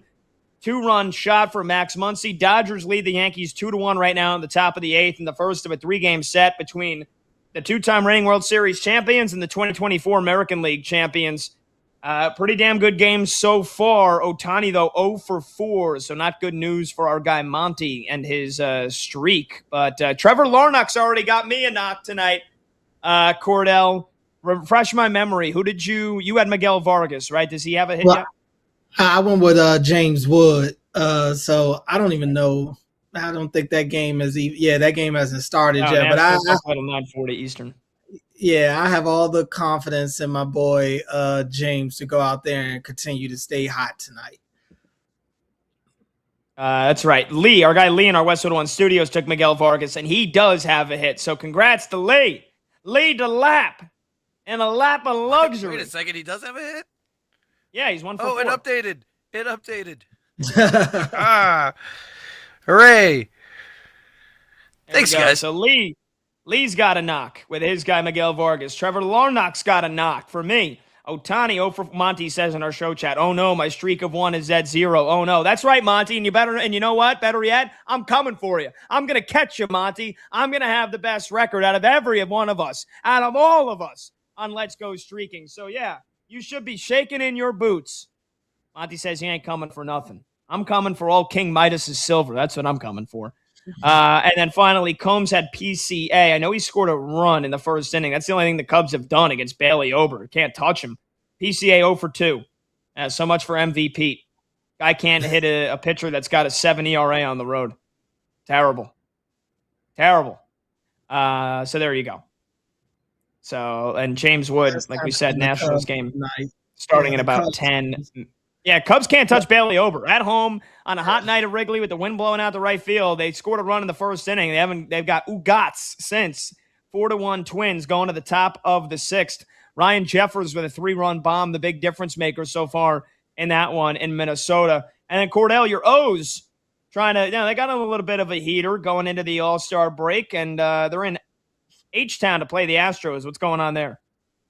Yeah, O's down 2-1 in the bottom of the 4th. Just Gunnar Henderson up with runners on the corners. It's been such a bad year for Gunnar Henderson, and that's being kind. He just has not been able to come through for his guys at the plate. He struggled in the field as well, but Gunnar ends up striking out. I mean, he ends up strike 2. He ends up swinging at a pitch that's above his forehead. I just don't know what he's looking at there. And at that point, you already knew what was coming. You throw anything near the plate, he's going to swing at it. Just not a good year for Gunnar Henderson right now. But the O's still in it. Dean Kramer on the mound tonight. You usually have a pretty good opportunity if Dean's on the mound. Not saying that they're going to win, but Dean gives them a chance to win every time he's out there. So 2-1, still an opportunity for one big swing to change the game. Yeah, bravos, by the way. The Braves crushing the Rangers 8-0. You had a 3-run bomb from Drake Baldwin, the reigning National League Rookie of the Year. He's got 3 hits and 5 RBIs tonight. Holy smokes, have a night. Matty Olson went deep in that one. So there you go. Braves lead 8-0, and Chris Sale, 7 shutout innings with 6 strikeouts. And that National League Cy Young Award, it ain't just done yet. I know Mizorowski's been dealing, but Chris Sale's been getting better and better. Speaking of which, the Brewers tied with the Marlins 1-1 going to the 7th. We thought that would be low scoring. Sandy Alcantara and Logan Henderson exchanging plenty of zeros in that one. And then the White Sox, good call on that one, Cordell. They're crushing the Blue. They were crushing the Blue Jays. They got a chance to blow this thing wide open here right now. Bases loaded. Nobody out in the top of the 7th. They lead it 8-4. They jumped up 5-0 in the second inning. Blue Jays had it 5-2 and had the bases loaded, but Dalton Varsho struck out, and then the next inning, Colson Montgomery hit a 3-run double. Blue Jays, they were hanging around. Springer with a home run, Valenzuela with a home run, but the White Sox have a chance to maybe end this thing for good. Bases juiced, nobody out in the top of the 7th. So there is your baseball scoreboard update. Okay, let's get back to the AFC North here. Cordell, which team would you rather talk about next? Which team do you feel like is most a threat to the Ravens? Is it Joe Burrow and the Cincinnati Bengals, or do you actually think that Aaron Rodgers and Mike McCarthy and the Steelers are the more dangerous team? You know, I probably would say that Pittsburgh is probably the more dangerous team out of the teams I trust. I just don't trust the Bengals. I do think the Bengals are due. It's been, 4 years since they've been in the postseason. I think they're due to get back there. And maybe they are one of the best teams in the AFC. I mean, they have that potential, but every year we're talking about how good the Bengals could be, not how good the Bengals are. Now, the caller earlier talked about his concern about that Bengals defense, and typically that's the case. But this year, they've actually made somewhat of an investment on the defensive side of the ball. The big acquisition, obviously, is going to get Dexter Lawrence. They go and get Dexter Lawrence, but they combine Dexter Lawrence with Jonathan Allen and Boye Mafe. I love that. You start in the trenches and build inside out. And to have Dexter Lawrence in the middle of your defensive line, you're going to find few teams that have a better interior defensive lineman than Dexter Lawrence. Jonathan Allen, look, I'm a Commanders fan. We drafted Jonathan Allen. He ends up going to Minnesota after a few years in Washington. But I've always loved Jonathan Allen. He's a big guy, known as a run stuffer, but he can get after the quarterback as well. This is a guy that has no problem getting some sacks or getting pressure. But the run, stopping the run, that's his specialty. So him and Dexter Lawrence together, they built that trenches for this division to go up against Derrick Henry, to go up against that Pittsburgh offense that loves to run the ball, to go up against Quinshawn Judkins in Cleveland. So they are going to be able to stop the run. And if they can get some of their opposing teams into some third and long situations, then we'll see. After that defensive line, though, it's not a lot that scares you. Their secondary still needs work. I still have questions about their linebackers. So if they're not getting to the quarterback, there could be some problems on the back end of that defense. But I think they will be a better defense than they've been the last couple of seasons. That said, though, I still think the Bengals are in a situation to where they have to score 24 to 28 points, maybe even more a game before you're talking about them feeling good about winning said games. I trust Pittsburgh more. I think that they have a better complete team on both sides of the ball. I think they know how to win, at least in the regular season. And look, they're just a team that we count out all the time, and they still find a way week 16 through week 18 to be playing meaningful games, whether it's to win the division or to clinch a playoff spot. But again, like I said, they haven't won a playoff game since 2017. That's something that they have to change. Yeah, I disagree. And don't get me wrong, I think the Steelers are making the playoffs this year, but I feel like we asked ourselves last year, could the Bengals defense actually be worse than they were in 2024? And they almost were. I mean, you could probably make the argument that they actually were. But, again, on top of that, Joe Burrow got hurt. 2 years ago, Joe Burrow threw for nearly 5,000 yards and he threw for 43 touchdowns, and they missed the playoffs. If Burrow, here's the thing for me, Burrow stays healthy, I think the Bengals are making the playoffs because I don't think for a third year in a row with the changes they made, you mentioned Dexter Lawrence, you mentioned Jonathan Allen and the additions they finally made to that defensive line. Yes, they lose Trey Hendrickson. He goes to your Ravens, but man, come on. They can't be that bad again, that defense. So for me, it comes down to Joe Burrow staying healthy. We know the weapons that they have, Chase Brown, Jamar Chase, and T. Higgins. If that offense is healthy, they are going to score 24 to 28 points per game. And then again, I just don't think it's possible for the defense to be that bad for the third year in a row. It wouldn't shock me if I'm proven wrong again, but Al Golden came into it last year in his first year, was working with a terrible crew. He did a tremendous job with Notre Dame, and I know that it's not college football, it's the NFL, but man, look, if the Bengals do miss the playoffs again, and you're telling me Joe Burrow played at least 15 games, that's the end of Zach Taylor. There's no ifs, ands, or buts about it. And if Joe Burrow does get hurt again, are we having a conversation about Cincinnati moving on and trying to find their next quarterback? Because if he misses at least 6-7 games, then that's 4 out of 7 years where he has missed a significant chunk of the season due to injury. So it is make or break in many different ways for Cincinnati this year.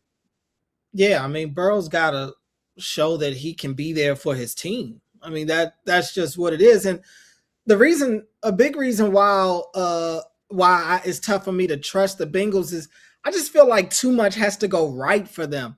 Last year showed me that even when their offense is still explosive, they still were losing games. And albeit, I acknowledge, I think their defense will be better, but how much better? How much better is my question. I think their defensive line will definitely be better, but I have questions about that second and third level. I still think that they're in a situation to where they may have to score north of 30 points to win these games. And Burrow's health, like, it's a huge if. Like, we could sit here and say, like, if Burrow's healthy, but the track record has said that he probably won't be. I still have questions about their offensive line. Orlando Brown Jr. is not a good left tackle to me. He's just not. And so I think Joe Burrow's health is still going to be under the microscope. And I think there is a true, we talked about sense of urgency between the Ravens and the Steelers. There is nobody in this division that has more of a sense of urgency to win right now than the Cincinnati Bengals. They have to win this year in order to make sure that their coach isn't fired and to make sure that there aren't major questions about this team going into next offseason, because the reality is they put a ton of money into Joe Burrow. They put a ton of money into Jamar Chase. They put a ton of money into T. Higgins. Not many teams in this league are spending as much money as the Bengals are on those three players to keep 2 top wide receivers on your team and pay a top 5 quarterback. Not a lot of teams are able to do that. The Bengals did that with the expectation that they would still be able to be in that Super Bowl picture. They haven't even been in the playoff picture. So they've got to get back to showing that A, they can stay healthy, and B, that they actually can win games led by both sides of the ball, not just their offense. That's right. 310-840-4910. We'll take a short break. We got some callers to get to, so stay tight. We'll get right to your calls when we come back here on BetMGM tonight. 310-840-4910. I'm Pat Boyle. He's Cordell Woodland filling in for Brad Evans. This is Westwood One Sports.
Joe, who do you like to end up winning the World Cup final, and a score prediction if you have one?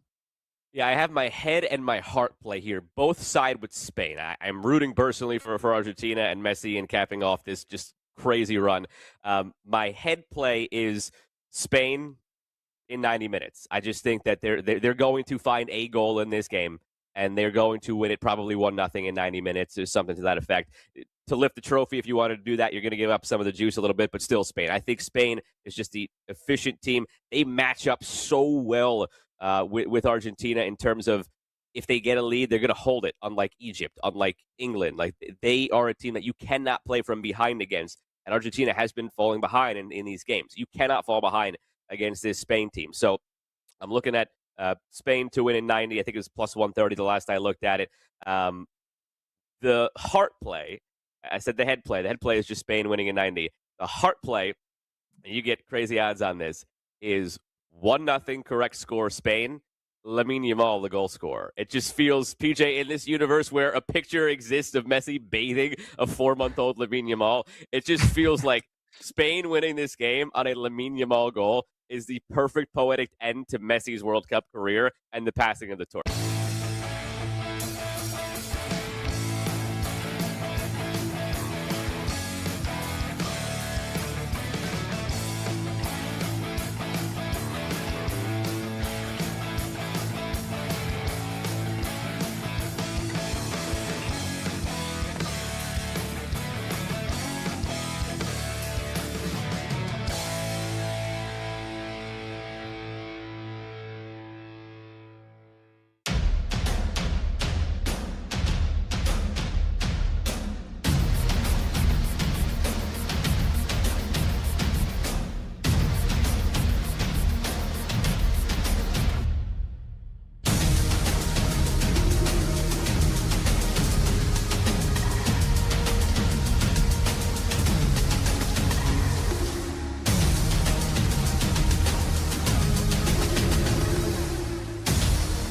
So Argentina, they've had this great run.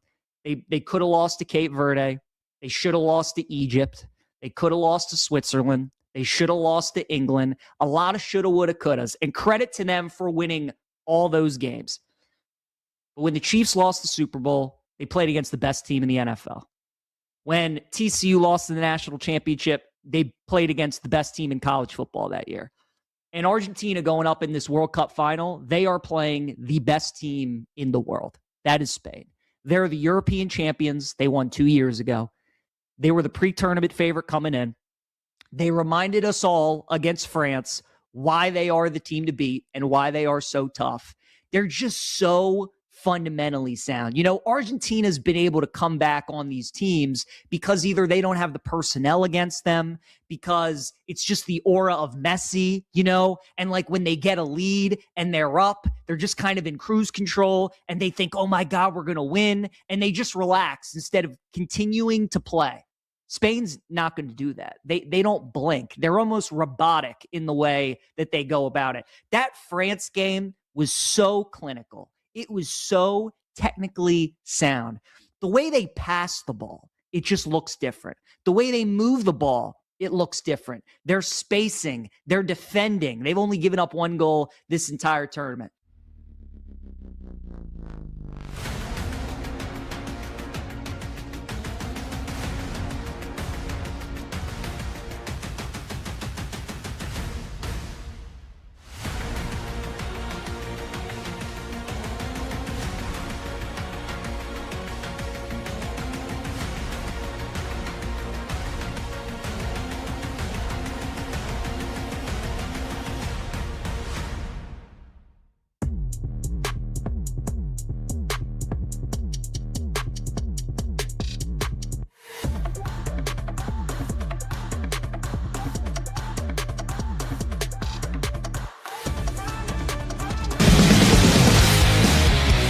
When the game goes live, the conversation turns up. BetMGM Tonight continues now.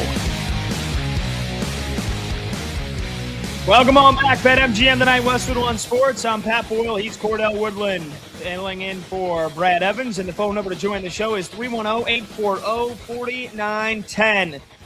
It's your scoreboard update here in just a second, but we were talking football, talking AFC North. And our guy Johnny in Atlanta wants to weigh in and wants to talk some quarterbacks.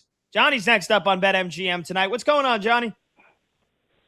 What's going on, Pat, man? I was listening to you yesterday, tried to call in. I heard the thing. You still on that Jordan Love. I don't understand it, but, hey, that's your guy. You got to stick with him. But, hey, like I told you last year, I think Daniel Jones was the guy. But this year I got 3 more for you. Kyler Murray is going to be the comeback player year. I got 3 of them. Either Kyler Murray, Tua, because, you know, I think Tua's going to do it. And it's surprising, I think Kirk Cousins is going to make some noise in the Raiders. So, when you stand with your boy Jordan Love, but look out for them 3. I think they're going to make some noise. Johnny, you realize Patrick good. Mahomes is eligible to win Comeback Player of the Year this year, right? I hear you. I understand that, but he has nobody to throw it to. I hear you. I don't think he's gonna make that type of noise there, but that's my opinion. And then my last thing, I heard the thing about Cincinnati with all those players they got. with those max contracts, I think we need to look for some overseas endorsements for some of them people. All right, man, I'll leave it like that. What is that? I don't get what that last part means. Cordell, you make sense of that? What is Johnny talking about? Some overseas endorsements? I don't know exactly what I don't know if that's a Kawhi Leonard reference or what. I don't know exactly what's going on with that one. But look, I could buy some I'm buying Kyler Murray stock a little bit in Minnesota. How can you not? I mean, he's definitely going to have plenty of people to throw it to, and he can't be any worse than what that bum JJ McCarthy looked like out there. So, yeah, I have no problem with that one. Not really buying the Kirk stock in Vegas. And I think that they should just go ahead. I mean, and here's the thing with Kirk Cousins. How many games?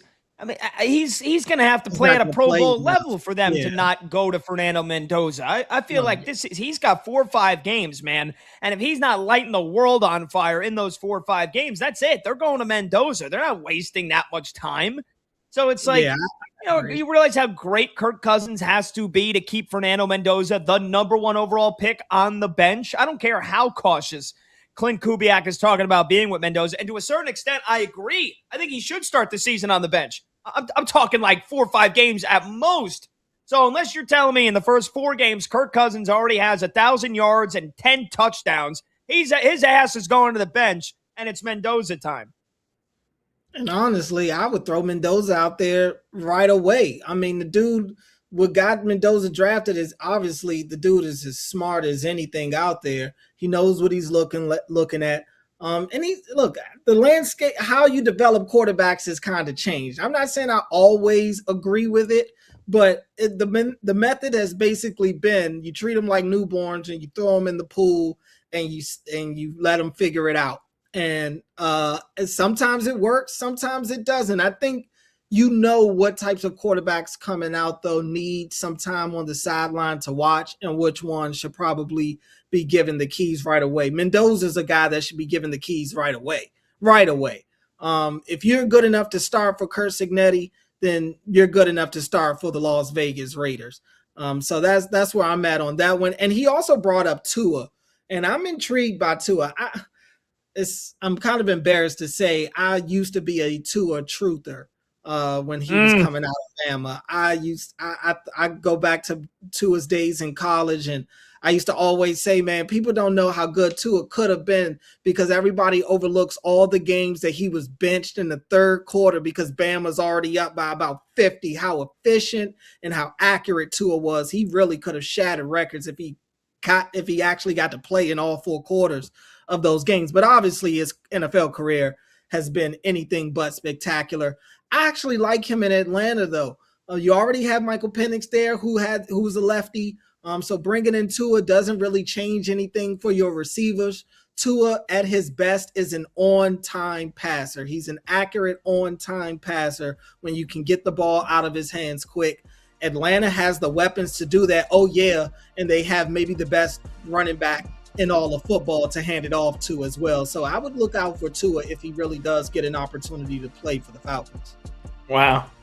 Just like you were a Tua truther, I'm a Michael Penix truther. So I think the Penix God is going to show out and deliver this year. But truth, time will tell. We'll do a little hot or cold when we come back. This is BetMGM Tonight.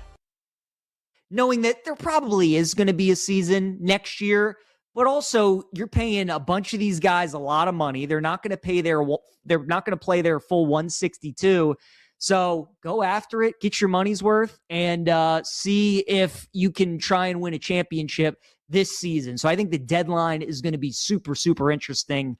And it'll be telling what the Red Sox and the Tigers do. Those are the 2 teams that I am monitoring the most here at the deadline. If you've kind of been following baseball this season, you know the Red Sox were left for dead. They were buried. They got off to a terrible start this season. They fired their manager, Alex Cora, a couple other coaches on that staff. They were one of the worst teams in the American League for like the first 2.5 months. Then here recently, the last week and a half, 2 weeks before heading into the All-Star break, Boston's been the best team in baseball. They've won 9 straight games, and now they're only a half game back of the American League wild card. So these are going to be the next big 3 weeks for the Red Sox here, because I'm sure all their fans, their front office, their players were thinking, well, we're going to sell. I could be on a new team this season, but you're a game and a half back now. And their pitching is terrific. Their hitting has been up and down this season. Wilson Contreras was an all-star. He was very good for Boston in the first half of the season. I would expect them to add another hitter or two at the deadline. But with that pitching, they could do some damage if they get into the postseason. So as of now, I think Boston definitely would be buyers, if anything, after this recent hot stretch. But definitely want to see what happens in the next 3 weeks. And then the Detroit Tigers, right? Tariq Skubal's contract is up after this season. You're talking about the best pitcher in baseball. It doesn't look like the Tigers are going to keep him. They can't afford to, and they don't want to pay him all that money. So you would think they're going to trade him at the deadline, try and acquire as many assets as they can. The Tigers were in a similar situation to the Red Sox, though, where it looked like a foregone conclusion that they were going to be sellers. They've started to win a little bit. They're 7-3 in their last 10 games, and they're only 3.5 games out of a wild card spot. So if the Tigers go on a little bit of a run here in the next 3 weeks or so, they also could be a team that maybe looks to buy, maybe hangs on to Skubal, because this was a team that made it to the ALDS last season. They lost to Seattle in that game 5. They go out in the offseason. They get Framber Valdez. They look to bolster that pitching staff. They didn't do enough to that lineup, though, and that's what's really hurt them this year is how bad that lineup has been. The pitching's been fine, but the lineup has just been really bad for Detroit for much of the season. They've also been a brutal team on the road. They're 17-29 away from Detroit this season. But I think the Red Sox and the Tigers are the two teams I'm watching because both a month ago, you would have never thought they would have been in this situation. Certainly the Red Sox, now after 9 straight, they're right in the thick of it in the playoff picture. And then Detroit, you thought they were cooked too. Skubal was definitely going to be on the move.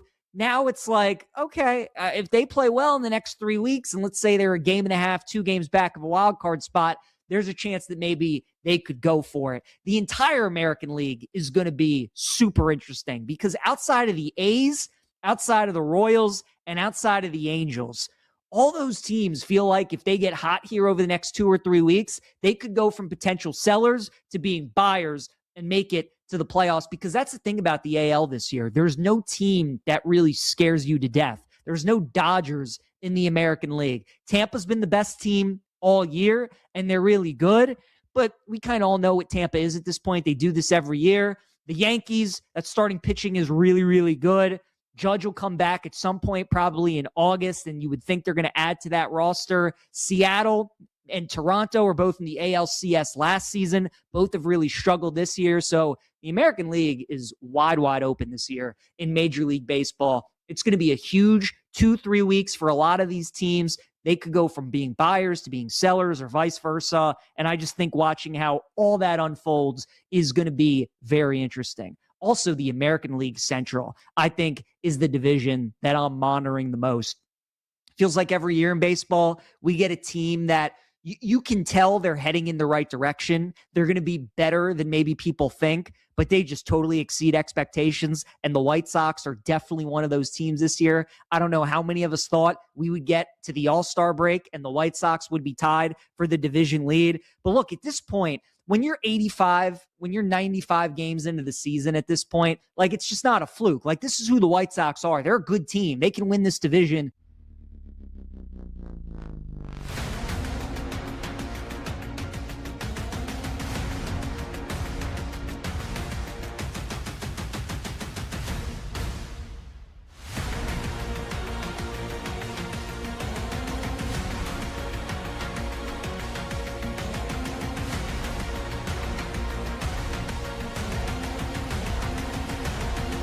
Games light up. This is BetMGM Tonight on Westwood One Sports.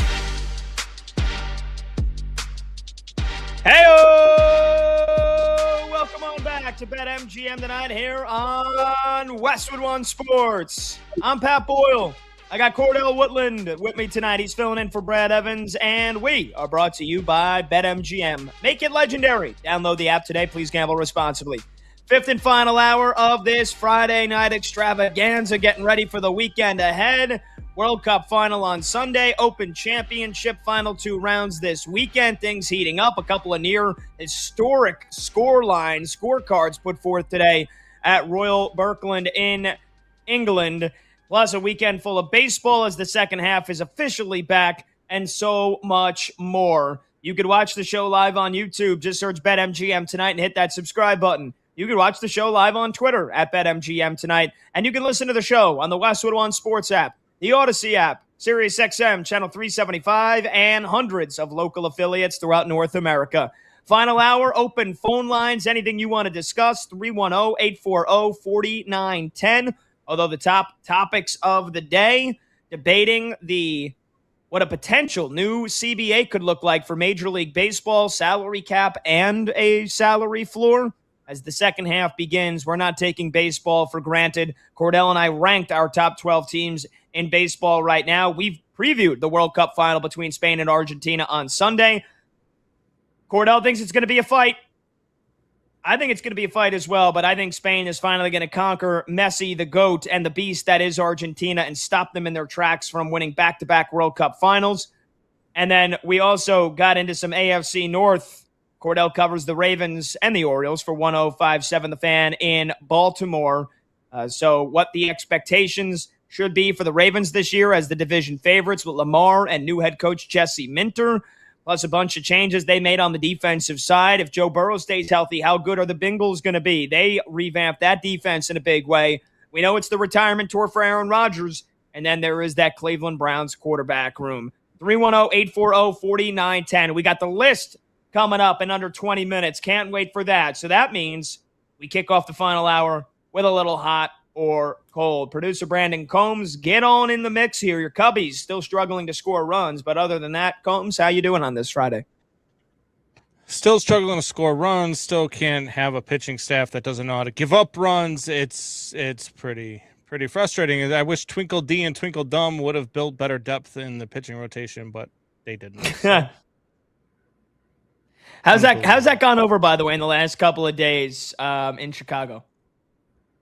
I mean, the media has had a ton of fun with it here in Chicago. It's been, because I don't think that anything that Bruce said in that text was incorrect. But I guess he apologized to Carter and to Jed and smoothed things over. I was watching pregame. Jed was talking in the dugout, made me want to kick puppies. And but Bruce Levine was right there doing the interview. So made you want to kick puppies. God, please don't. You have a couple of puppies. Don't kick any puppies. I know, but listening to Jed talk about the trade deadline, it just, it's infuriating. Like you would think that he was the GM of the Tampa Bay Rays or the Cincinnati Reds or the Pittsburgh Pirates, not the Chicago Cubs. Not a GM of a team that plays in the third largest market in the country. That's for certain. Is it the third or is it the fourth? I thought Dallas was the third. Pretty sure Chicago's the third. Pretty sure. Is Chicago? I could be wrong. Market number 3. Here we go. 4? Here we go with the fact checking. Let's see. So the Chicago Metropolitan Statistical Area is the third largest in the U.S., trailing only New York and Los Angeles. But when you use the combined statistical area metric, Chicago ranks 4th in the nation. You're such a nerd. You're such a nerd. I'm a nerd because I Googled what the answer is? Yes.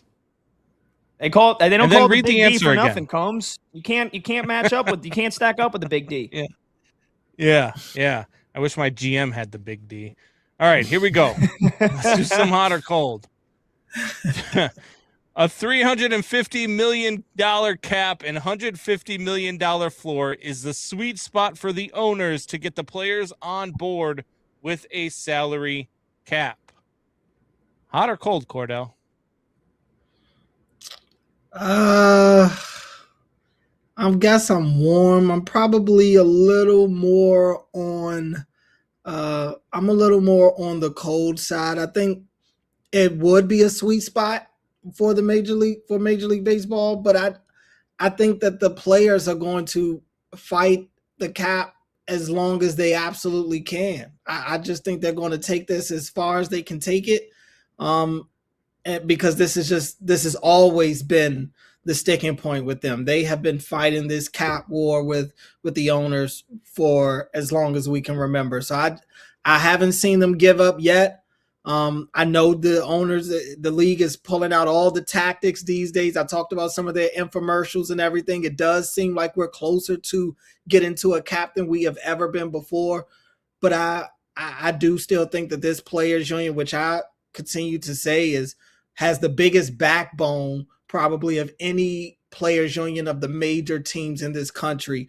They actually stick to stuff in Major League Baseball. So until I see them roll over, I'm going to continue to say that they're going to fight it.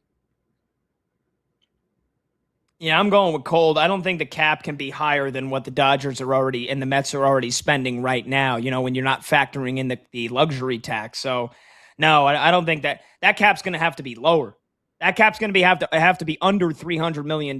They want the cap to be less than what the Dodgers and the Yankees and the Mets and the Phillies and those teams spend right now. Like, I think a sweet spot, as much as I wouldn't be in favor of it, and I know the Players Association sure as hell wouldn't, so it's probably not going to get a deal done anyway. But I think the sweet spot is probably 275. And also think about the difference in spending. The Dodgers spent $300 million. The Yankees are right underneath that. And then you have the average, the teams in the middle, right around 160 to 140 in that kind of range. So that's $150 million difference. You want the cap to go up to 350 and then there to be basically a $200 million difference of what the least spending teams are going to be and the highest spending. That's basically what already exists. You look at the outliers, of course, the Cleveland Guardians, their payroll is 74. Most of the bottom feeder teams are between $95 million and $125 million. And then you have the Yankees and the Dodgers and the Mets at 300, right around 300, the Mets 328. So again, that's about a $200 million difference. I don't think we're getting any progress on keeping that difference. They want more competitive balance. They want that to shrink. I want the players to get paid more. So I think, of course, the salary floor should be 150, but I think they also want competitive balance, and that would probably lower the cap to 280. Maybe you get a deal done there, or at least you'd have a deal done on the owner's side for sure. But the players, they definitely do not want a cap that is less than what some of the top teams are already spending.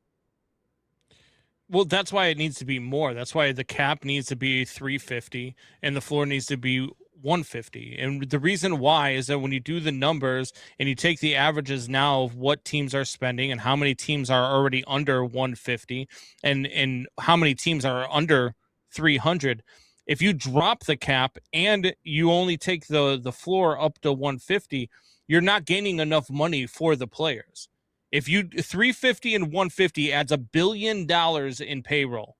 $1 billion in payroll for the players. That gives the players money, a room to make more money in the long term. And what the players who are making this, the Shohei Ohtanis, the Bryce Harpers of the world, that are making their bag, they're fighting for the players that are sitting on the bench. They're fighting for those guys to make more money. They're fighting for the players that are coming behind them to be able to make more money. And when you add $1 billion in payroll, that's what that's going to do. And now if you take the floor to 150, but then you shrink the cap to less than what teams are spending now, you're losing money.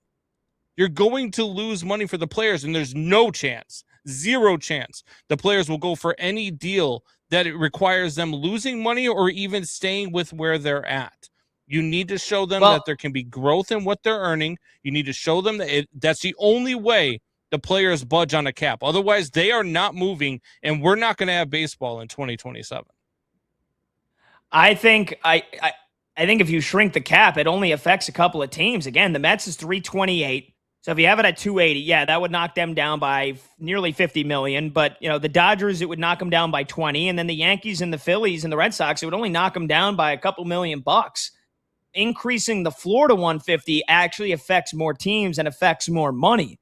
And again, maybe that's pointless because the players will not agree no matter what to a cap that is less than what 28 out of the 30 teams currently spend. I agree. I just think you could actually still have more money, more payroll with the bottom feeder teams and the bottom spending teams by having that floor at 150.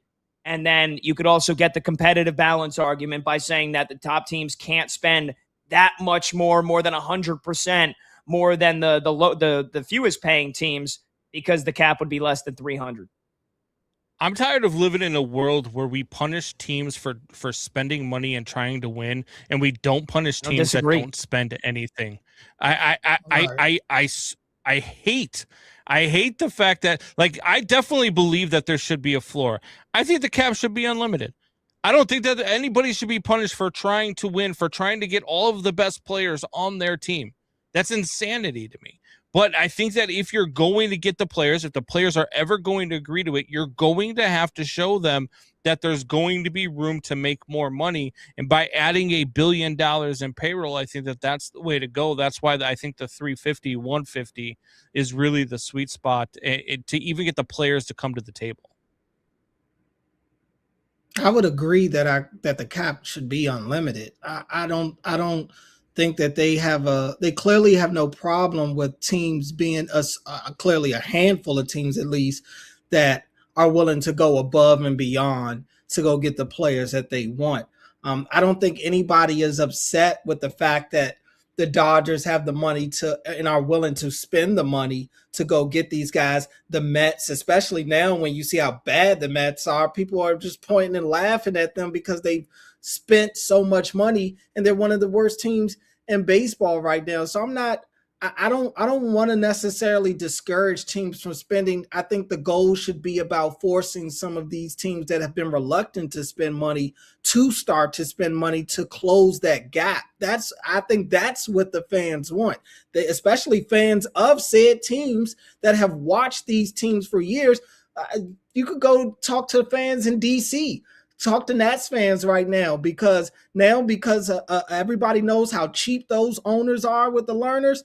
Everybody is now looking over their shoulder to see, all right, are they even going to sign James Wood? Are we going to start hearing James Wood trade rumors within the next couple of years? So those are the type of markets that I think that these whole conversations should be centered around, those types of teams that have lost a lot of talent over the last few years because they aren't even willing to spend market value to keep said talent.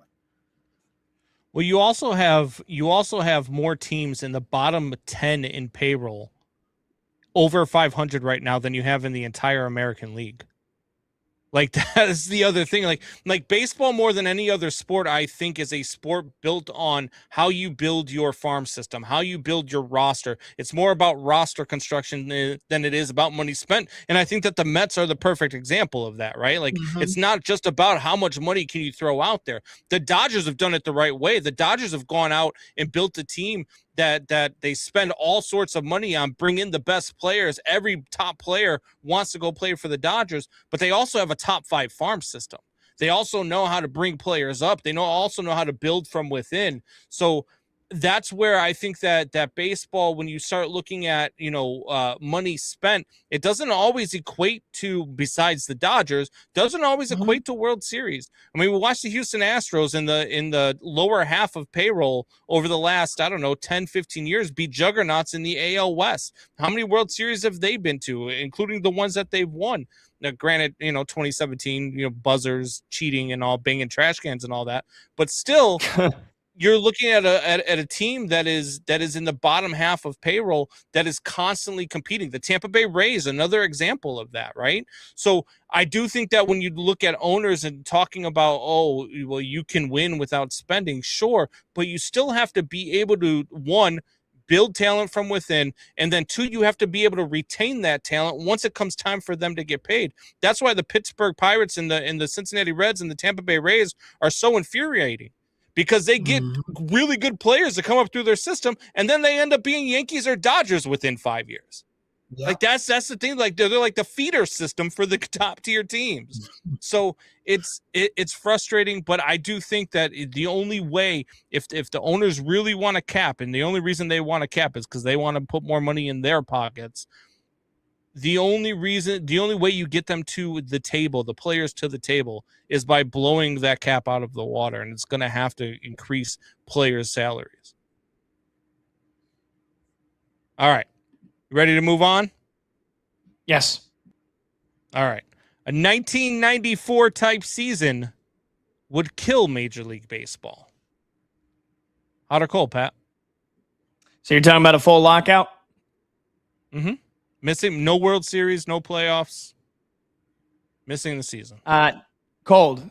Because what does that mean? Kill Major League Baseball. That means the game never returns to the excitement or the ratings or the money that it once had, that it has right now, even when there feels like there's still the quality of the game is not as nearly as good as it used to be 20 years ago, 30 years ago. No, cold. It won't kill Major League Baseball. 1994 didn't kill Major League Baseball. That's because we also had the steroid era right after that, and the home run race of 1998, McGuire and Sosa and Bonds, and a Yankees dynasty that hate them or love them. They were gripping. They were enthralling. No, baseball will endure because we have stars like Aaron Judge and Shohei Ohtani and Pete Crow Armstrong, and there's too much star power. There's too many ways to watch baseball nowadays, and people still have a lot of time on their hands. As bitter and angry and infuriated as we will be at Rob Manfred and the owners and the Players Association, if they can't get a deal done, it will not kill Major League Baseball if there is no baseball season in 2027. Yeah, I'm going cold as well. I've made this point because it's obviously been a talking point all over the country preparing for this pending lockout. I don't think it'll necessarily kill it to the point like Pat said. It depends on, I guess, what you mean by kill. But if it's like all of a sudden now people don't care about baseball even once it's back, I don't think that'll be the case. I always immediately go to, especially in this day and age, the gamblers. It's going to be people that are watching and betting on baseball because baseball, especially once you get into the summer, it has the luxury of being the only major sport on. So I do think the attention is still going to be there. People are still going to want to get out and find something to do once summertime breaks and it's hot outside. Take a weekend game to go catch out your local major league team. I don't think that's going to change. It's already been kind of tough to keep up with some of these games as it is now because of all the different streaming platforms that it's going to. They put the Home Run Derby on Netflix and then they're broadcasting how the viewership went down. Well, of course it went down because somebody's 65 to 70-year-old grandparent that loves the Derby may not have Netflix or can't find Netflix. But I don't think that necessarily correlate the low engagement or the low viewership correlates to people all of a sudden losing interest. I just think they just can't. They may not have the platform or can't find it. But in this case, I think once baseball returns, if it does miss a whole season, don't get me wrong, people will be upset. People will be very, very upset if we have to miss an entire season of baseball. But I do think when it comes back around, the fans will open their arms to the game itself. They'll open their arms to the players, to the teams, but they will still have that resentment towards Manfred, like Pat said, to the Players Association, to the powers that be for kind of taking the game away from them. But no, I don't think if baseball misses next year and then comes back in 28, people are just going to boycott it and not watch it and act like they don't care anymore. I still think the same baseball fans that are here today will be there in 2 years. I think the small majority of baseball fans that are true baseball fans, like that are baseball, fanatics, like I am, like Monty is, like Pat is to an extent, like there is those types of fans will stay. But I don't know that baseball can endure it like they did in 1994. And the reason why is because there's no steroid era coming to the rescue. The steroids are banned now. There's no era that is going to come back and take baseball to that next level. You have to bring back excitement. You have to show the casual fans, as we've seen over the last, a handful of years where they've changed the rules to bring casual fans back to the sport. Because you have to do things to keep the attention span, and it's out of sight, out of mind. And people are going to find other things to do in their summertime with their time without baseball. And it's going to be hard. Right? I don't think baseball dies necessarily as far as it goes away, but I do think that it takes a massive hit in ratings, a massive hit in attendance. I think all of that stuff will still remain true because I just, again, there's no steroid era coming to the rescue. There's no Bonds and Sosa home run chase coming back to the rescue. You're going to have Ohtani, sure. You're going to have Judge, sure. You're going to have stars like PCA and all of that. That's great. But the summer of 98 is the greatest summer of baseball I've ever watched. And I don't see that coming back anytime soon. All right, we got a break. We got to get to the list. We can argue about baseball next season until the cows come home. But I want to play the list. Damn it, it's a Friday night. So we're going to do that when we return. That's producer Brandon Combs. I got Cordell Woodland with me tonight, filling in for Brad Evans. I'm Pat Boyle. This is BetMGM tonight on Westwood One Sports.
Joe, who do you like to end up winning the World Cup final and a score prediction if you have one? Yeah, I have my head and my heart play here. Both side with Spain. I'm rooting personally for Argentina and Messi and capping off this just crazy run. My head play is Spain in 90 minutes. I just think that they're going to find a goal in this game, and they're going to win it probably 1-0 in 90 minutes or something to that effect. To lift the trophy, if you wanted to do that, you're going to give up some of the juice a little bit, but still Spain. I think Spain is just the efficient team. They match up so well with Argentina in terms of if they get a lead, they're going to hold it, unlike Egypt, unlike England. Like, they are a team that you cannot play from behind against, and Argentina has been falling behind in these games. You cannot fall behind against this Spain team. So I'm looking at Spain to win in 90. I think it was plus 130 the last I looked at it. The heart play, I said the head play. The head play is just Spain winning in 90. The heart play, you get crazy odds on this, is 1-0 correct score Spain. Lamine Yamal, the goal scorer. It just feels, PJ, in this universe where a picture exists of Messi bathing a 4-month-old Lamine Yamal, it just feels like Spain winning this game on a Lamine Yamal goal is the perfect poetic end to Messi's World Cup career and the passing of the torch.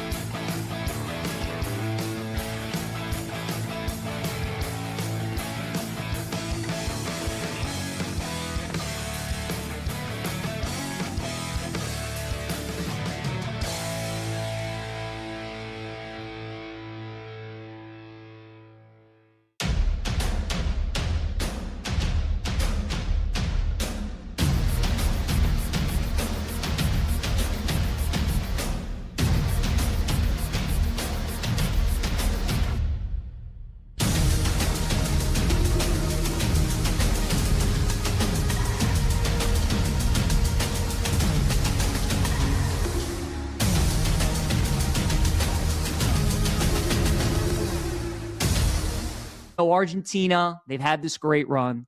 They could have lost to Cape Verde. They should have lost to Egypt. They could have lost to Switzerland. They should have lost to England. A lot of shoulda, woulda, couldas. And credit to them for winning all those games. But when the Chiefs lost the Super Bowl, they played against the best team in the NFL. When TCU lost in the national championship, they played against the best team in college football that year. And Argentina going up in this World Cup final, they are playing the best team in the world. That is Spain. They're the European champions. They won 2 years ago. They were the pre-tournament favorite coming in. They reminded us all against France why they are the team to beat and why they are so tough. They're just so fundamentally sound. Argentina's been able to come back on these teams because either they don't have the personnel against them, because it's just the aura of Messi, and like when they get a lead and they're up, they're just kind of in cruise control and they think, oh my God, we're going to win. And they just relax instead of continuing to play.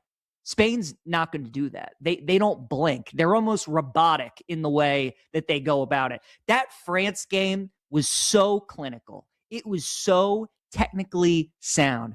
The way they pass the ball, it just looks different. The way they move the ball, it looks different. They're spacing. They're defending. They've only given up 1 goal this entire tournament.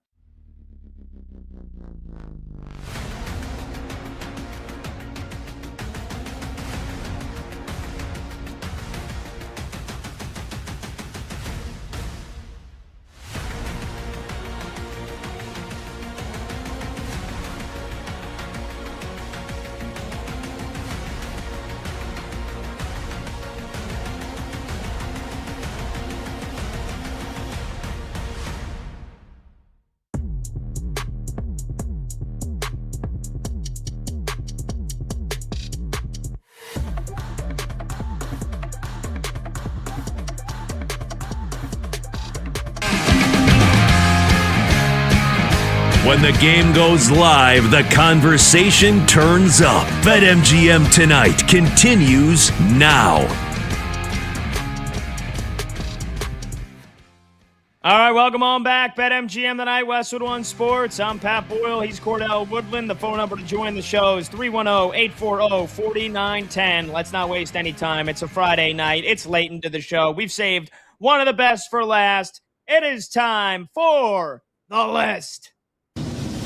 I'm going to have to go tell the world exactly what's on the list. Are you ready? I'm ready. I love trivia. Hey, the champ is telling you to do something. You know what? You just made the list. Go, baby. Friday night trivia. We get producer Brandon Combs in the mix. We get our video producer Michael Montgomery, Monty in the mix. He's the creator of the list each and every Friday. Monty comes up with a topic, and then it's every man for themselves. Me, Cordell, and Combs will go one by one, guessing correct answers until somebody gets it wrong, and then you're knocked out. It's last man standing wins it. And so without further ado, Monty, what is the list for this week? This one feels a little predictable, so maybe you guys could guess. But we are going to go with the last 20 All-Star Game MVPs, Major League Baseball, obviously, since that was this week. No repeats. There's one person on the list who was a repeat, so the list goes back to 2005, I believe. So, yeah. I don't mean to be a party pooper. Monty, wasn't this last week's list? We did the home run derby. Or was it home run derby winners? Come on. You should be out for that. It was home run derby winners, right? Yes. This guy. Okay. All right, take it easy, man. I hope you lose right away. All right, so Cordell, we'll let you go first. Oh man, I gotta go first.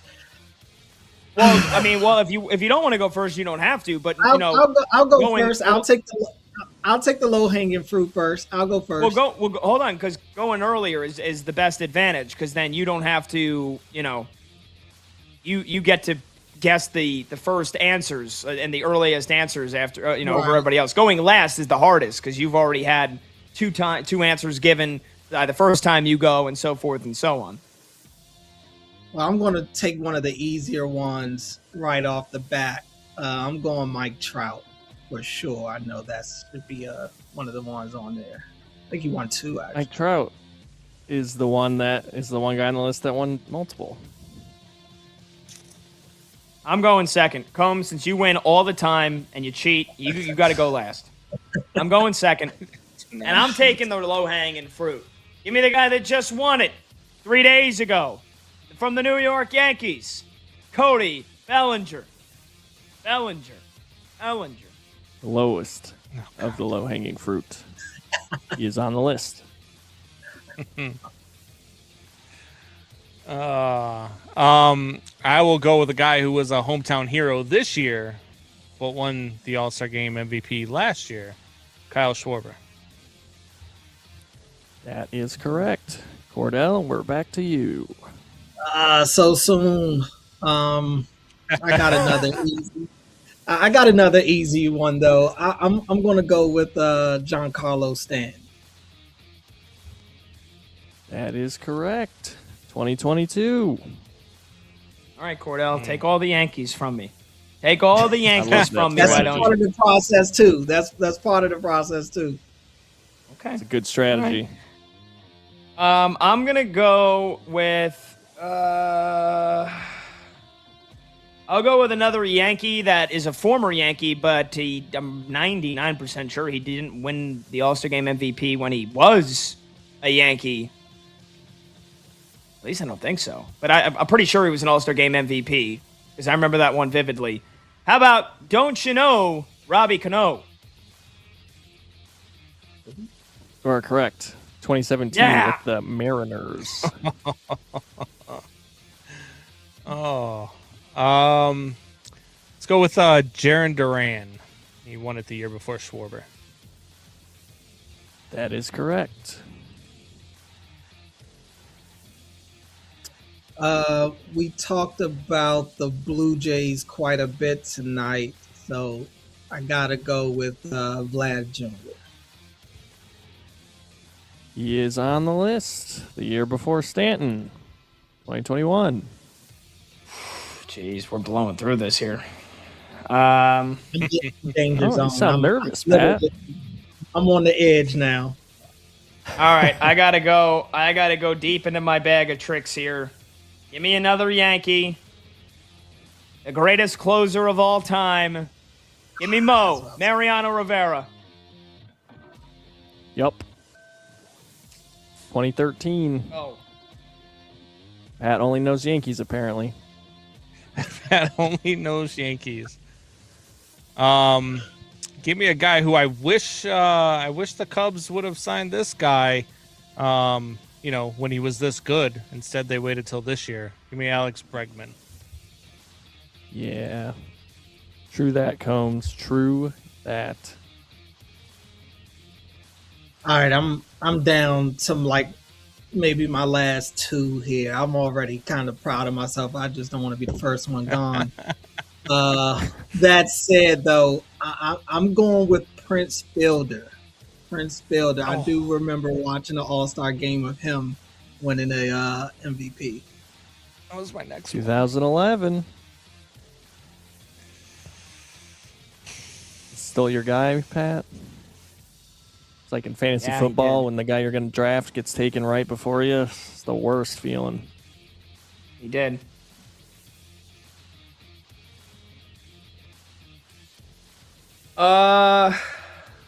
Any other Yankees? I can't tell you, even if there were. Any other former Yankees? It's quite possible. It's quite possible, Monty? Are you giving me a little bit of cheese? You give a mouse a cookie, he's going to want some milk, Monty. Spill the beans. It's quite possible there's a guy from every team on this list. I didn't need that. You know what? I'm gonna let me think. Former Yankees. Bellinger's currently a Yankee. Stanton. We hit Mo. I think it would be going back too far for Jeets. He definitely won it, but it was definitely not in the last 20 or 21 years. It can't be Jeter. I've got one that's going to piss Pat off. I don't know if he even won it, Barry Bonds, but if he did, it had to have been before 2006. I don't think A-Rod ever won it. Stop thinking of Yankees. No, because there's probably one. Oh, former Yankee, the Milkman. Melky Cabrera! He definitely won it. You are correct. He is on the list. That was my one that was going to piss Pat off. That was my one that was going to make Pat mad. Oh, God. We're going back. Let's see. Fielder was, 20. I said the year earlier. The years here. 2017, right? No. No? Prince Fielder retired in 2016. I'm trying to count the... Okay. Cano, Bregman.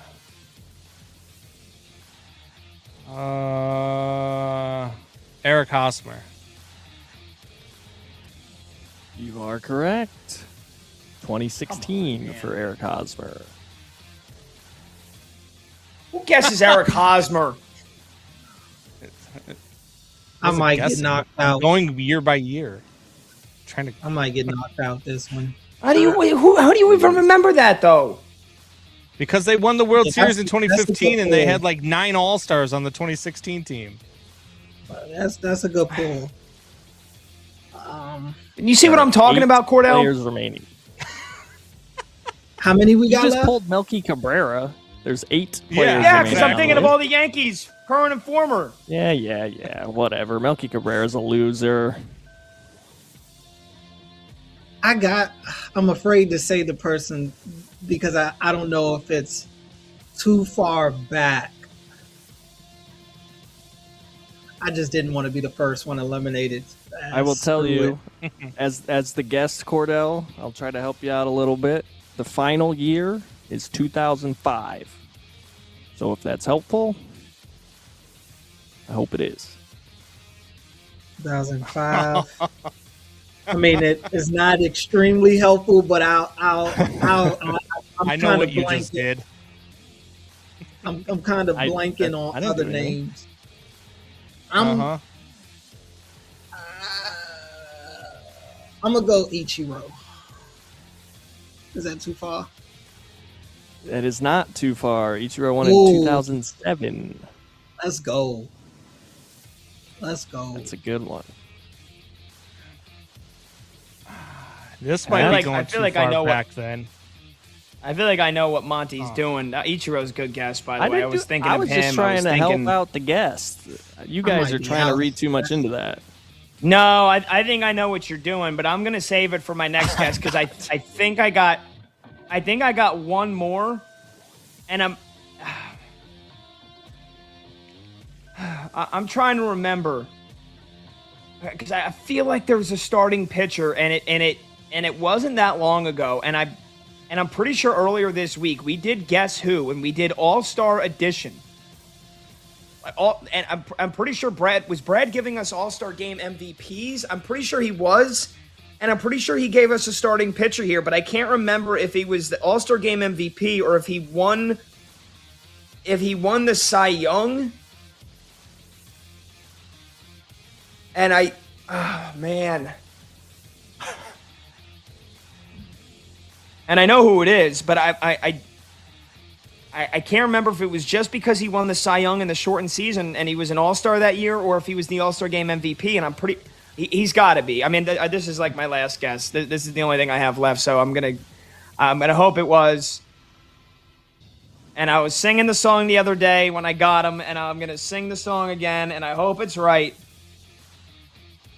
But I was like, baby, no. Give me Shane Bieber. Monty, please. Give me Shane Bieber. Pat, if you were looking at your screen while you were debating that whole time, I was shaking my head yes, because he was All-Star Game MVP. And that's why Brad gave it to us. He lives to see another round. All right. So what I think that you were trying to do when you go back to 2005. I wasn't doing anything but trying to help Cordell. I think you were trying to help Cordell out and say, hey, this is one of your guys. I did realize it. I did realize but I don't remember if it's that. I don't remember if it's too far back, though. But I do know Miguel Tejada won an All-Star Game MVP? Was it before 2005? Are you asking me, or are you telling me that's your answer? I'm telling you that's my answer. You are correct. It was 2005. Miguel Tejada. I forgot he was on the Orioles that year, so I really wasn't doing anything there, but I'm glad you guys all figured it out. No, I did know that that's what you were talking about. After I said Ichiro, and it said you had threw me a good hint, as it kind of just clicked in my mind. All right, I probably should have went with Tejada, but I was going to do that now, and he kind of took it. But thinking about Tejada, I feel like I know who won it the next year. At least I think I do. I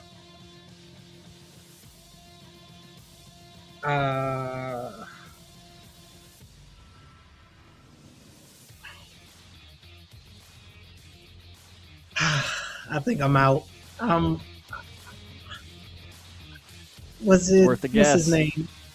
I'm trying to think of the last name. Michael. It was that next year. I know it. I'm trying to think of the last. Michael Young, wasn't it? Let's the next, go, the Cordell. Yes. Oh my God! What a pull! What a pull! Yeah. Unreal. Let's go. All right, Pat. Wow. He said Michael. I knew give us it. a loser. Pat. Oh my! I've got 2 names left, so. Of course you do. Of course you have 2 names left, because there's like 5 names left, and of course you're gonna pull out 2006, 2007, or 2008, 2009 like it's nothing. I don't know. How about Michael Kadire? Like that's gonna be one of the answers. Okay. My own. Oh, another one. I know it was somebody obscure in 2023, and I feel like it was somebody on an obscure ass team as well. We're coming up on time, just so you guys know. I know. All right. I keep wanting to say the Rockies, and I'm pretty sure it was a freaking Colorado Rocky, but it's which one was it? And the only person that I can think of, it's got to be Ezekiel Tovar. Monty, show me Ezekiel Tovar on that list. Pat's out. I will not be showing you Ezekiel Tovar. He is not on the list. Pat, you really want to be angry at yourself, Pat? Because that's one of my 2 names left. It is a Colorado Rocky. It's Elias Diaz. That is correct. Well, we got 3 spots left. We got 3 guys left. I know one of them. I only have 1 name left, honestly. And it's so wild that I even remember this, but Brian McCann. Former Yankee Brian McCann, right, Pat? That is correct. He is on the list, 2010. Carl Crawford, who I'm hoping won one. Why do you know that? 2009, Carl Crawford. Come on! There's no way! Dude, he was so good. He was good. Nobody's memory is that good, and nobody thinks Carl Crawford when we're thinking about All-Star MVP. So what year are we? Talking about Maybe Cordell? that. Can I get that? Can I get what year we're in now? 2008. He just seamlessly pulled Carl Crawford like it was not Elias Diaz.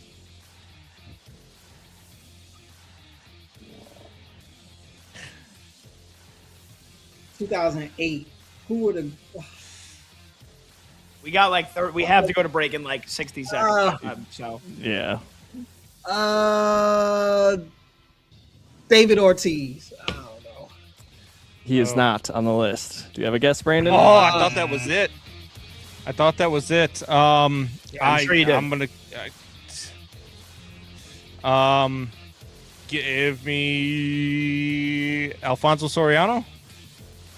No. He did win it, but that was 2004. Oh.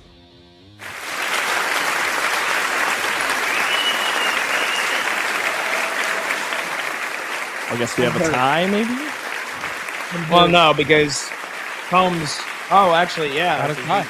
Yeah. You Gotta have go a to break tie. anyway. All right, we'll go to Yeah. break. We'll figure out what to do with this tiebreaker. What a joke. What a joke. This game sucks. This is BetMGM tonight. We'll finish up on the other side. Westwood One Sports.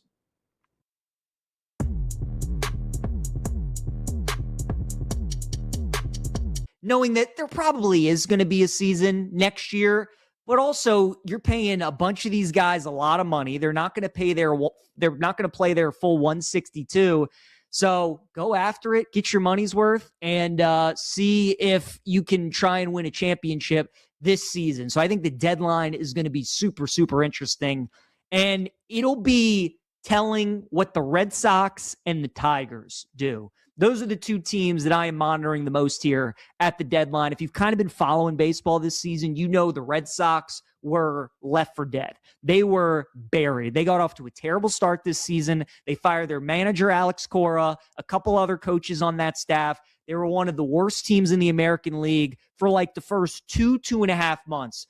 Then here recently, the last week and a half, 2 weeks before heading into the All-Star break, Boston's been the best team in baseball. They've won 9 straight games, and now they're only a half game back of the American League wild card.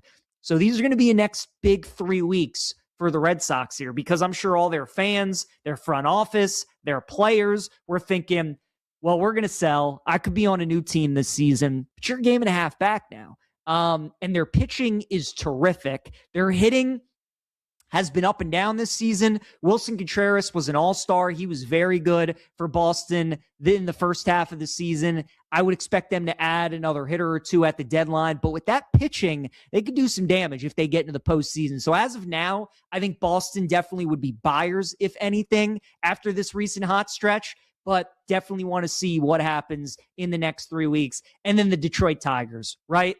Tariq Skubal's contract is up after this season. You're talking about the best pitcher in baseball. It doesn't look like the Tigers are going to keep him. They can't afford to, and they don't want to pay him all that money. So you would think they're going to trade him at the deadline, try and acquire as many assets as they can. The Tigers were in a similar situation to the Red Sox, though, where it looked like a foregone conclusion that they were going to be sellers.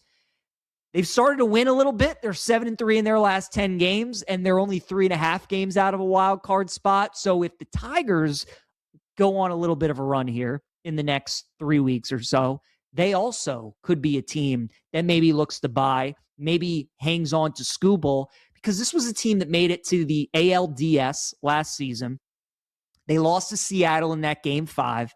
They go out in the offseason. They get Framber Valdez. They look to bolster that pitching staff. They didn't do enough to that lineup, though, and that's what's really hurt them this year is how bad that lineup has been. The pitching's been fine, but the lineup has just been really bad for Detroit for much of the season. They've also been a brutal team on the road. They're 17-29 away from Detroit this season. But I think the Red Sox and the Tigers are the two teams I'm watching, because both a month ago, you would have never thought they would have been in this situation. Certainly the Red Sox, now after 9 straight, they're right in the thick of it in the playoff picture. And then Detroit, you thought they were cooked too. Skubal was definitely going to be on the move.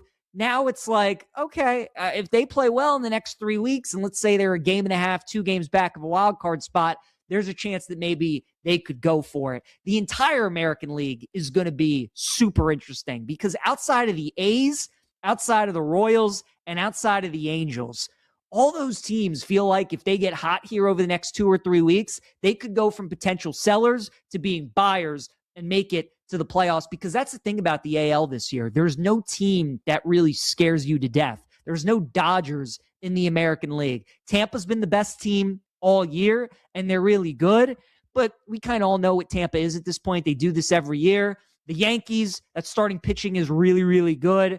Judge will come back at some point, probably in August, and you would think they're going to add to that roster. Seattle and Toronto are both in the ALCS last season. Both have really struggled this year. So The American League is wide open this year in Major League Baseball. It's going to be a huge 2-3 weeks for a lot of these teams. They could go from being buyers to being sellers or vice versa. And I just think watching how all that unfolds is going to be very interesting. Also, the American League Central, I think, is the division that I'm monitoring the most. Feels like every year in baseball, we get a team that you can tell they're heading in the right direction. They're going to be better than maybe people think, but they just totally exceed expectations. And the White Sox are definitely one of those teams this year. I don't know how many of us thought we would get to the All-Star break and the White Sox would be tied for the division lead. But look, at this point, when you're 85, when you're 95 games into the season at this point, like, it's just not a fluke. Like, this is who the White Sox are. They're a good team. They can win this division.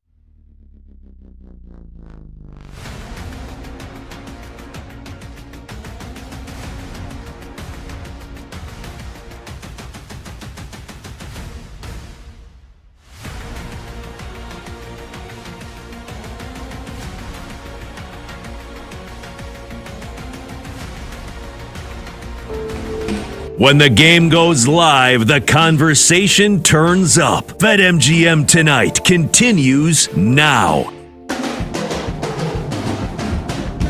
All right, welcome on back. Final minutes of a Friday night here. Hope everybody has a tremendous weekend. We've got a tiebreaker to settle. We did the list last segment. There's one All-Star Game MVP left to guess. Cordell and Combs both got a wrong answer on their last try. So to split the tiebreaker, Monty, you're going to tell us the name of the team, and then it's basically like Jeopardy. Whoever gets the name first, you're the winner. Monty, who is the team of the All-Star Game MVP in the 1 year that we need to get? Yes, we are missing 2008. He played for the Boston Red Sox. Cordell guessed David Ortiz, so he was on the right track, but not the right person. Anybody else have a guess? First person to get it wins it. Jason Varitek? No. Manny Ramirez? No.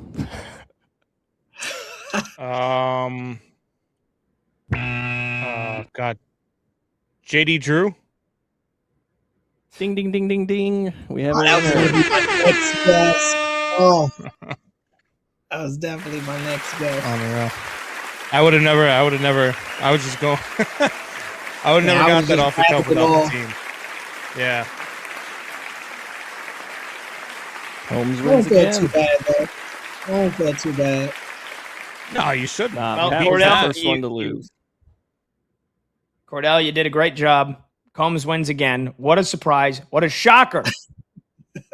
But it was fun. Cordell, it was fun having you with us here on this Friday, brother. Appreciate you, man. Have a great weekend. I know you got the busiest part of your year coming up covering the O's and the Ravens crossover season, so can't wait to chat with you soon, brother. Thanks. Yeah, appreciate you guys having me, man. It's always fun jumping on with you guys. Make it super easy to do this 5-hour show, man. So appreciate you guys having me.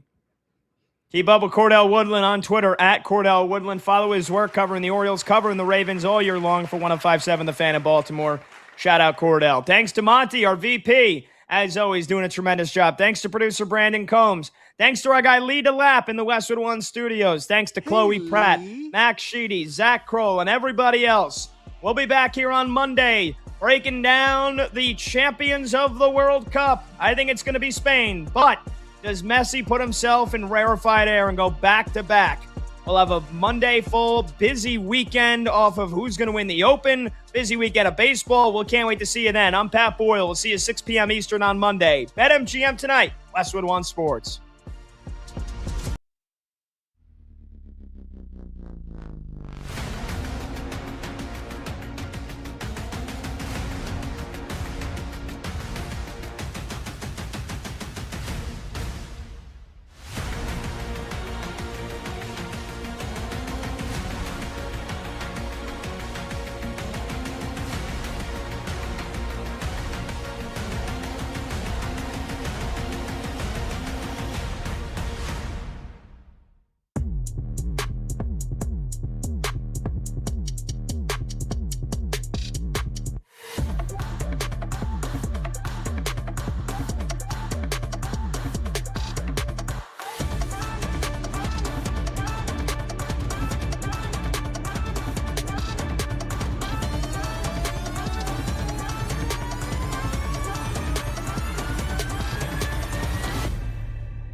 Joe, who do you like to end up winning the World Cup final, and a score prediction if you have one? Yeah, I have my head and my heart play here. Both side with Spain. I'm rooting personally for Argentina and Messi and capping off this just crazy run. My head play is Spain in 90 minutes. I just think that they're going to find a goal in this game, and they're going to win it probably 1-0 in 90 minutes or something to that effect. To lift the trophy, if you wanted to do that, you're going to give up some of the juice a little bit, but still Spain. I think Spain is just the efficient team. They match up so well with Argentina in terms of if they get a lead, they're going to hold it, unlike Egypt, unlike England. Like, they are a team that you cannot play from behind against, and Argentina has been falling behind in these games. You cannot fall behind against this Spain team. So I'm looking at Spain to win in 90. I think it was plus 130 the last I looked at it. The heart play, I said the head play. The head play is just Spain winning in 90. The heart play, and you get crazy odds on this, is 1-0 correct score Spain, Lamine Yamal the goal scorer. It just feels, PJ, in this universe where a picture exists of Messi bathing a 4-month-old Lamine Yamal, it just feels like Spain winning this game on a Lamine Yamal goal is the perfect poetic end to Messi's World Cup career and the passing of the torch.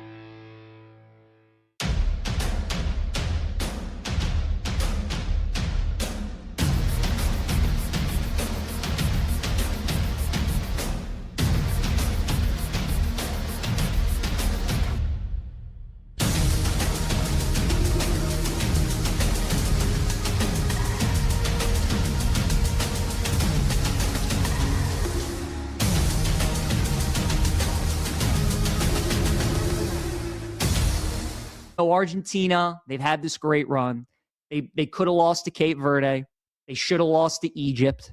They could have lost to Switzerland. They should have lost to England. A lot of shoulda, woulda, couldas. And credit to them for winning all those games. But when the Chiefs lost the Super Bowl, they played against the best team in the NFL. When TCU lost in the national championship, they played against the best team in college football that year.